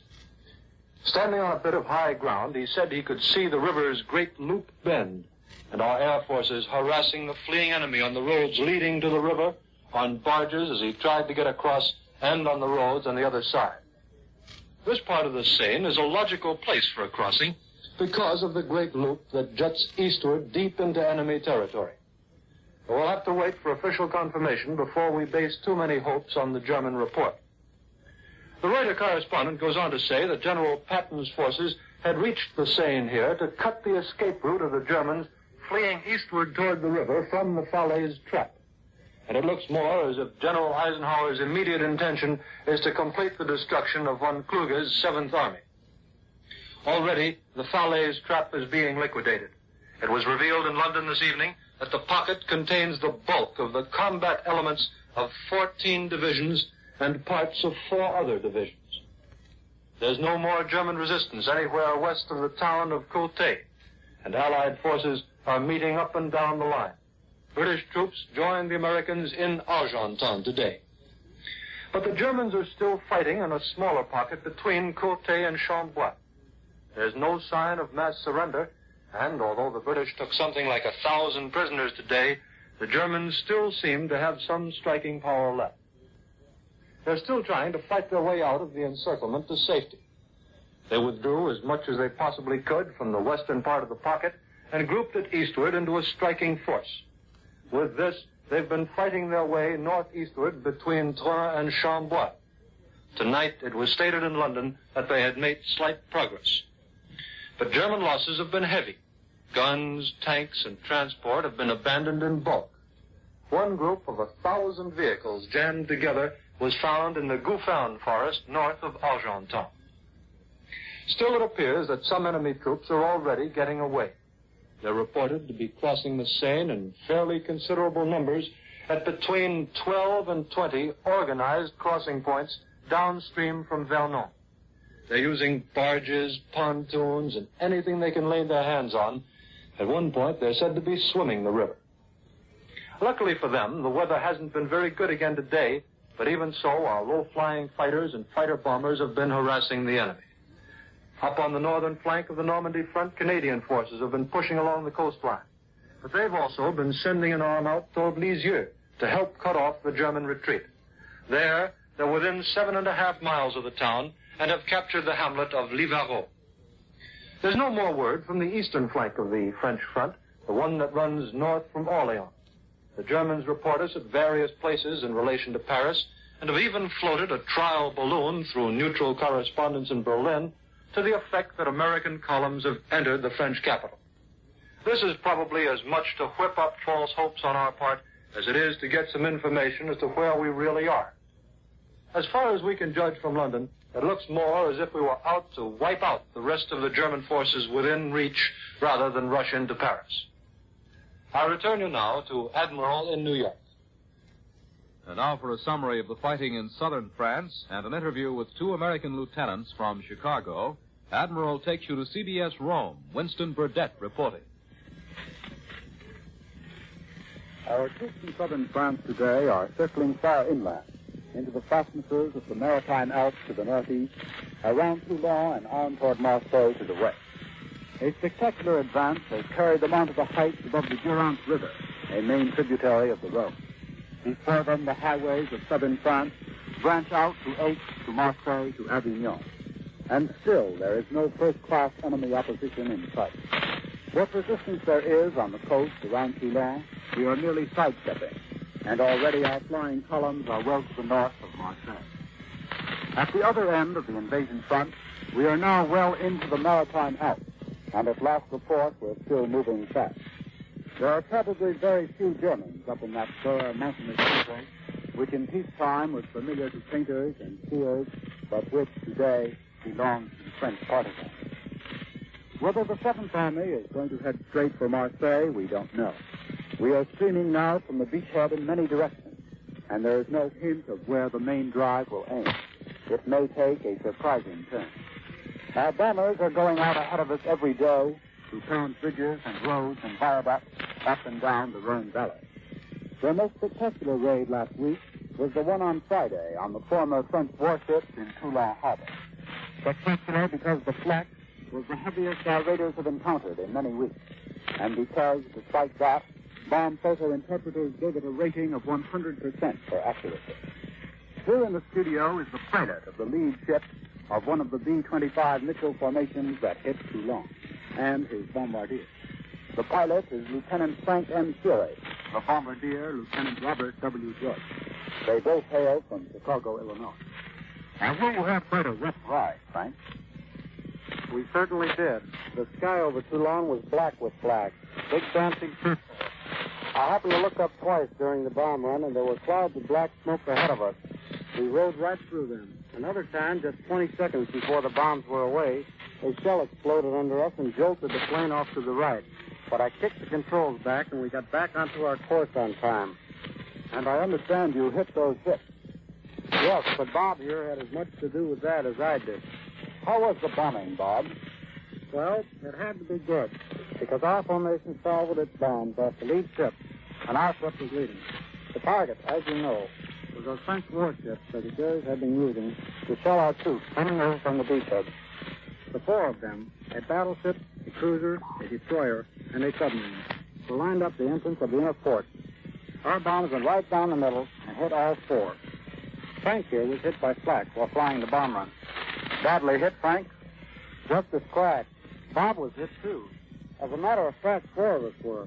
Our navigator got a piece of flak in his shoulder, and my co-pilot, commander of our group, was also hit by a piece that came flying through the cockpit and just missed my head.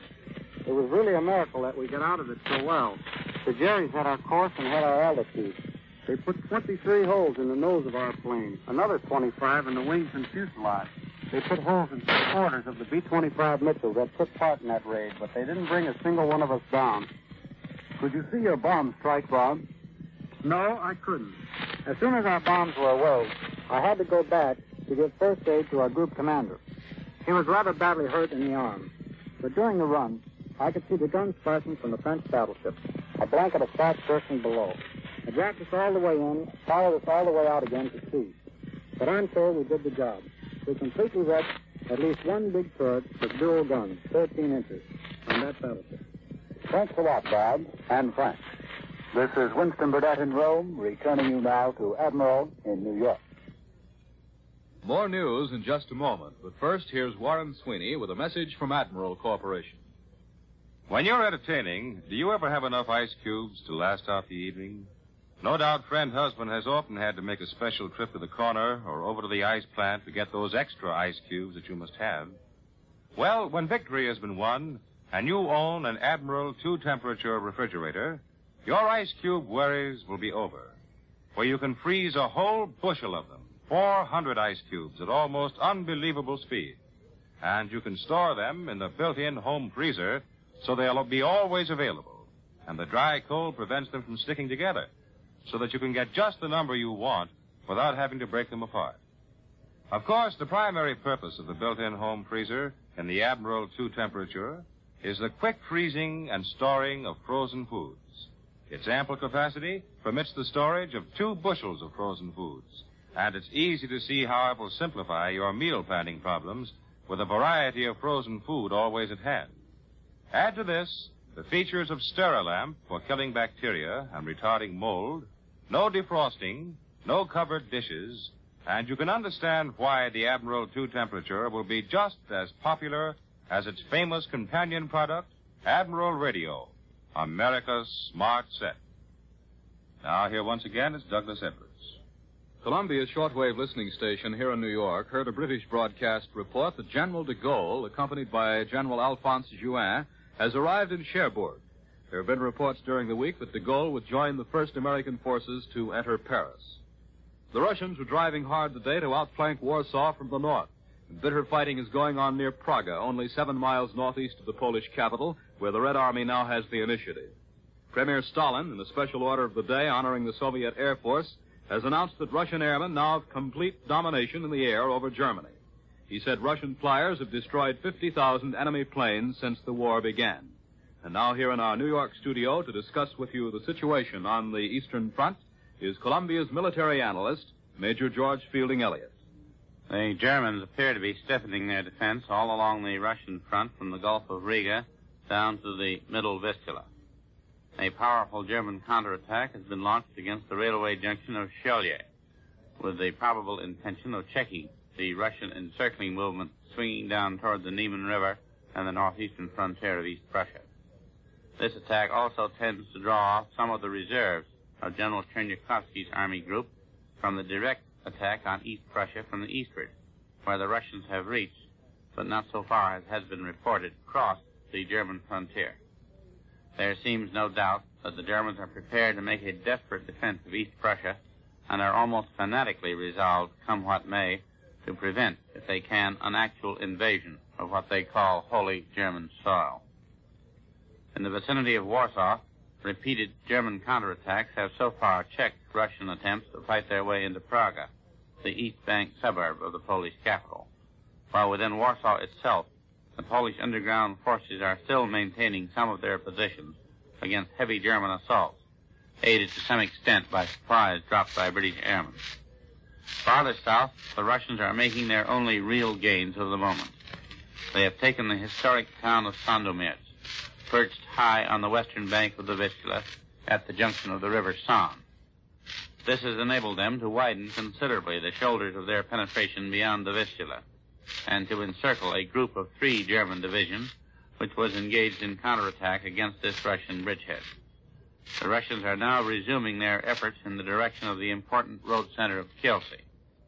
If Kielce falls, the threat to the German positions around Warsaw will be considerable, as the German forces in the vicinity of the capital will be in danger of being outflanked from the south.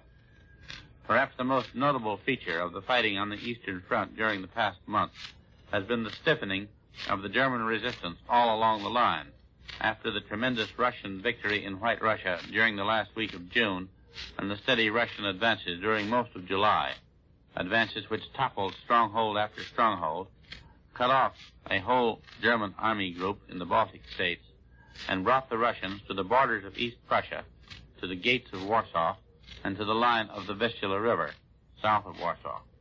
Along this line, the Germans managed to stabilize the front, and there it has remained more or less stabilized ever since. The Russians have, however, now had time to reorganize their supply system and to regroup their forces, and it seems altogether likely that the last days of August and the month of September will see decisive battles on a grand scale all along this long Eastern Front. Now here again is Douglas Edwards. All Spain is watching the progress of the Allied drives in northern and southern France. For a direct report on news from occupied Europe and the battlefronts reaching Spain, Admiral takes you to CBS Madrid. Glenn Stadler reporting. Just a little more than 4 years ago, on June 14, 1940, Paris was a beaten, lifeless, and lightless city. I was one of the few American correspondents there that fateful day. And now that our own troops are virtually at its gate, it seems appropriate to recall scenes of the Wehrmacht's entry. Then the Nazi victory trumpets glistened in the hot sunshine. Now, rusty, battered, and long unused, they're being dragged back toward a crumbling fatherland. The afternoon of June 13th was a fitting prelude to the morrow. A flaming oil depot, apparently in the same locality as the one burning just outside of Paris this afternoon, poured forth immense clouds of smoke. Rain fell through it, speckling black everything it touched. Beneath this sinister omen, refugees struggled southward. The impression was one of unreality, like a nightmare in which it's impossible to flee from a horrible monster. Later, the sun came out, and the red panorama it created in the sky blended with the flashes from hundreds of German guns not far away. There was one enormous explosion that shook all of Paris. That was the last bridge the French blew up. Inside the city, which that morning had been declared an open city, there was no destruction whatsoever. At midnight, the shooting had ceased. The Champs-Élysées was deserted. The sound of footsteps echoed as if in a tomb. Every one of the less than 1 million who remained knew that Hitler's mechanized giants would clear in within a few hours. Some believed Reagan could check the Germans to the south. That within a week, Hitler was spreading around Marshal Foch's railway coach in Compiègne Forest, dictating armistice terms. At dawn, the Germans entered. Swastikas were hoisted over Napoleon's Arc de Triomphe and over the Eiffel Tower. Hundreds of tricolors were torn down and left crumpled in the dirt. Soon General von Studenitz arrived and established headquarters in the Crillon Hotel just across from the American Embassy. He had won a bet that he'd be the first German general in Paris. Most of the French remained indoors, but those who did venture out stood around in apathetic little groups. They were stunned, bewildered, helpless. Yes, and hopeless. What had happened to the French army that everyone thought was the best in the world? Another correspondent and I rode bicycles over the French Bridge, which was heavily guarded with anti-tank guns. We passed the German embassy on Rue de Lille just in time to see its doors creak open. The air was filled with the odor of mothballs. A few days later, Otto Abetz, the Nazi who earlier had been expelled from France, arrived to take over as ambassador. Today, this very same Otto Abetz has skipped out of Paris to avoid capture by Allied forces. Also reported as having left is Vichy French Premier Laval, the man Abetz often described as the only Frenchman who can guarantee collaboration with Hitler. All that day, the conquering German armies rolled in, converging at Place Le Concorde. Bands blared out Deutschland, Deutschland über alles, and goose-stepping soldiers shouted themselves hoarse with speed higher, hail victory. The following day, a sickening sound mingled with the triumphant noise of the Wehrmacht. It was the sound of French soldiers, dirty, hollow-eyed, and utterly defeated. They were on their way to long years in Nazi prison. But today, August 20th, 1944, their fearful, dark vigil is about finished, for the armies of liberation are on the march to Berlin. This is Ben Stadler in Madrid, returning you to Admiral in New York. Admiral takes you now to CBS Washington. Don Pryor reporting. I want you to meet Lieutenant Commander C.R. Conger, USNR, a man who probably knows as much as anybody about amphibious warfare. He trained the naval beach parties for North Africa, Sicily, Italy, Normandy, and the Pacific. And he's just come back from a flying trip to Guam, where he went in with the invasion force. First of all, Pete, what is a beach party and what does it do? It's a small unit of officers and men, all of them especially picked for their drive and initiative.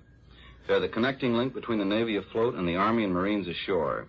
They live in organized confusion, and they have to be the bosses of it, because there can't be any red tape on a beachhead. Things just have to get done. Well, but just what do they do? Are they traffic cops, more or less? Yes, and a lot more. One of the officers is a doctor, and he has 8 medical corpsmen with him.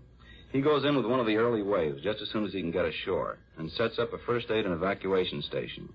It's usually in a foxhole or dugout covered with a tent or palmetto leaves. In most landings, the flood of wounded starts almost immediately, as soon as the corpsmen round them up and bring them in. And the doctor, usually a young guy, works day or night to get the job done. So do the corpsmen. Some of these men have been through as many as 5 different landings. Well, what about the rest of the outfit? Well, there's a hydrographic and a boat repair section. They reconnoiter the beach, clear away any obstacles they can, set up identification markers for landing craft, salvage and repair boats. and check casualties and generally work like fools. Then there's the communication unit. Their job is to establish communication between the beaches and the ships offshore. Actually, that's just the beginning. On any landing beach, you'll find the beach party men doing 1,000 different jobs. They direct traffic, help unload ships, help with the wounded, fight off counterattacks, and use every means short of mayhem to keep things moving.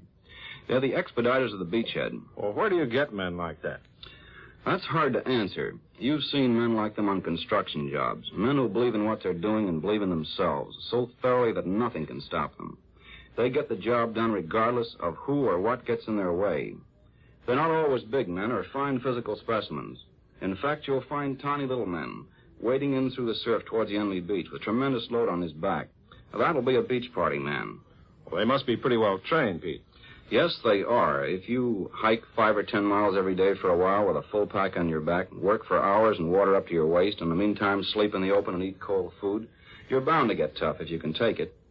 These men are the ones who could take it. Most of them are young, but youth isn't necessary. We have a man out there, a commander, who's a group beachmaster, who's a good example. They call him Squeaky Anderson. Before the war, he was a big salmon fisherman in Alaska. He's about 56 years old, but he has more stamina, drive, and determination than almost any other two men. He's a real character.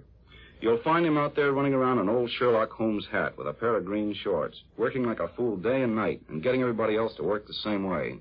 Well, it's men like that, I guess, who make this country what it is.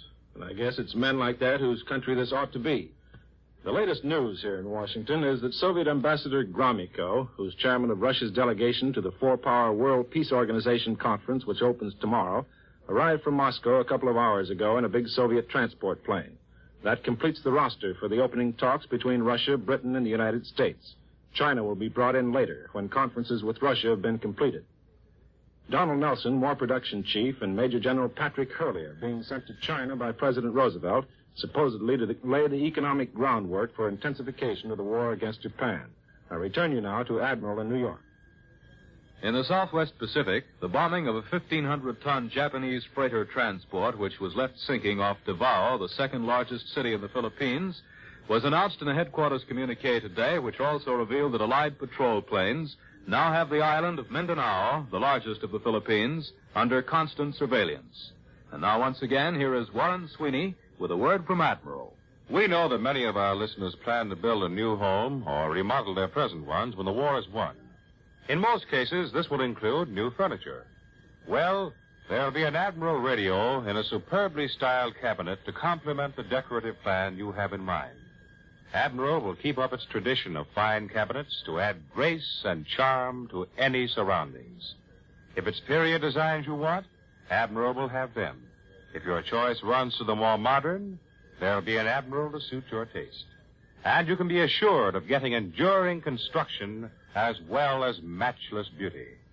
For the cabinet that is an exquisite piece of furniture, plus the fine reception of Admiral radio, plus the complete dependability and simplicity of the Admiral automatic record changer, you can't do better than Admiral.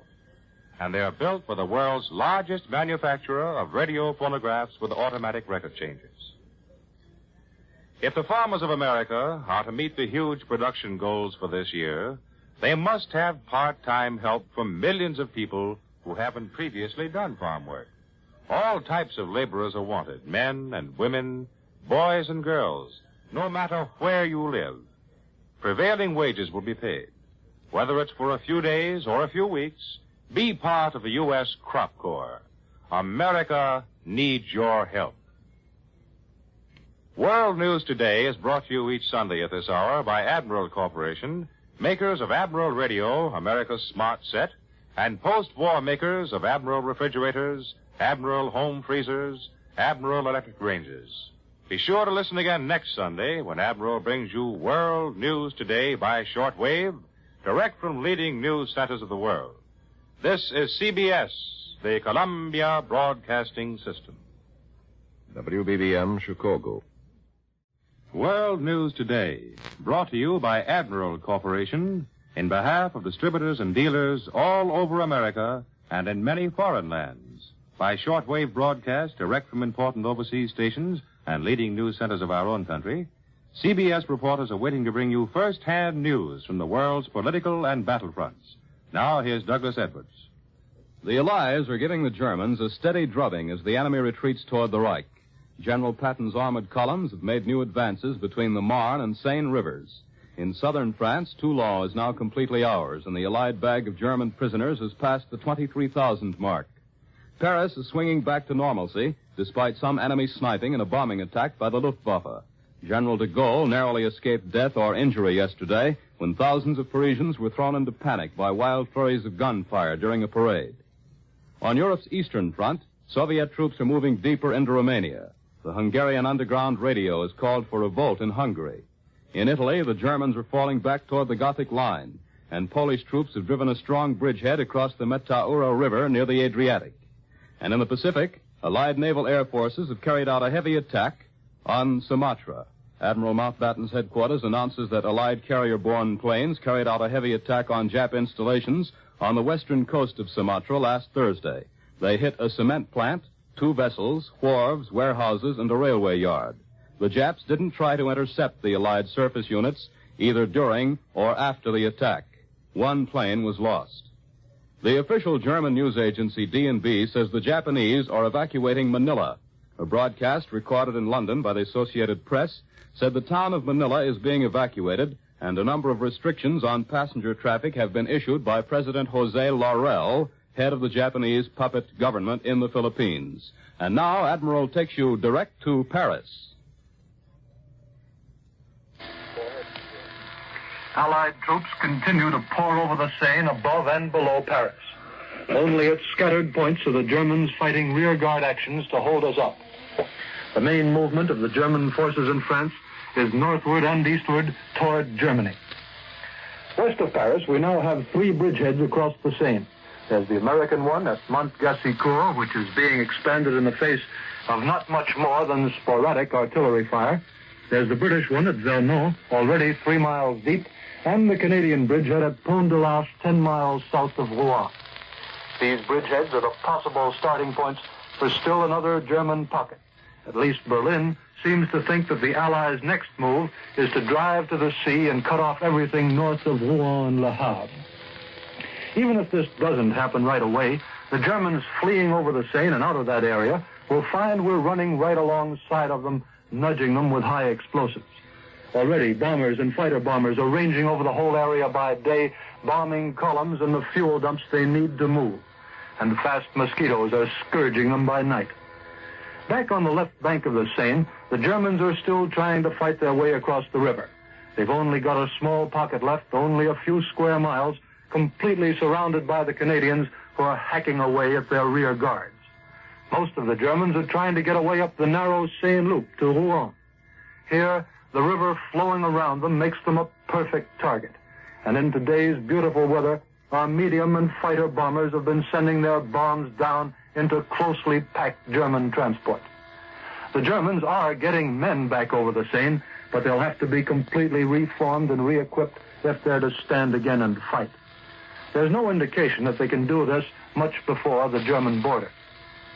On toward Paris, the left bank of the Seine is almost completely cleared of the enemy. And above the capital to the south, American troops are spilling over 4 more bridgeheads. Strong forces are pushing deep into the area between the Seine and the Marne. The ones shoving east from Melun have gone 23 miles to Passy without meeting opposition. Farther east at Nogent, we're mopping up. And it's only where we've pushed on from Troyes that we're meeting considerable opposition now. It's there that we've come closest to Germany so far. The Saar is only 145 miles away. There's still plenty of excitement inside Paris. Yesterday afternoon, shots rang out in the Cathedral of Notre Dame as General de Gaulle attended a Thanksgiving Mass. And there continues to be sporadic shooting in various parts of the city.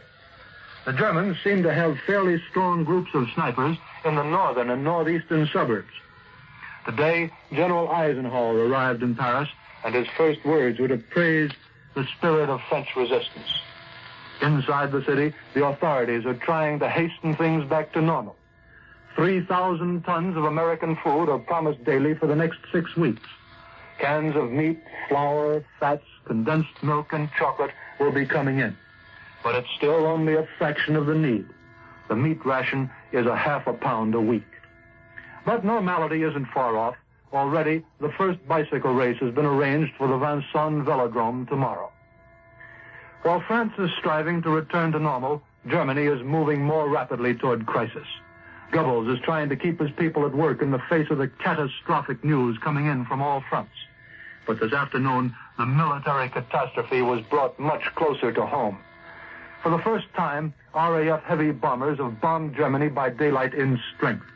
Between 250 and 500 Halifaxes went into the Ruhr this afternoon, into the happy valley that blossoms with flak, to bomb another synthetic oil plant. The Luftwaffe couldn't keep them away. This combined bombing by day has been the prelude to great events ever since June 6th. It may well be that the RAF and the American Air Forces will now combine their tremendous strength to play the overture to Germany's last act. We return you now to Admiral in New York. That was Richard C. Hottelet in London. We had hoped to bring you a broadcast direct from Paris, and we regret that we were unable to do so. And now for a summary of the situation in Italy and southern France, Admiral takes you to CBS Rome. George Murad reporting. The battle for southern France, in a geographical sense, is almost over. In 12 zero-win days, French and Allied troops have seized to our in front all the territory east of the Rhone flush to the Italian border. Inland, our troops are consistently 100 miles deep, and probably a lot more if our communiques kept up with the Army. The German 19th Army has been smashed and scattered. 23,000 of them are prisoners. The main Allied elements are now pouring down the Rhone Valley, and the next big story to expect is the junction with Eisenhower's men. But it must be admitted that the Nazi rear guards accomplished their mission, the smashing of Toulon and Marseille, keeping us out of those superb harbors when our whole southern front was in some precipitous flight. They've held these port areas for nearly a week now, fighting like cornered rats, and meanwhile blasting every facility which we so badly need. Today, the Nazis are about finished. In Toulon, a few are holding out on Saint-Mandrier, and in Marseille, several thousand are encircled on some high ground north of the canal. They're dying the hard way, but they did their job. The military achievement is plain. We've slammed home another broad segment in the steel circle that's forming and contracting around the right. But that contraction goes beyond the progress of armored columns. Kesselring, fighting skillfully in northern Italy, is beginning to look over his shoulder. He sees us at Briançon, only 55 miles from Turin, and to his left he sees the escape routes into Austria closing. Possibly for this reason he's made a small but general retreat. Troops of the 8th Army have crossed the Mataro River, opening a bridgehead within 9 miles of the Adriatic port of Pesaro. While the Allied victory has been dramatic enough, all this has really been overshadowed by the fierce spiritual resurgence of France. As village after village falls, and the Maquis spring out of every town and piece of forest, a wild thrill of hope must have raced across all Europe. Certainly it did in Italy. Italy, where 4 years ago people were chanting Corsica, Tunis, Djibouti. All that's disappeared now in a grand burst of admiration for their Latin neighbor, for a France that is going back to the French. Winston Burdett says that with all the hatred and desire for revenge, the French are determined this won't ball up their plans for a strong and independent France. Along with the fighting Maquis in each town, we invariably find the Vichy'ites are out and the local committee of liberation is ruling with a stern hand. General de Gaulle has evidently had delegates and organizers touring the country for many weeks, long before the invasion. There is no AMG, and they do accept our civil affairs officers in a purely advisory sense. But they say we represent France until the French people go to the polls again. Unlike Italy, where indiscriminate settling of old scores brought such hardship on genuine patriots, the French are taking no chance on Allied interference. First, the Vichy local governments are automatically dissolved. Next, those guilty of espionage are handed over to the Allies. But the great bulk remaining, collaborators and traitors, are handed over to hard French justice. As for those Frenchmen who were lukewarm and timid when the heat was on, they'll be told now to moderate this last-hour enthusiasm and not to interfere with the liberation government, will foment criticism behind a mask of false patriotism. France apparently knows where she's going, and that's something new and very important on the deeply troubled European scene. This is George Morant in Rome, returning you now to Admiral Radio in New York. More news in just a moment, but first, here's Warren Sweeney with a message from Admiral Corporation. Do you like good music? Would you like to be able to enjoy a full symphony or concert without interruption? Then you'll want an Admiral radio phonograph with an automatic record changer when the war is won. For by the Admiral automatic record changer, you can load it with up to 12 records and sit back and enjoy your favorite music without bother.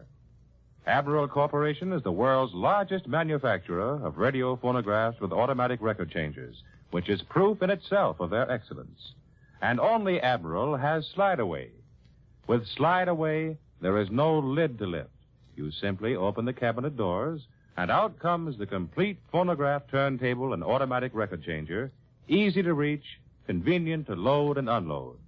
Slide Away, an exclusive Admiral feature, is one of the important reasons why Admiral has gained its leadership in this highly competitive field. So when victory has been won, plan to own an Admiral radio phonograph with Slide Away and the Admiral automatic record changer. Now here once again is Douglas Edwards. In Eastern Europe, the Russians are pushing deeper into Romania, and the Moscow radio reported a few hours ago that fighting is now going on at Foxani, just 77 miles northeast of Ploiești. And now, to discuss with us the military significance of developments on the Russian Balkan front, here is Columbia's military analyst, Major George Fielding Elliott. A crushing disaster has overtaken yet another German army fighting on a distant front without adequate support and at the end of a long and precarious line of communications. This is becoming a tale whose weary repetition in Berlin does not yet seem to suggest to the military genius of Adolf Hitler that there is perhaps some fundamental error in the strategy of trying to hold about 3 times the territory which he has troops enough to defend.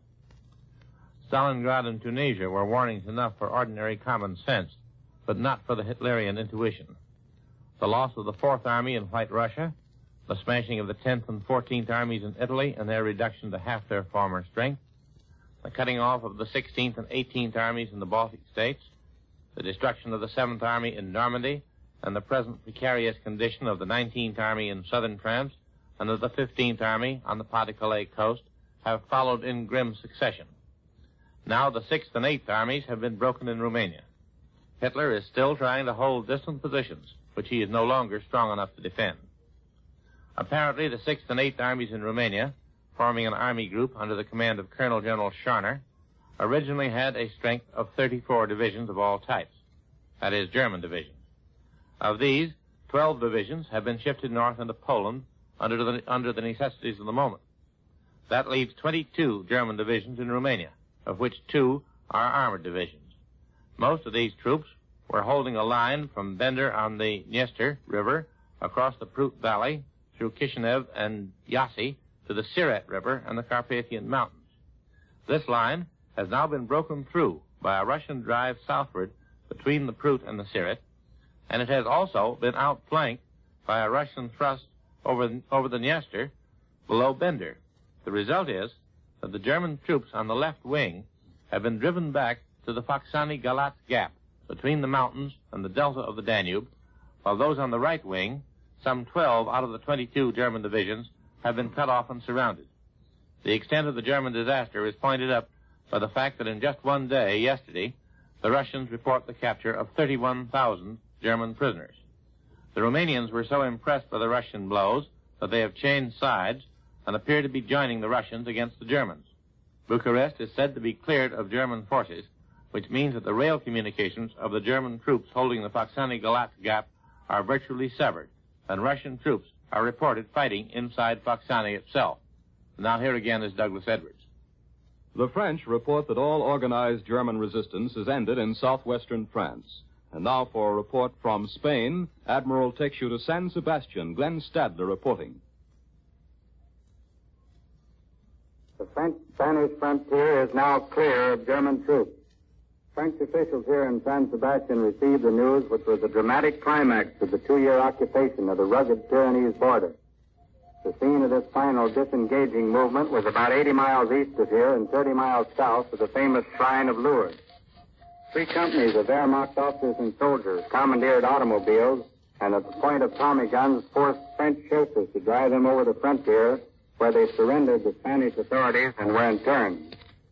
The 400 newly arrived deserters brought the estimated total of imprisoned German soldiers in this area to 1,500. Most of them are being held at Mirando del Ebro, 90 miles southwest of San Sebastian. This concentration camp, which has a capacity of 4,000, now is reserved entirely for Germans.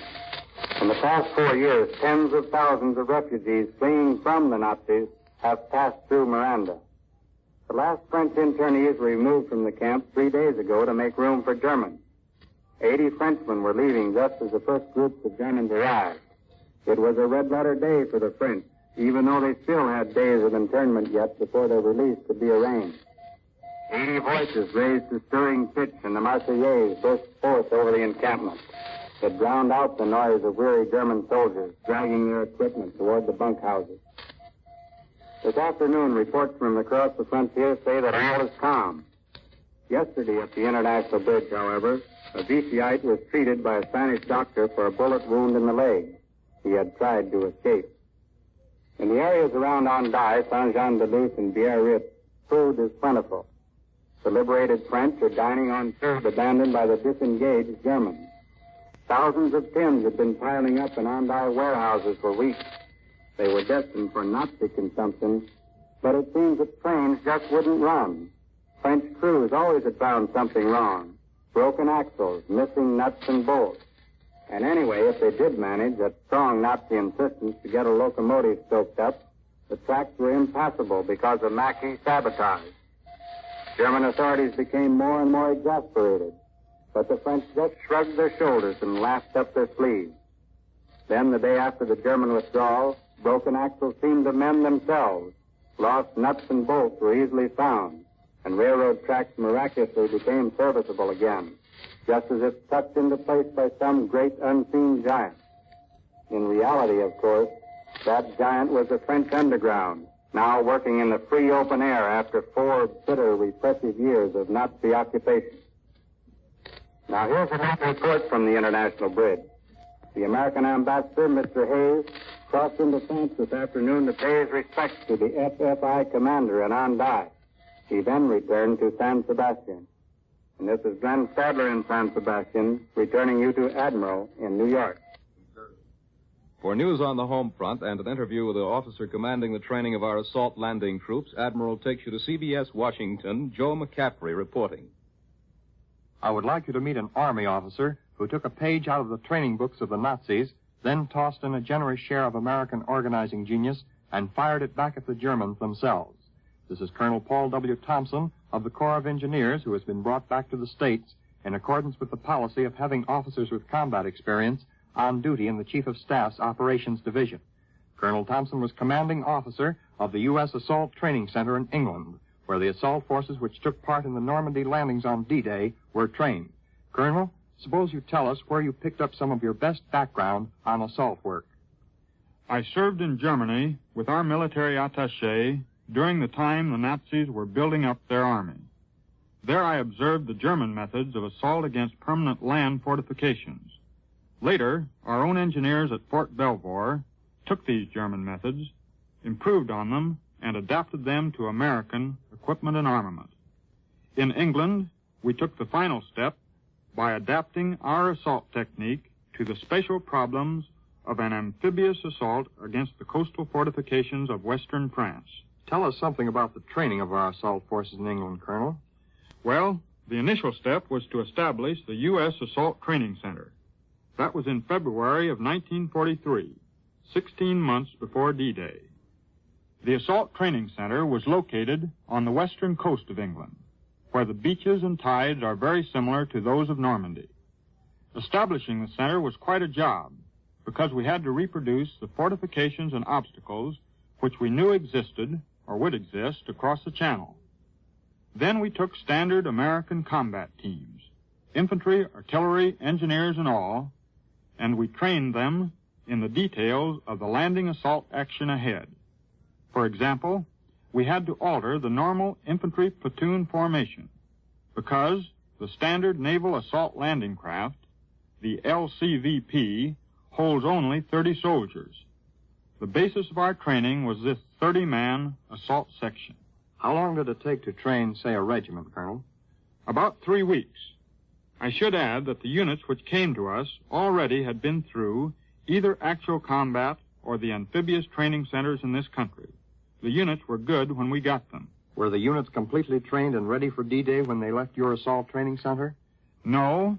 After leaving us, the units went into further months of intensive training, including large-scale rehearsals under their own tactical commanders. At the assault training center, we showed them how, and then they went ahead and practiced. What would you say were the reasons for the success of the Normandy landings, Colonel? I think it was a combination of sound technique, fine weapons and equipment, and superlative soldiers. Everything depends on the soldier. On the soldier and his immediate leaders, the non-coms and the junior officers. That is true in every military action, and it's especially true in landing assaults against heavily fortified coasts. Colonel, I understand that you took part in the landing as commander of an engineering brigade. I know that your brigade landed at a spot where the going was toughest and that you were wounded while leading your troops against enemy fortifications. We are glad to see you are fully recovered and now wear the Distinguished Service Cross as well as the Purple Heart. I return you to Admiral in New York. Big Marianas-based 7th Air Force liberators hit Iwo Jima in the Volcano Islands for the second time in less than 24 hours toward the weekend, while other Army and Navy warplanes pounded Yap, Nauru, and other Japanese positions in the Carolines and the Marshalls. The B-24s dropped 47 tons of bombs on Iwo Jima in a daylight bombing following a night attack. While the night raid was made without interception and against meager anti-aircraft fire, the daylight raid stirred up moderate to intense flak and approximately 10 interceptors. 3 Jap fighters were destroyed, 1 was damaged. 2 liberators were hit. Army and Navy planes gave Nauru a good working over in their 3rd and 4th attacks in 3 days, and Admiral Nimitz says Ventura's search planes returned to the Phosphate Island for the second time on Wednesday, and on Thursday, Ventura's and 7th Air Force Mitchell's again heavily bombed runways, gun positions, and the town. And now, once again, here is Warren Sweeney with a word from Admiral. Probably no feature of the Admiral 2-temperature refrigerator is more important to your family's health than Sterilamp. Just a minute, Mr. Sweeney. I've heard you mention Sterilamp on this program several times. Just exactly what is Sterilamp? Sterilamp is an amazing scientific protection for foods that gives off a special kind of ultraviolet rays. These rays are harmless to food, but as they are reflected throughout the regular storage compartment of the Admiral refrigerator, they actually kill bacteria and mold on exposed food surfaces. As you can readily see, Sterilamp reduces food waste. But in addition to guarding your food and the health of your family, Sterilamp eliminates icebox odors. Thank you. Now I know about Sterilamp. Are these other features as interesting as Sterilamp? Well, lady, you never have to defrost the regular storage compartment, and there's more food storage room because the space-stealing coils are gone. You never have to use covered dishes to prevent food from drying out. And the built-in home freezer holds 2 bushels of frozen foods. In short, there will be just as many advantages in the Admiral refrigerator as there have been in Admiral Radio, which have made it America's smart set. Your money invested in war bonds now helps to ensure a healthy, prosperous America, the kind we all want for our families. Money invested today in war bonds and kept there helps safeguard your own post-war financial security. So invest in the safest thing in the world. Buy more war bonds than before. World News Today is brought to you each Sunday at this hour by Admiral Corporation, makers of Admiral Radio, America's smart set, and post-war makers of Admiral refrigerators, Admiral home freezers, Admiral electric ranges. Be sure to listen again next Sunday when Admiral brings you World News Today by shortwave, direct from leading news centers of the world. And here's a thought for everyone. 6 million Americans are fighting overseas. Here at home, let's all remember that until final victory everywhere, winning the war still comes first with every last one of us. This is CBS, the Columbia Broadcasting System.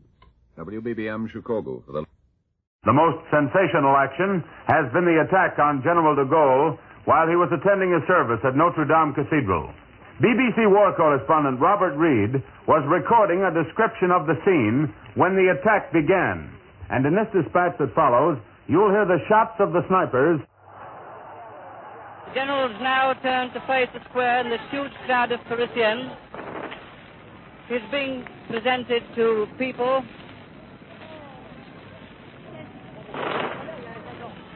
He's being received.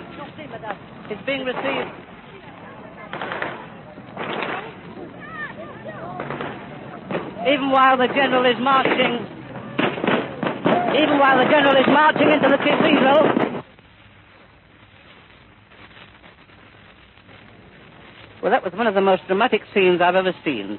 Just as General de Gaulle was about to enter the Cathedral of Notre Dame, firing started all over the place.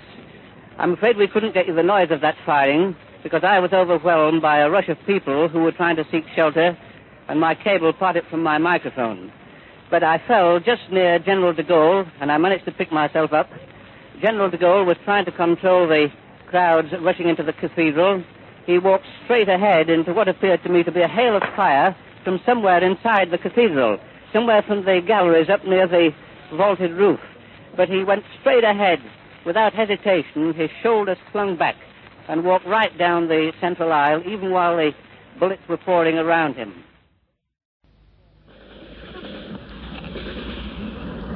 Hello, BBC. This is Chester Wilmot, broadcasting from a street on the outskirts of Brussels. A street fight is just going on as we're coming into the outskirts of the city, and the tanks about 2 yards away from me are swinging their turrets round to fire out over the open fields towards the wood where we believe there are some Germans, because from that wood has been coming some fire. About 10 yards in front of me, there is an armored car which has just been firing into the wood. That was the machine gun fire which you heard at the opening of this broadcast. Right along the column, the road is absolutely jam-packed with tanks, ambulances, jeeps, trucks, armored cars, and every kind of vehicle as this column streams into Brussels. And for the moment, it is halted by this fire on the left. Out in the field, civilians have flattened themselves down in the corn, and they're getting back behind the cover of the trees and the tanks. And now, from the tank columns, men are going out with Sten guns into the woods, hunting for the Boche. World News Today, brought to you by Admiral Corporation in behalf of Admiral distributors and dealers all over America and in many foreign lands. By shortwave broadcast, direct from important overseas stations and leading news centers of our own country, CBS reporters are waiting to bring you first-hand news from the world's political and battlefronts. Now, here's Douglas Edwards. An Associated Press dispatch from Supreme Allied Headquarters reports today that American troops have reached Namur, 35 miles inside the Belgian border. Other American forces are said to have captured Metz and Nancy in eastern France on the approaches to Germany. To the south, the Germans say they've evacuated Lyon, France's third largest city. Hundreds of American flying forts went deep into Germany today and bombed the Ludwigshafen area. In southeastern Europe, the Russians and Romanians reported attacking heavily in the passes of the Carpathians.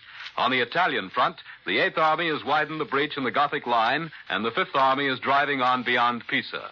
And now, Admiral takes you to London. Ned Calmer reporting.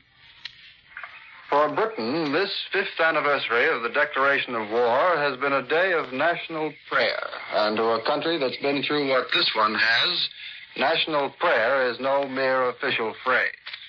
From everybody on the British home front today went out a prayer of real gratitude that the war at last seems coming to an early end. And as the center of an empire that has suffered 926,000 casualties in this war, nearly 250,000 killed, London is watching its greatest dream come true. News that the Allies are rolling toward Brussels from Tournai. News that the Allies are beyond Nancy on their way to the border of Germany itself.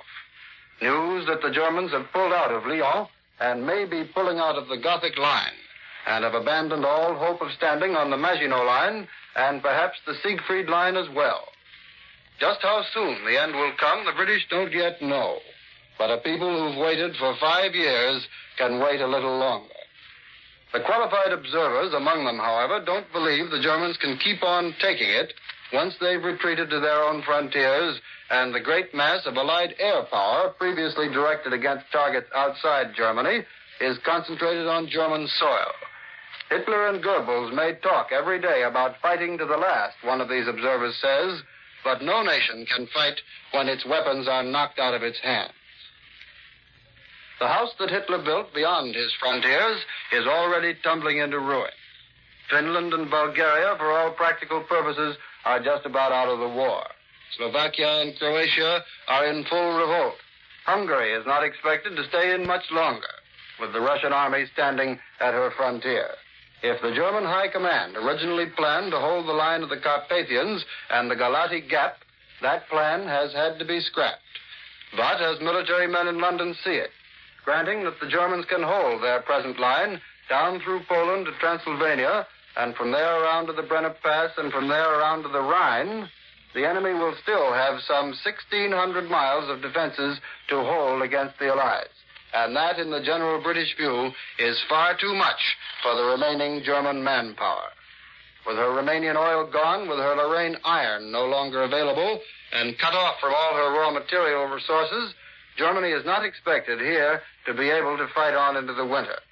Tonight, American, Canadian, and British troops in France and Belgium are making that prediction come true.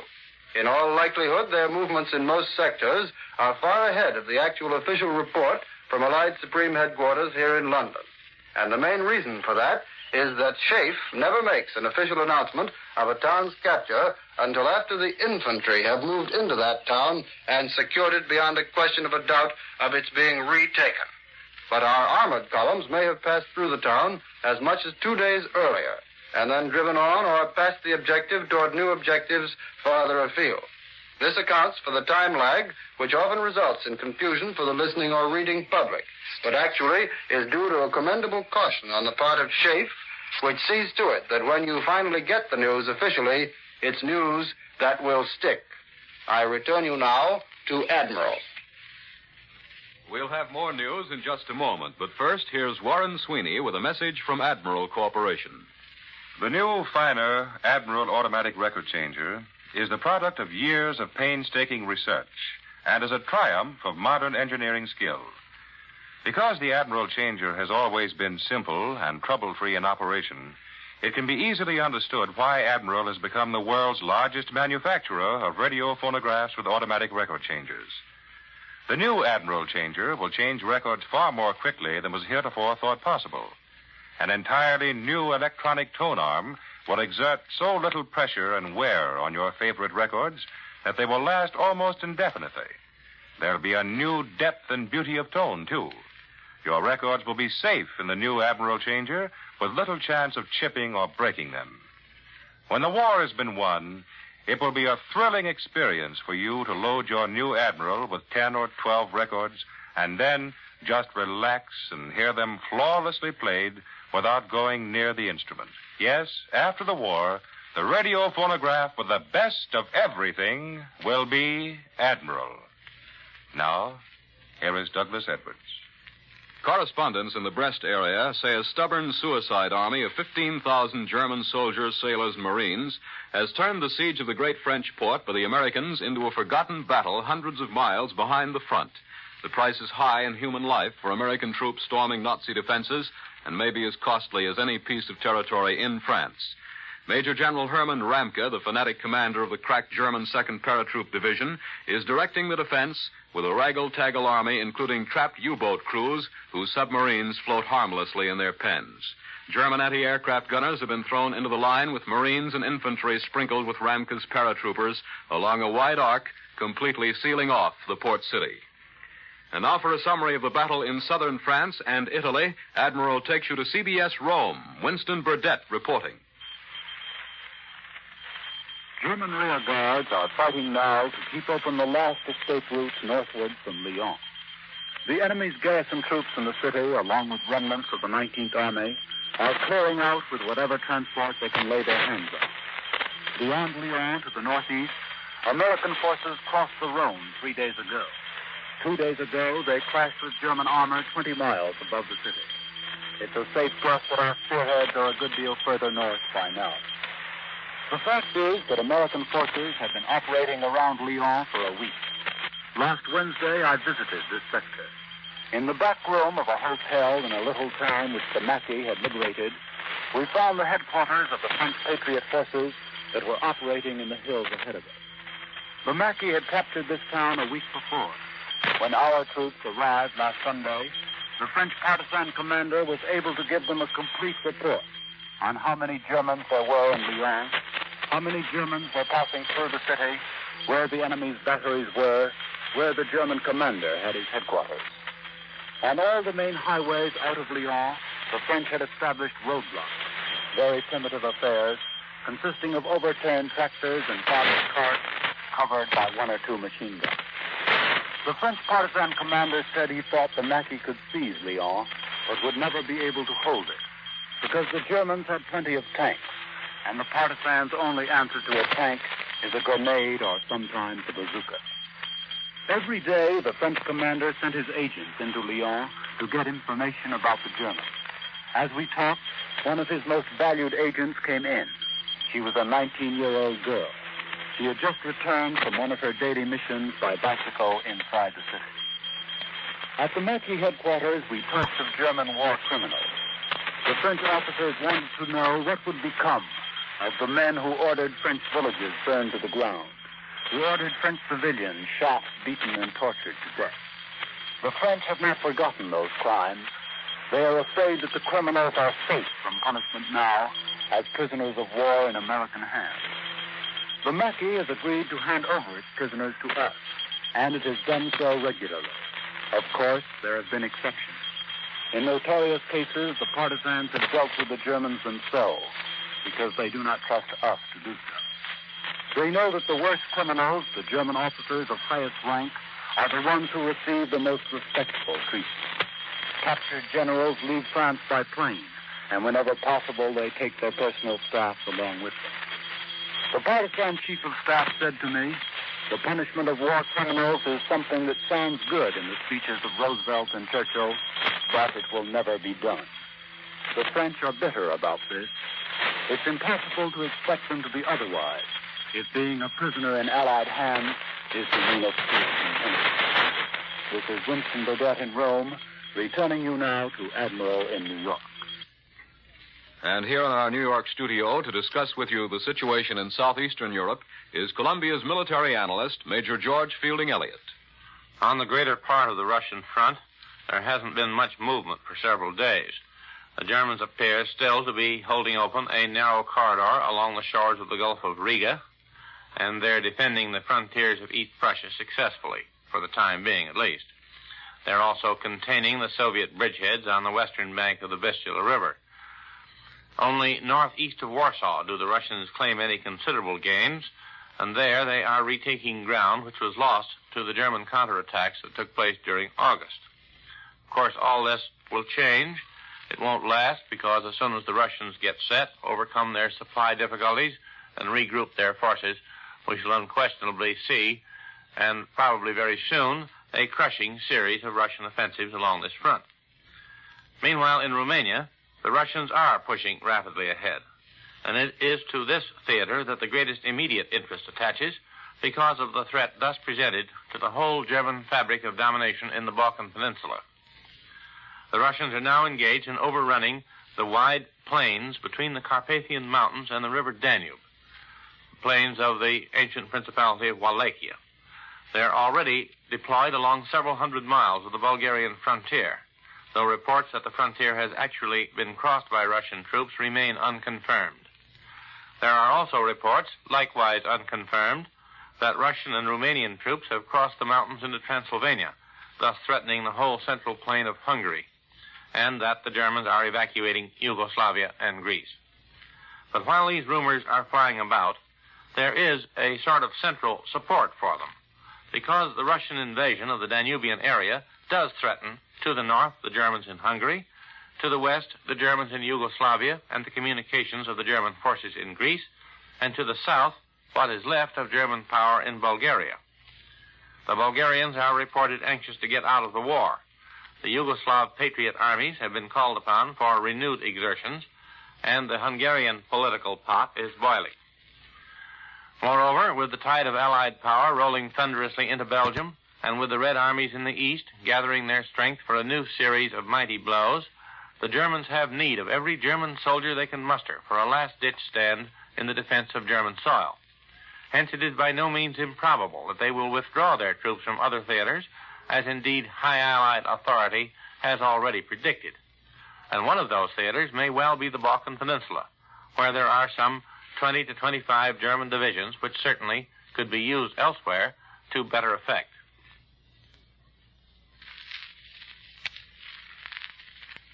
And one of those theaters may well be the Balkan Peninsula, where there are some 20 to 25 German divisions which certainly could be used elsewhere to better effect.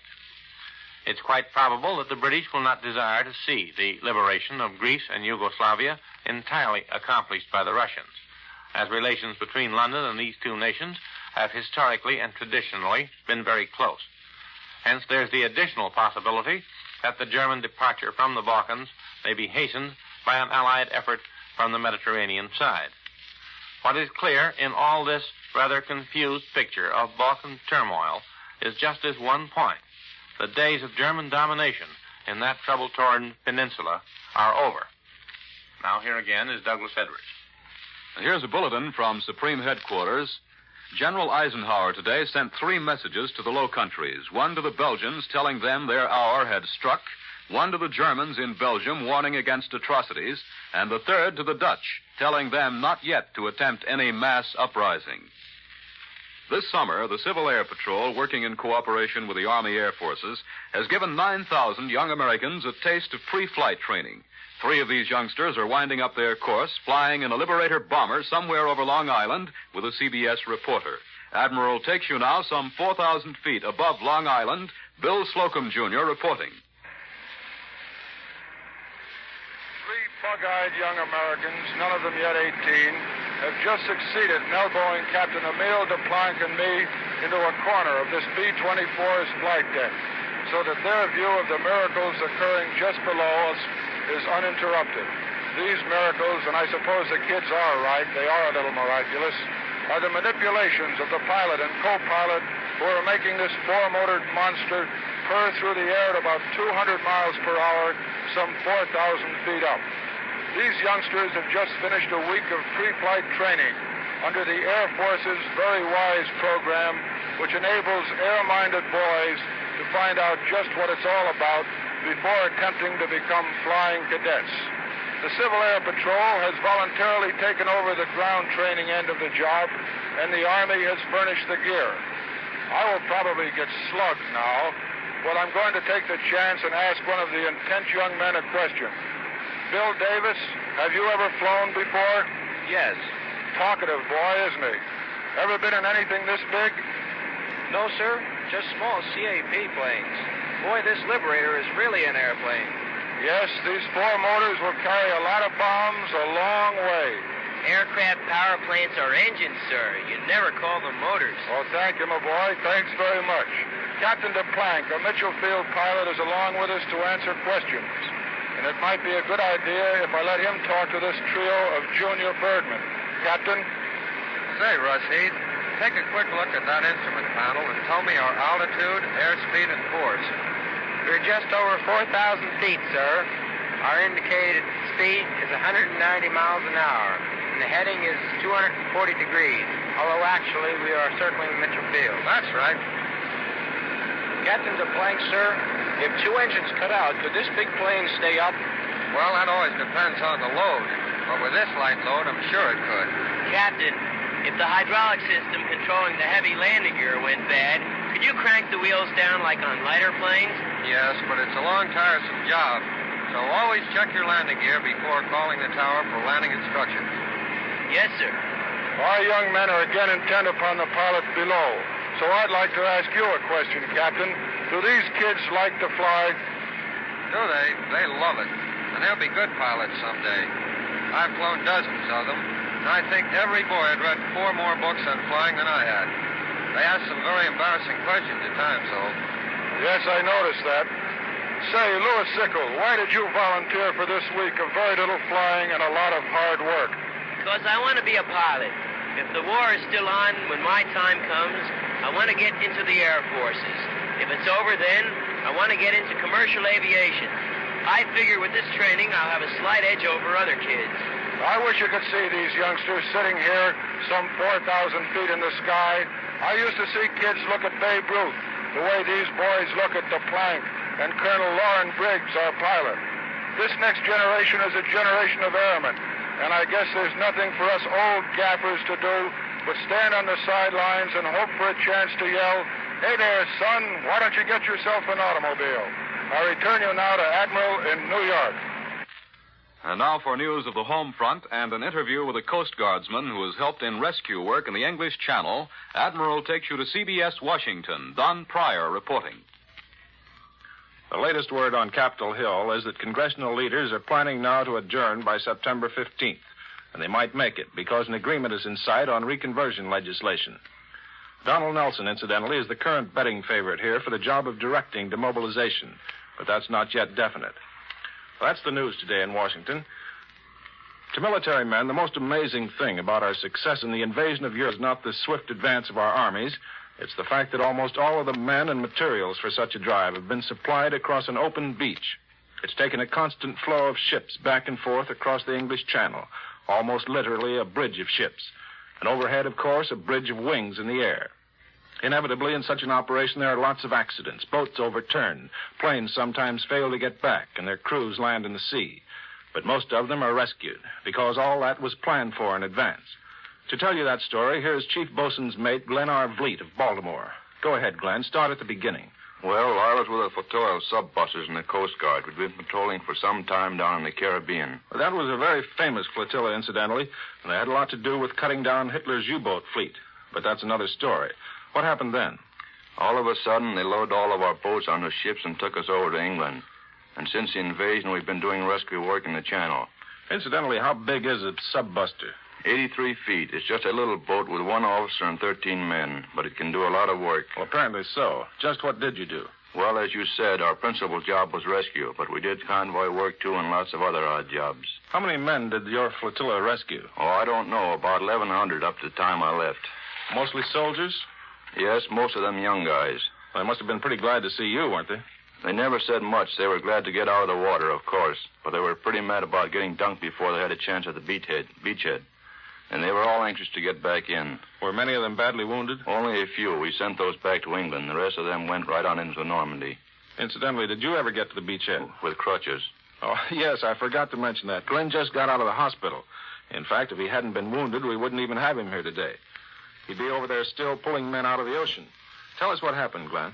I don't know what happened. I'm the guy who doesn't know what hit him. But you do know what it did to you. How did it happen? Well, the British landing craft had been knocked around a bit and abandoned by the crew. We were supposed to pick it up and tow it into the beach.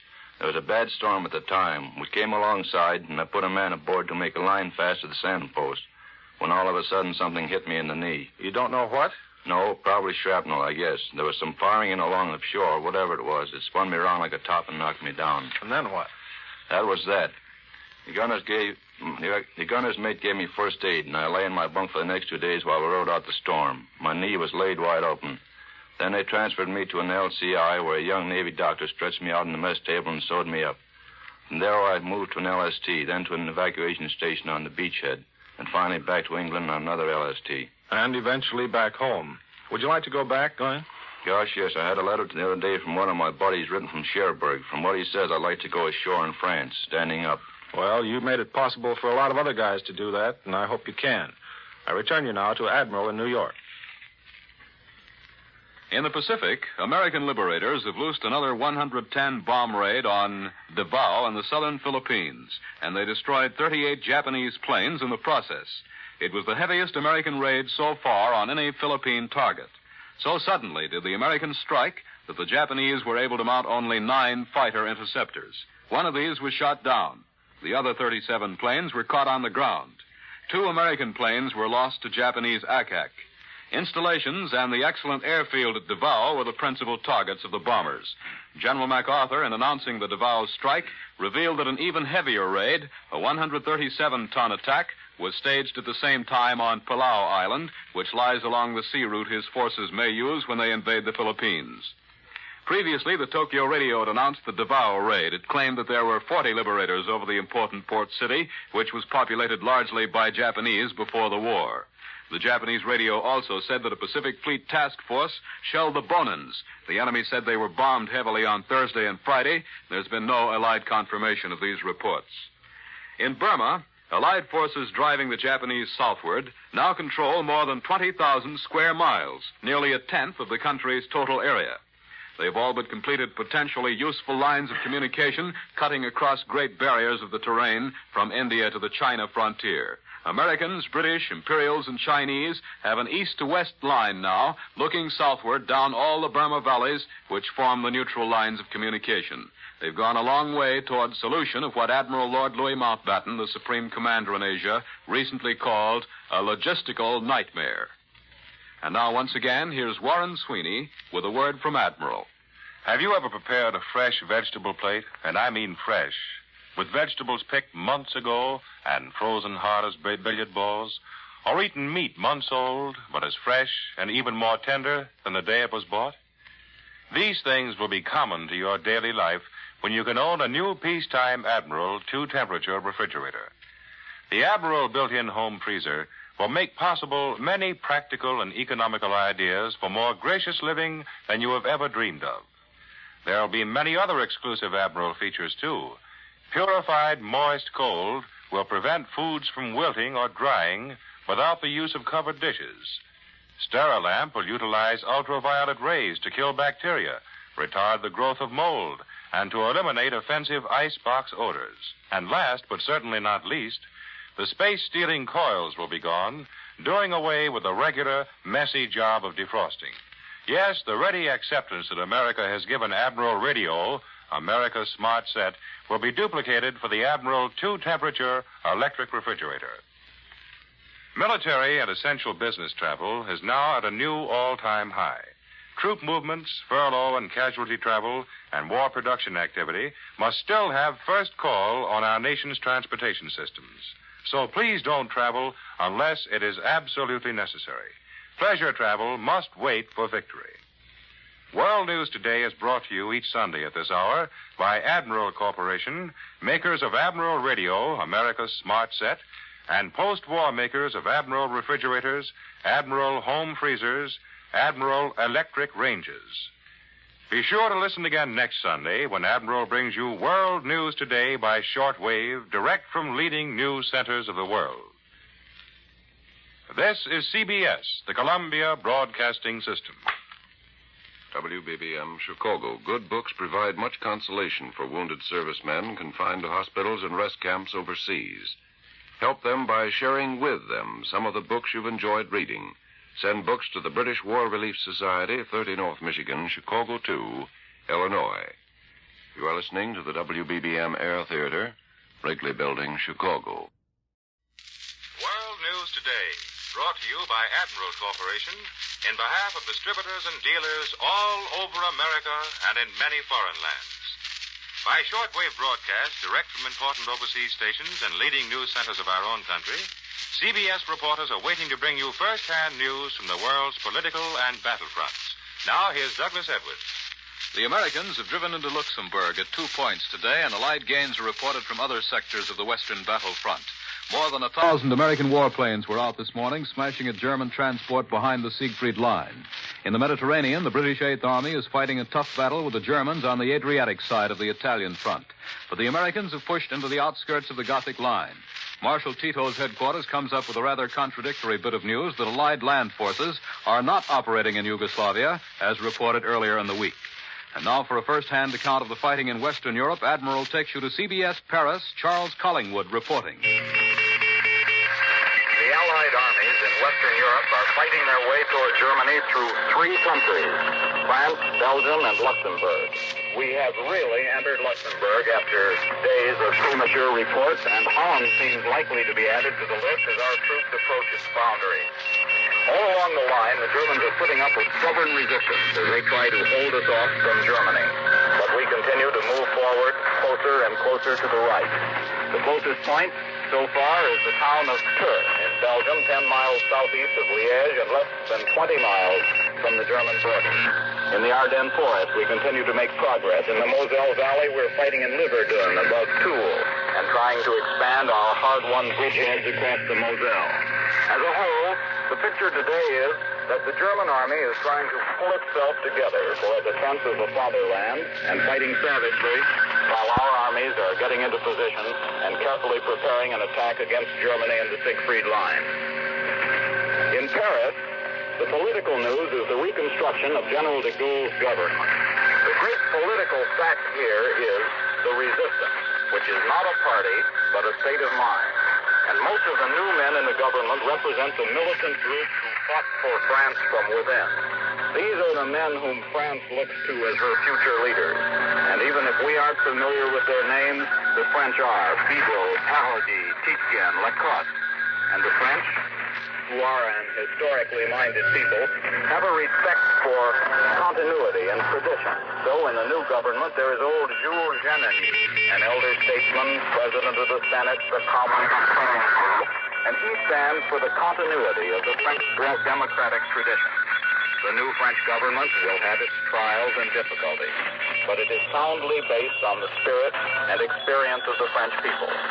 This is Charles Collingwood in Paris, returning you to Admiral in New York. We're sorry that the signal from Paris was not as clear as it might have been. But now for other developments in the West, Admiral takes you to London. Ned Calmer reporting. The temper of the war reports is turning cautious again. From every main sector of the Western Front, from the Albert Canal operations in Belgium down to the Lorraine Gap, correspondents are filing dispatches describing major German resistance. It looks as if we may be entering a period similar to the fighting in Normandy before the German retreat began. Or as one correspondent up at the front puts it today, the war has now changed completely in type since last week, and the possibility of an autumn campaign cannot be ruled out. The prospect of a month or more of the toughest kind of fighting has not dimmed the revival of hope for an early peace among the British people. If you could have seen London today, you would have felt the rising tide of human relief and gratitude that at last, after 5 years, the struggle will soon be over. Only people who have lived that long amid total blackness at night and the terrible melancholy of the air raid sirens can realize how much it means to have the blackout partially lifted, as it will be in a few days. Only people who have lived so long under the irksome duties of wardens and fire watchers and home guards can know what it means to be relieved of these duties soon. There are many signs of this relief. Mothers and their small children are coming back to London after months in places of safety, believing that the German enemy, whom they call simply him, will never be able to launch his threatened rocket bomb in earnest. The theaters are beginning to fill up again, and a theatrical season that will include Alfred Lunt and Lynn Fontanne is beginning to boom. But London is remembering the days of its trials. It's suggested that a medal be given to be known as the Order of the Weary Heart to all civilian veterans of these 5 years. It's also suggested that a special award be given to the people who have managed to eat certain kinds of meat during that period, and to all those who at the worst moments of the Blitz had the courage to stay in bed. I return you now to Admiral in New York. You've heard from Ned Calmer in London and Charles Collingwood in Paris. More news in just a moment, but first here is Warren Sweeney with a message from Admiral Corporation. Admiral Corporation is the world's largest manufacturer of radio phonographs with automatic record changers. Consequently, when we tell you that the post-war Admiral record changer will be far superior to any offered before Pearl Harbor, you can believe it. May I ask a question, Mr. Announcer? I've got an automatic record changer that's given me a lot of pleasure in the years I've owned it. What's the Admiral got that's so different? Well, sir, to boil it down, the Admiral's superiority lies in its simplicity. Admiral has taken what was formerly a highly complicated mechanism and made it so simple in its operation that there's practically nothing to go wrong. Well, that's very interesting. But I'm rather proud of my collection of records. Will it protect them? Yes, there's far less chance for chipping or breaking your precious records in an Admiral. And the new Admiral changer will greatly reduce the changing time records. Yes, sir, if you're looking for a radio phonograph with the best of everything, you'll certainly find it in Admiral. Now, here once again is Douglas Edwards. Allied troops in southern France continue to make good progress. For a summary of the news in that area and on the Italian front, Admiral takes you now to CBS Rome. Winston Burdett reporting. The Germans in central France are putting up a stubborn fight on the approaches to Belfort Pass. They have considerable forces lined up on the north side of the Doubs River, covering their roads of withdrawal eastward toward the historic gateway to Germany. On the south side of the river, we have been closing in steadily toward the pass. American troops have pushed 24 miles up the valley from Besançon. Further east, French forces at one point are only 18 miles from Belfort, at the entrance to the gap where we will see the opening phase of the battle for Germany itself. Writing from Besançon today, CBS reporter Eric Severide describes our crossing of the old German occupation line which divided France until November 1942. It's immediately apparent, he says, that French life north of the line where the Germans had been for 4 years had been much harder than in the south. And Severide says, I quote, "For one thing, the FFI, the French resistance forces, are not so well organized on the north side. The long German occupation meant that many more young men were shipped off to Germany. The Germans here have been executing Frenchmen for the slightest offenses, such as breaking the curfew. Food is a far more serious problem here. And when the French in Algiers talked about the great loss of weight among French people, they meant those here in the north, where it is actually true." End of quotation. The German army here in Italy is still fighting its own hard, separate battle. It's as though there were another war on this peninsula, unaffected by the collapse of German arms elsewhere. A few days ago, it was triumphantly announced in official bulletins here that the Eighth Army had completely broken through the German defenses over by the Adriatic Sea.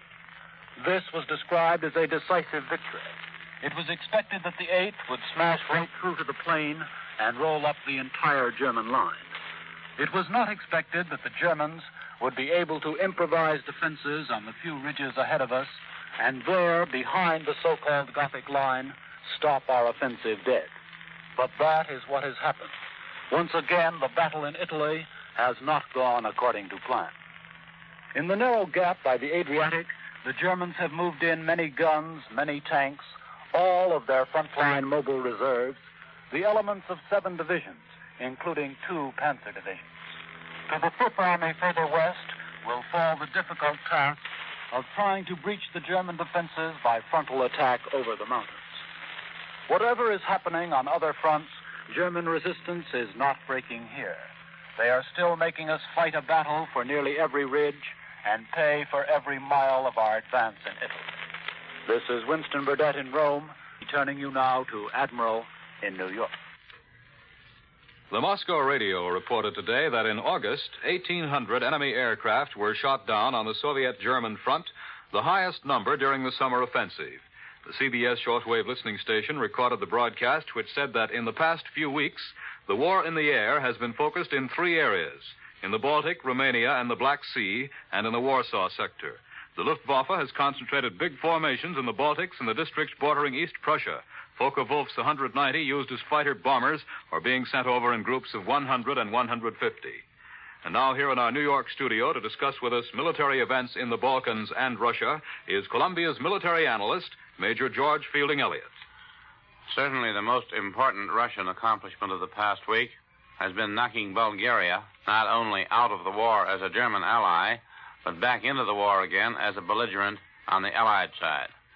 Thus, the Balkan situation has now changed from one of complete German domination of the entire peninsula, except Turkey's little corner, to one in which Romania and Bulgaria are active allies of Russia, leaving to the Germans only their rather precarious hold on Yugoslavia and Greece. Naturally, these events have been of vast encouragement to the Patriot forces in both Yugoslavia and Greece. These forces are reported busily engaged in attacking German garrisons and particularly in cutting German lines of communication. The German hold on Greece, especially, is dependent on keeping open the Belgrade-Salonika-Athens railway, which has been cut in many places and which the Patriot forces now say they can keep permanently interrupted. Meanwhile, the Germans must find some means of replacing the Bulgarian troops formerly in occupation as their allies of parts of Yugoslavia and of Greece. They must do more. They must find means of opposing those troops who are now their enemies and are closely backed up by the powerful Russian forces which are pouring into Bulgaria and apparently moving toward the vital railway, which runs just west of the Bulgarian-Yugoslav frontier through the historic Vardar-Morava Valley. From Romania, the Russians have penetrated to the vicinity of the Iron Gates, where the Danube River breaks its way through the Carpathian Mountains. This puts the Russians virtually on the Yugoslav frontier in this area also, but there is as yet no official word that they have crossed that frontier. Also from Romania, Russian and Romanian troops are in possession of most of the important passes through the Transylvanian Alps and are reported descending the northern slopes of those mountains toward the Hungarian plain. This movement, if continued, would bring them to Budapest and northward toward the Moravian gateway between the Bohemian Hills and the Carpathians, a direct threat to the invasion of Germany on the south. While the Germans' hold on the Balkans is thus cracking, and while her last ally, Hungary, is thus directly menaced, there are many indications that the storm of battle is about to break in full force against the German defenses in the east. Already the Germans admit that the Russians are beginning to extend their rather wide bridgehead over the upper Vistula, a bridgehead which menaces both Warsaw from the southwest and Krakow from the east. Already the Germans admit that the Russians are beginning to extend their rather wide bridgehead over the upper Vistula, a bridgehead which menaces both Warsaw from the southwest and Krakow from the east. There seems little question that the Russians are also preparing for an all-out assault against East Prussia, which is now about half encircled by Russian forces. Thus, as the Germans gird themselves to meet the full shock of Allied armies on the Meuse and the Moselle, they must also prepare to feel the weight of a coordinated Russian offensive from the Niemen down along the Vistula and even on the Danube. It is to be doubted whether the diminished resources of Hitler's Reich are equal to these responsibilities. Now here again is Douglas Edwards. Today in Chicago, the Navy will make a unique award, the first award yet given to an entire industry. For the story behind the presentation, Admiral takes you to CBS Washington, Bill Slocum, Jr., reporting. Battles are won in many strange and unbelievable ways.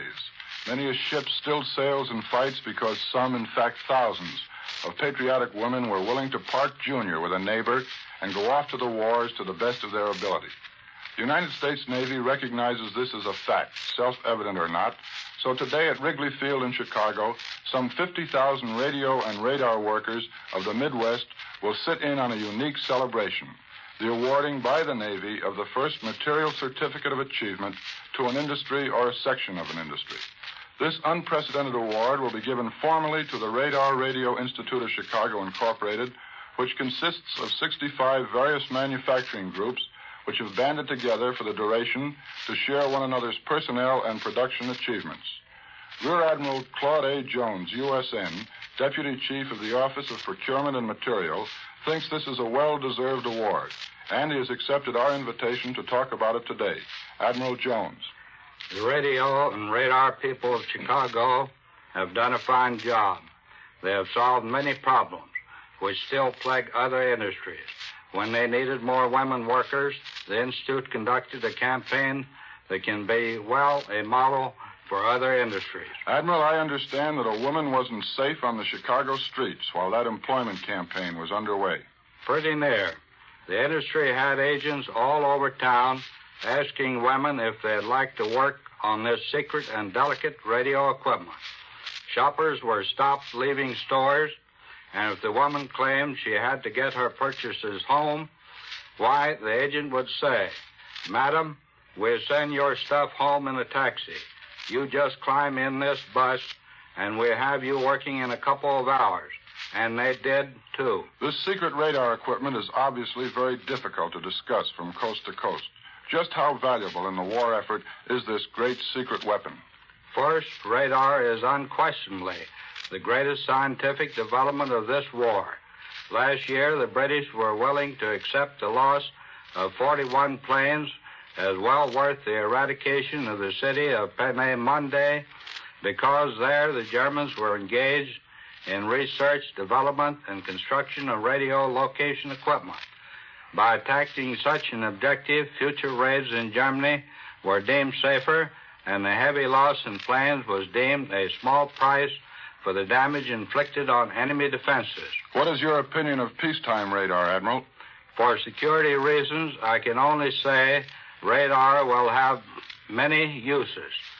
It is a very useful invention, and the Navy is proud of the part it had in helping to develop it. One other thing. Have you anything you'd like to say to the radio and radar workers in Chicago? Yes. First, well done, and keep it up. Second, we can use all your building now and a little more. In fact, a lot more. Thank you, Rear Admiral Claude A. Jones, USN. I return you now to Admiral in New York. And now for a report from Spain already in progress. Admiral takes you to CBS San Sebastian. Glenn Stadler reporting. And even though they must know by now that the war is lost, they apparently regard this as only a temporary setback, merely retarding the master race's ultimate domination of the world. These facts appear daily in the Nazi press, which reaches Spain on Lufthansa planes arriving in Barcelona every 2 days. Chief exponent of redoubling the planning of peace for future wars is Das Schwarze Korps, official organ of Himmler's SS. The main German virtues, it claims, are the desire to dominate the world by force and the invincible inclination of educating German children to believe in the absolute right of militarism. To make certain that the youth is properly impregnated with this idea, Hitler has been sending out his most trusted fanatics to give pep talks. And Major Wolf, speaking to 16-year-olds on their way to the front, told them that the Nazi soldier was the best in the world and never was personally defeated, even though enemy mechanical superiority might kill or capture him. The SS paper asserts it's much better to send boys out to die on the battlefield than abandon them in the streets with only the prospect of growing up to be dishonest businessmen, which it says is the case in New York and London. Our Schwarze Korps states that dishonesty is synonymous with democracy. Thus, Nazi fanaticism prefers death to absorption of thought not in tune with the Hitler-Jugend song, "Today we own Germany, tomorrow all the world." Our youth must carry on with the conviction, the Hamburger Sonnenblatt says, that Germany must always be militant and aggressive. This is Glenn Stadler in San Sebastian, returning you to Admiral in New York. Southwest Pacific Headquarters reports continued unopposed air attacks on Japanese positions from the Moluccas to the Philippines, and a new amphibious landing which completed Allied conquest of the Schouten Islands off Dutch New Guinea. Heavy raids on Halmahera Island, southern guardian of the Philippines, and the Japanese shipping and aerial center on Dutch Celebes were included in the reported air attacks. Other targets included Palau, Ceram, and Timor. Under air and naval cover, amphibious Allied units landed Thursday on Sopiori Island, adjacent to American-held Biak in Galevink Bay. There's no Japanese opposition, and it was considered unlikely that more than a handful of enemy stragglers were on the island. Admiral Nimitz announces heavy blows by American Pacific Fleet cruisers and destroyers and carrier-based planes against the Palaus, the Japanese islands guarding the Philippines on the east.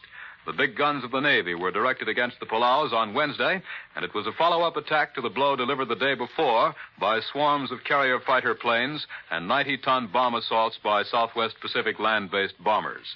Carrier planes also took part in the Wednesday strike, while naval shells were wrecking or damaging buildings and defense installations and starting major fires on Anguar, the southernmost of the group. And now for the news on the home front, Admiral takes you to CBS Washington, Joe McCaffrey reporting. James Burns' recommendation, blueprinting the nation's reconversion structure, is receiving a mixed reaction on Capitol Hill. The War Mobilization Director's suggestion that Congress appropriate up to $2 billion next year, if necessary, to keep farm prices from slumping heavily has won a favorable reception.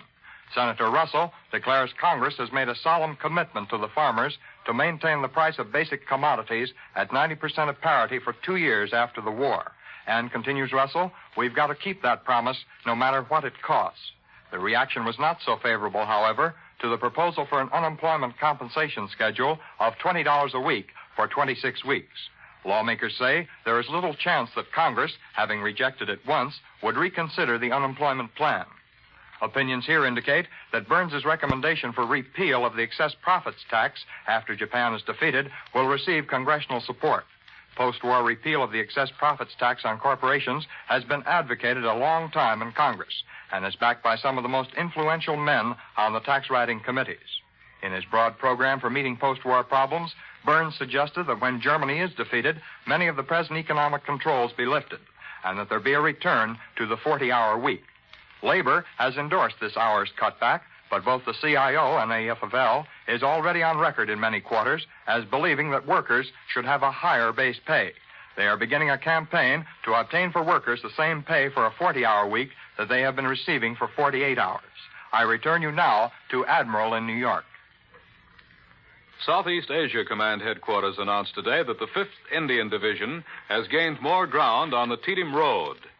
Fighting along the last 8 miles to the Manipur River in contact with the main body of Japanese retreating in Burma from eastern India has been the main order of business. Hitting Japanese communications, RAF long-range fighters attacked a railway south of Moulmein in lower Burma and shipping in the Gulf of Martaban off Tenasserim. The British news agency Reuters reports from Stockholm today that Allied submarines operating in the Skagerrak, the 80-mile-wide strip of water separating northern Denmark and Norway, are said to be the main reason for the invasion fever which has gripped the Germans in Denmark. A neutral traveler who's just returned to Stockholm from Copenhagen, where he was in touch with members of the German command there, relayed the report. He added that the Germans believe that the Allies are concentrating invasion fleets in Britain and Iceland to seize Jutland, then Zeeland, the island on which Copenhagen is situated, and then land on the German Baltic coast. The role of the submarines would be to prevent those units of the German Navy now reported to be lying around the Swedish Baltic island of Bornholm off the southern tip of Sweden from attacking the invasion fleet. This report is supported by survivors of the German ship Westphalen, which was sunk on Friday. And now, once again, here is Warren Sweeney with a word from Admiral. When Hitler and Hirohito have cried quits, you probably anticipate owning a home freezer for the quick freezing and storing of foods. And we assure you, you'll be mightily impressed by the many exciting features of the Admiral home freezer. Your Admiral home freezer will simplify all your meal planning, for your Admiral will keep a large variety of foods on hand, permitting last-minute planning of menus. Your Admiral home freezer will make it easy to serve well-balanced meals, too. Meals can be prepared to meet all health requirements. Small quantities of necessary diet foods can be used without losing the rest of the package by spoilage. Yes, your entire plan of meal preparation will be made easier and more appealing when you own an Admiral home freezer, made by the same expert organization that has made Admiral Radio America's smart set. The war news on all fronts has been encouraging during the past few weeks. But we can't be lax in our war production. So long as the war is actually being fought, up to the firing of the very last gun, our boys need the materials of victory. For the sake of millions of fighting Americans overseas, from now until complete victory, war production still must come first. World News Today is brought to you each Sunday at this hour by Admiral Corporation, makers of Admiral Radio, America's Smart Set, and post-war makers of Admiral Refrigerators, Admiral Home Freezers, Admiral Electric Ranges. Be sure to listen again next Sunday when Admiral brings you World News Today by shortwave, direct from leading news centers of the world. This is CBS, the Columbia Broadcasting System. The WBBM Air Theater, Wrigley Building, Chicago.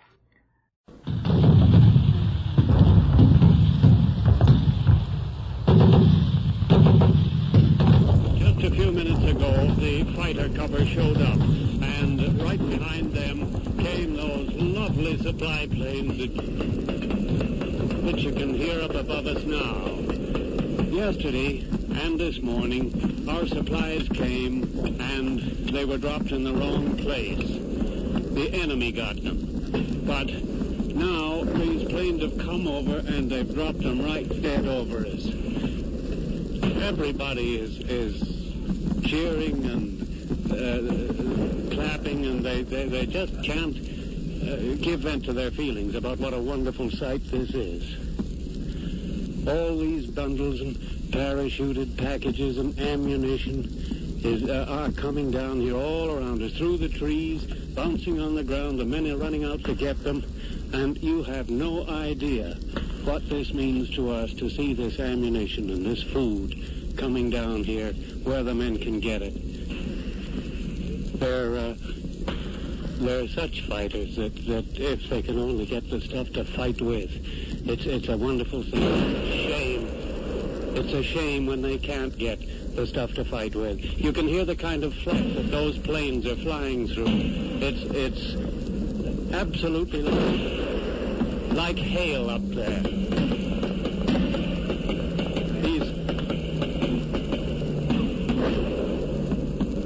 These enemy guns all around us are just simply hammering at those planes. But so far I haven't seen any of them hit. But the bundles are coming down.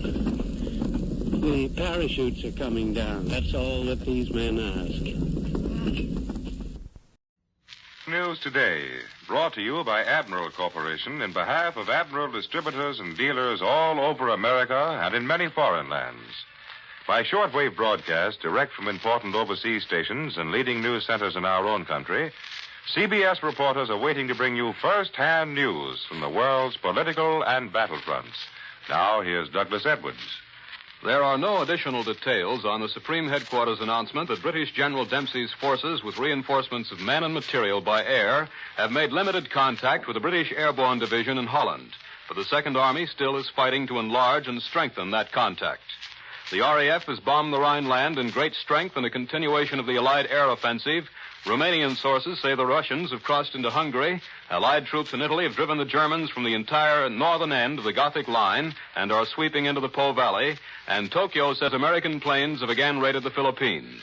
And now news of the battles along the Western Front direct from overseas. Admiral takes you to London. Larry LeSueur reporting. There is still no strong link-up between the gallant band of British airborne troops holding out at Arnhem. But advance patrols from the 2nd British Army fought their way across the Dutch Rhine last night to give the nearly exhausted paratroopers a new ray of hope. The beleaguered British sky troops are still fighting in drizzling rain, holding off ceaseless German attacks aimed at recapturing the bridge over the Dutch Rhine, while the main British forces are struggling to widen their narrow corridor through Holland. As the 2nd British Army fights desperately to reach their besieged airborne comrades, they too are under heavy fire in their corridor sandwiched between powerful German forces. Latest reports from Holland indicate that the British Army has greatly strengthened the walls of this slender road north of Nijmegen. And last night, the Royal Air Force lent its weight to the seesawing battle. The British heavy night bombers attacked vital German communication points in the Ruhr in very great strength. The British airborne troops marooned in the Arnhem area on the north bank of the Dutch Rhine for 7 days and 7 nights now have been compressed into very small space, despite the new reinforcements that reached them by air from England yesterday. You see, the German positions along the Rhine are in a position to machine gun and shell any British attempt to cross the river in force. So it looks as though the crossing of the Dutch Rhine at Arnhem will develop into one of the greatest battles of the war in the West. Bad weather has been helping the Germans to bring up guns and reinforcements. And poor visibility has hurt the effort of our bombers to knock back the German supplies. The American troops engaging the Germans all along the Siegfried Line have met increased enemy resistance over the weekend. East of encircled Aachen, American First Army troops faced reinforced shelling from new German guns as they crept eastward from newly captured Stolberg.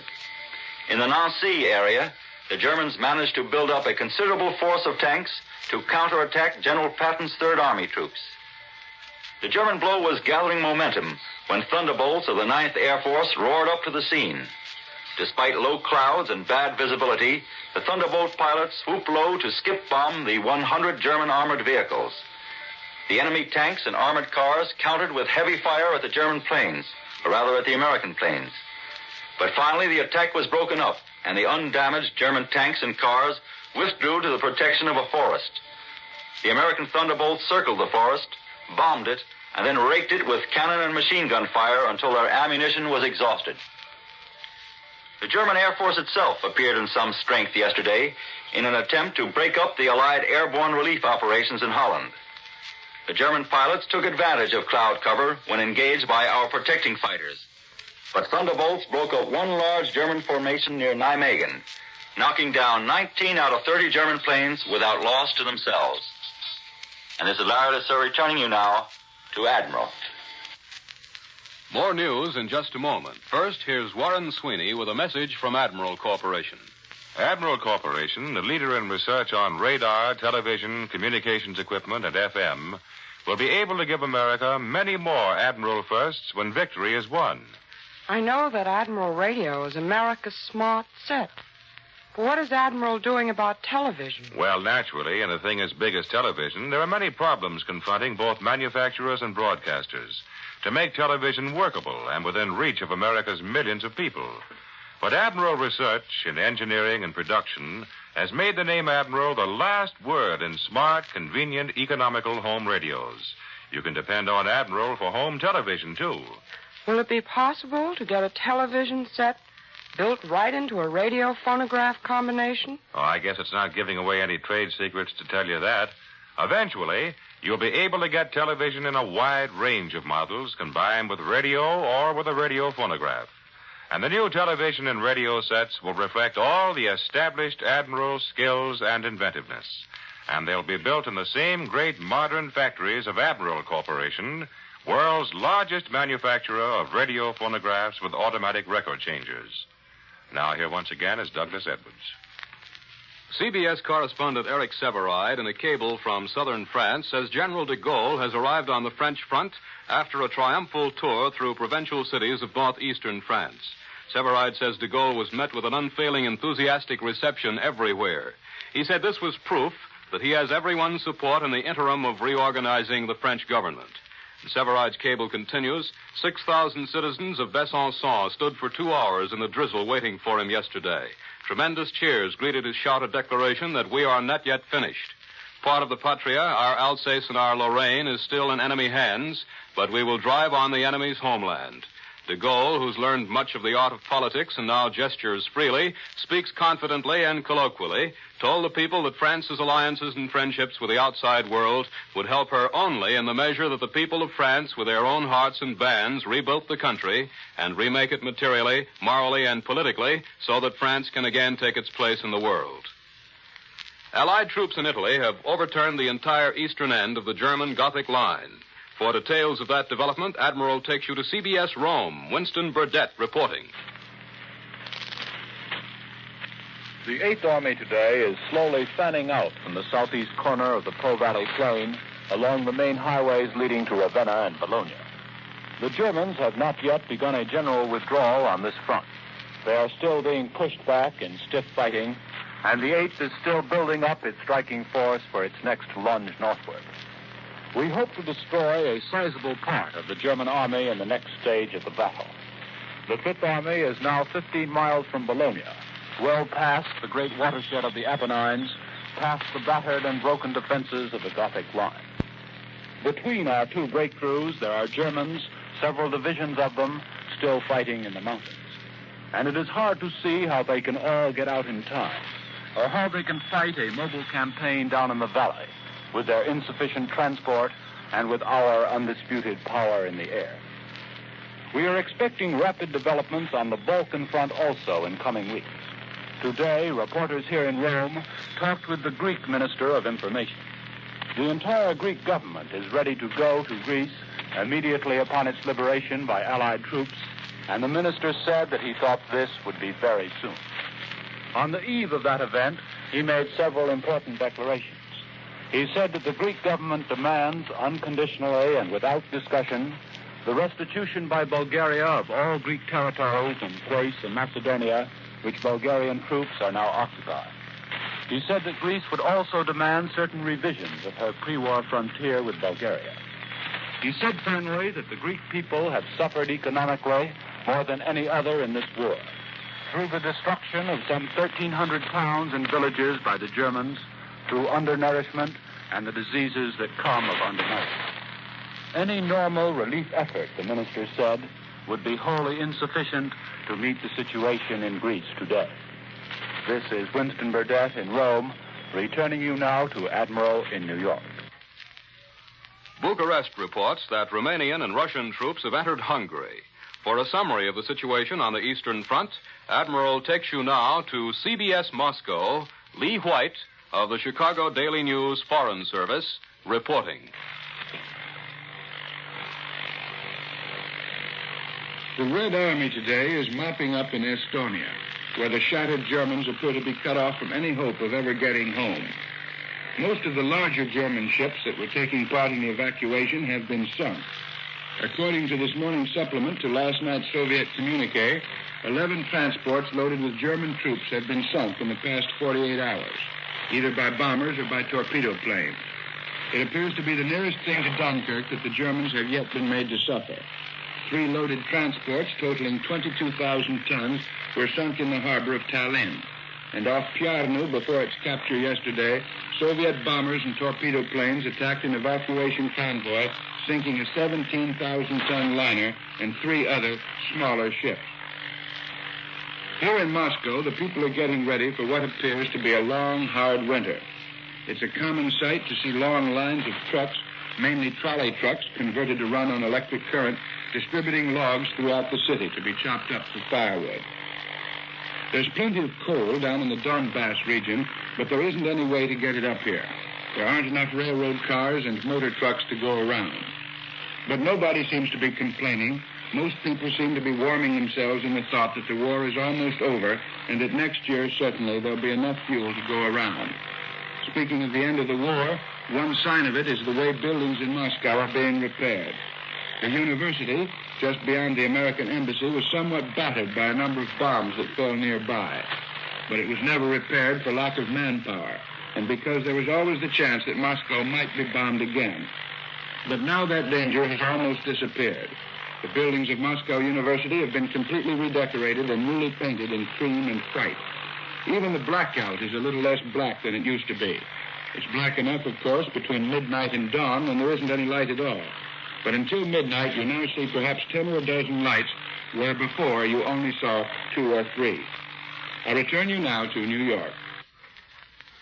Timing plays an important role in this war, and a CBS reporter has arranged a broadcast in cooperation with the Marine Corps Air Arm to show how Marine flyers are trained in split-second timing. For this, Admiral takes you somewhere off the Carolina coast. Bill Slocum, Jr., reporting. Here on the placid and peaceful waters off the Marine Corps Air Station at Cherry Point, North Carolina, we're going to attempt to give you an idea of one phase of fighting a modern war. It's called timing. Not split-second timing, but quarter-second timing, and it wouldn't really be so impressive except for the fact that it is routine, day in and day out. We're on a boat towing a target some 100 yards behind us. If my watch is correct, we should be dive-bombed in about 1 minute, although it is impossible to see a plane from this point, since visibility today is unlimited. Just to the front of it, you listening at home, take a peek at your watch, and we'll see how close these Marine flyers come to bombing us at the time they were previously instructed to hit it. They're somewhere now at least 9,000 feet in the air, seeking whatever cloud cover they can find. With them is a group of fighters who will give us a strafing when the bombing is done. When the time comes for the dive bombing attack, the leader will do some lazy, convulsed convolutions in the sky. He'll look something like a seal rolling over to catch a fish. And then suddenly his plane will start to plummet toward that little target behind us.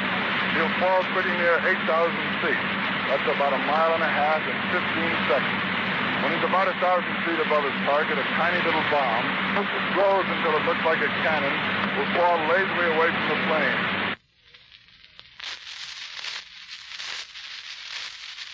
And then suddenly his plane will start to plummet toward that little target behind us. He'll fall pretty near 8,000 feet. That's about 1.5 miles in 15 seconds. When he's about 1,000 feet above his target, a tiny little bomb, which grows until it looks like a cannon, will fall lazily away from the plane, picking up speed and smash into or near the target. Behind will trail the rest of its group, each at a 70-degree angle, each doing about 300 miles an hour, each carrying what is normally a terrifying load of death and destruction.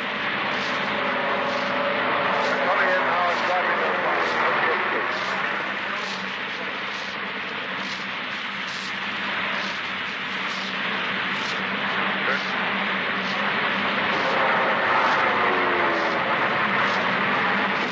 Down to about 1,000 feet and release the bomb then. It missed by about 100 yards. That's very close.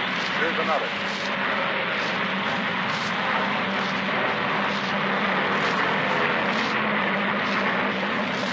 Second one, that was close to approximately 25 yards.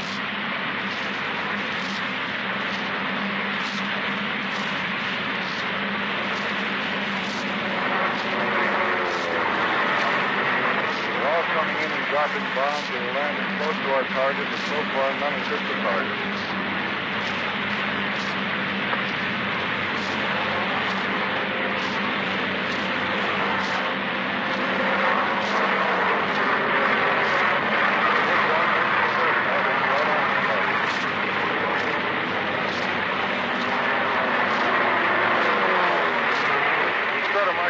On the target behind us, plus several around the fuselage. I hope they get something, but it must be remembered that dive bombing is a pretty quiet operation. The fighters, which are to strafe us, could be something else again.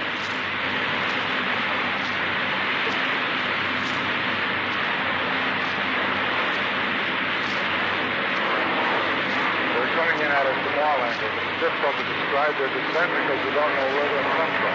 Suddenly they're overhead.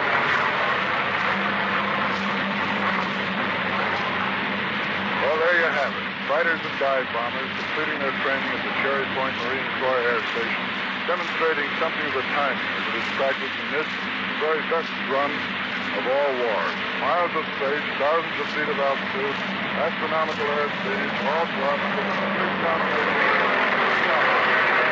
We radio people are pretty handy with stopwatches, but we're just bush leaguers compared to these young men flying for the Marine Corps. I'll return you now to Admiral in New York. And now for news from the Pacific and an interview with a Navy commander from New Jersey. Admiral takes you to CBS Pearl Harbor. Tim Lemert reporting.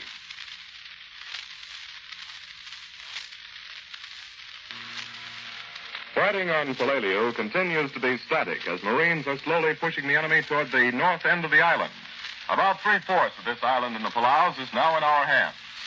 Seated with me today is Commander Bonnie M. Powell of the U.S. Navy, who was one of the very first eyewitnesses back from this action in the Palaus. Commander Powell, whose home is Washington, D.C., is coordinating photography for the Pacific on the staff of the Commander-in-Chief. He is a former war correspondent for Fox Movietone News. Commander Powell, when did you reach the Palaus? I was in the flagship of Admiral J.B. Oldendorf, commander of the forces that bombarded the island before D-Day.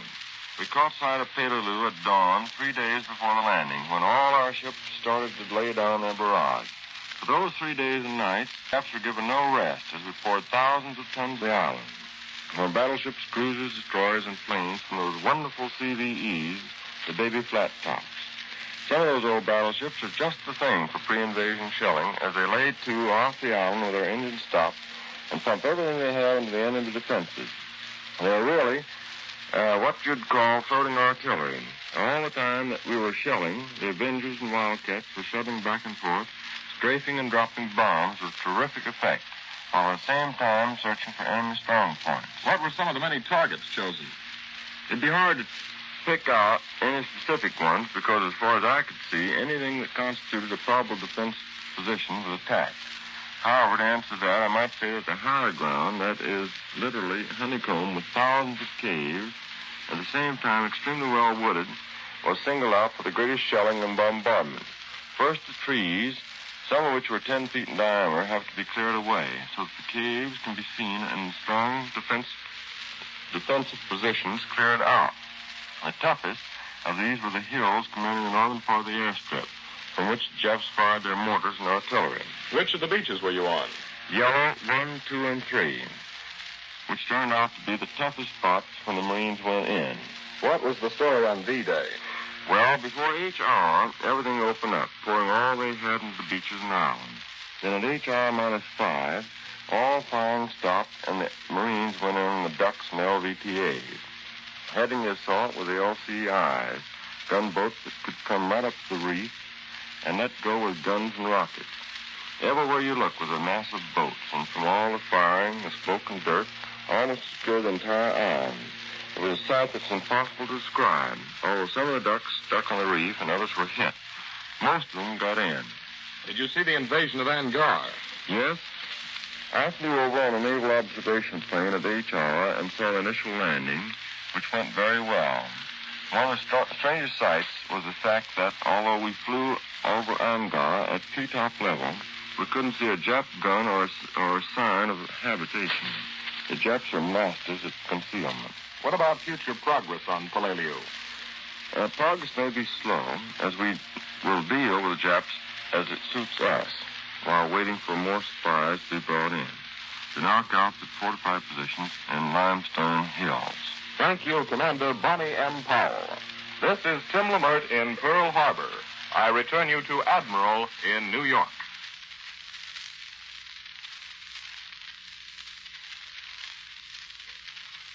For another interview with two fighting men who've had experience with our airborne units in Europe, Admiral takes you to CBS Washington. Joe McCaffrey reporting. Any doubt as to the great value of airborne operations in modern warfare was wiped away by the action of the past week. Airborne operations in Holland have been further highlighted by indications from Air Force officers that a similar invasion of Berlin could possibly be undertaken. Today, as our guests, we have two experienced airborne men, Captain Charles Barnett, who took part in the invasions of Sicily, Italy, and France, and First Sergeant Hubert Odom, who landed behind enemy lines on D-Day. Captain Barnett wears the Silver Star, the European Theater Ribbon, and the Purple Heart with the Oak Leaf Cluster, having been wounded in Italy and in France. Sergeant Odom holds the DSC, the Presidential Citation, and ribbons of the European and American theaters. Captain, I understand that your unit had a pretty rough time on D-Day. Suppose you tell us a little of the action. We had a pretty hot time of it. Our objective was the town of St. Mary, Greece. The troops from the beachhead were pushing the enemy back toward us, and the enemy was active all around us. We were in a neat pocket. The town had been used as German headquarters, and they were determined to retake it. Our battalion held the town for 2 days before contact was made with our forces from the beach. Were you wounded there? No, I wasn't wounded until several weeks later. But I think that we ought to put in a word here about the medical men who jumped with us. The medics, of course, are unarmed, but they are right in the thick of it. They set up first aid stations and give the wounded excellent care. Yes, when we landed, we were armed. But even then, we had to scurry to cover. The medics who took cover began setting up first aid stations and crawling out to bring wounded men back so they could give aid. Your operations were at night, weren't they? That's right. But this landing last week in Holland was the first real large-scale daylight landing. Most operations have been carried out under the protective cover of darkness. But the success of the one in Holland in daylight proves the real value of this method of warfare. Sergeant, you're wearing the Distinguished Service Cross. Would you tell us how you earned it? Well, we had to take the town of Carrington, but for 2 days and 1 night, a machine gun team held us down. There was a whole outfit held down by one well-placed machine gun crew. On the second night, my company spearheaded an assault on the gun position and knocked it out. With that out of the way, we went on to win the town. Captain, as an old hand at these operations, what do you think of an airborne operation against Berlin? I know I'd like to be in on it.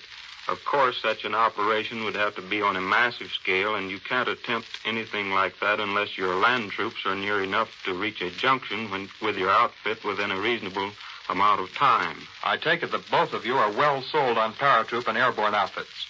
That's right. There's no more risk with airborne than any other arm of service. And the morale of our units are better than the best. And the Army is looking for more volunteers.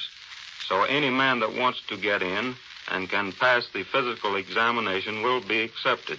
Thank you very much, Captain Barnett and First Sergeant Odom. I return you to Admiral in New York. In Hartford, Connecticut, Rear Admiral Thomas Gatch, the Judge Advocate General of the Navy, warned today that the war in the Pacific will be long and tough, and he reminded that there is no easy outflanking maneuver available to bring a quick finish. Now, once again, here is Warren Sweeney with a word from Admiral. There will be purified moist cold in every inch of the extra-large, regular food storage compartment of the Admiral two-temperature refrigerator. This purified moist cold will end the need for covered dishes to keep food from wilting or drying out, will keep lettuce crisp, keep sliced meat, cheese, and leftovers moist for many days longer. There'll be more room for food, too, since the bulky, frost-collecting coils that dry out food will be gone. So there'll be no regular, messy job of defrosting. The second compartment, the big built-in home freezer, will make possible the home freezing of your own foods, meat, vegetables, fruits, desserts, or will keep commercially frozen foods for months. 6 years of pre-war consumer approval makes it possible for Admiral to promise you everything that's newest and best in electric refrigeration. As Admiral Radio, America's smart set, has become a favorite in so many homes, So will the Admiral 2-temperature refrigerator add to the convenience, comfort, and health of thousands of American families. In some localities, many hospital wards and even whole hospitals have been forced to close because of the doctor-nurse shortage. Because medical facilities everywhere are overtaxed, women are urged to enroll in an American Red Cross home nursing class. Your help can be invaluable to the health of your community. To enroll in a home nursing course now, consult your local Red Cross chapter immediately. World News Today is brought to you each Sunday at this hour by Admiral Corporation, makers of Admiral Radio, America's smart set, and post-war makers of Admiral refrigerators, Admiral home freezers, Admiral electric ranges. Be sure to listen again next Sunday when Admiral brings you World News Today by shortwave, direct from leading news centers of the world. This is Warren Sweeney speaking for the Admiral Corporation. This is CBS, the Columbia Broadcasting System. This is the WBBM Air Theater, Wrigley Building, Chicago 11.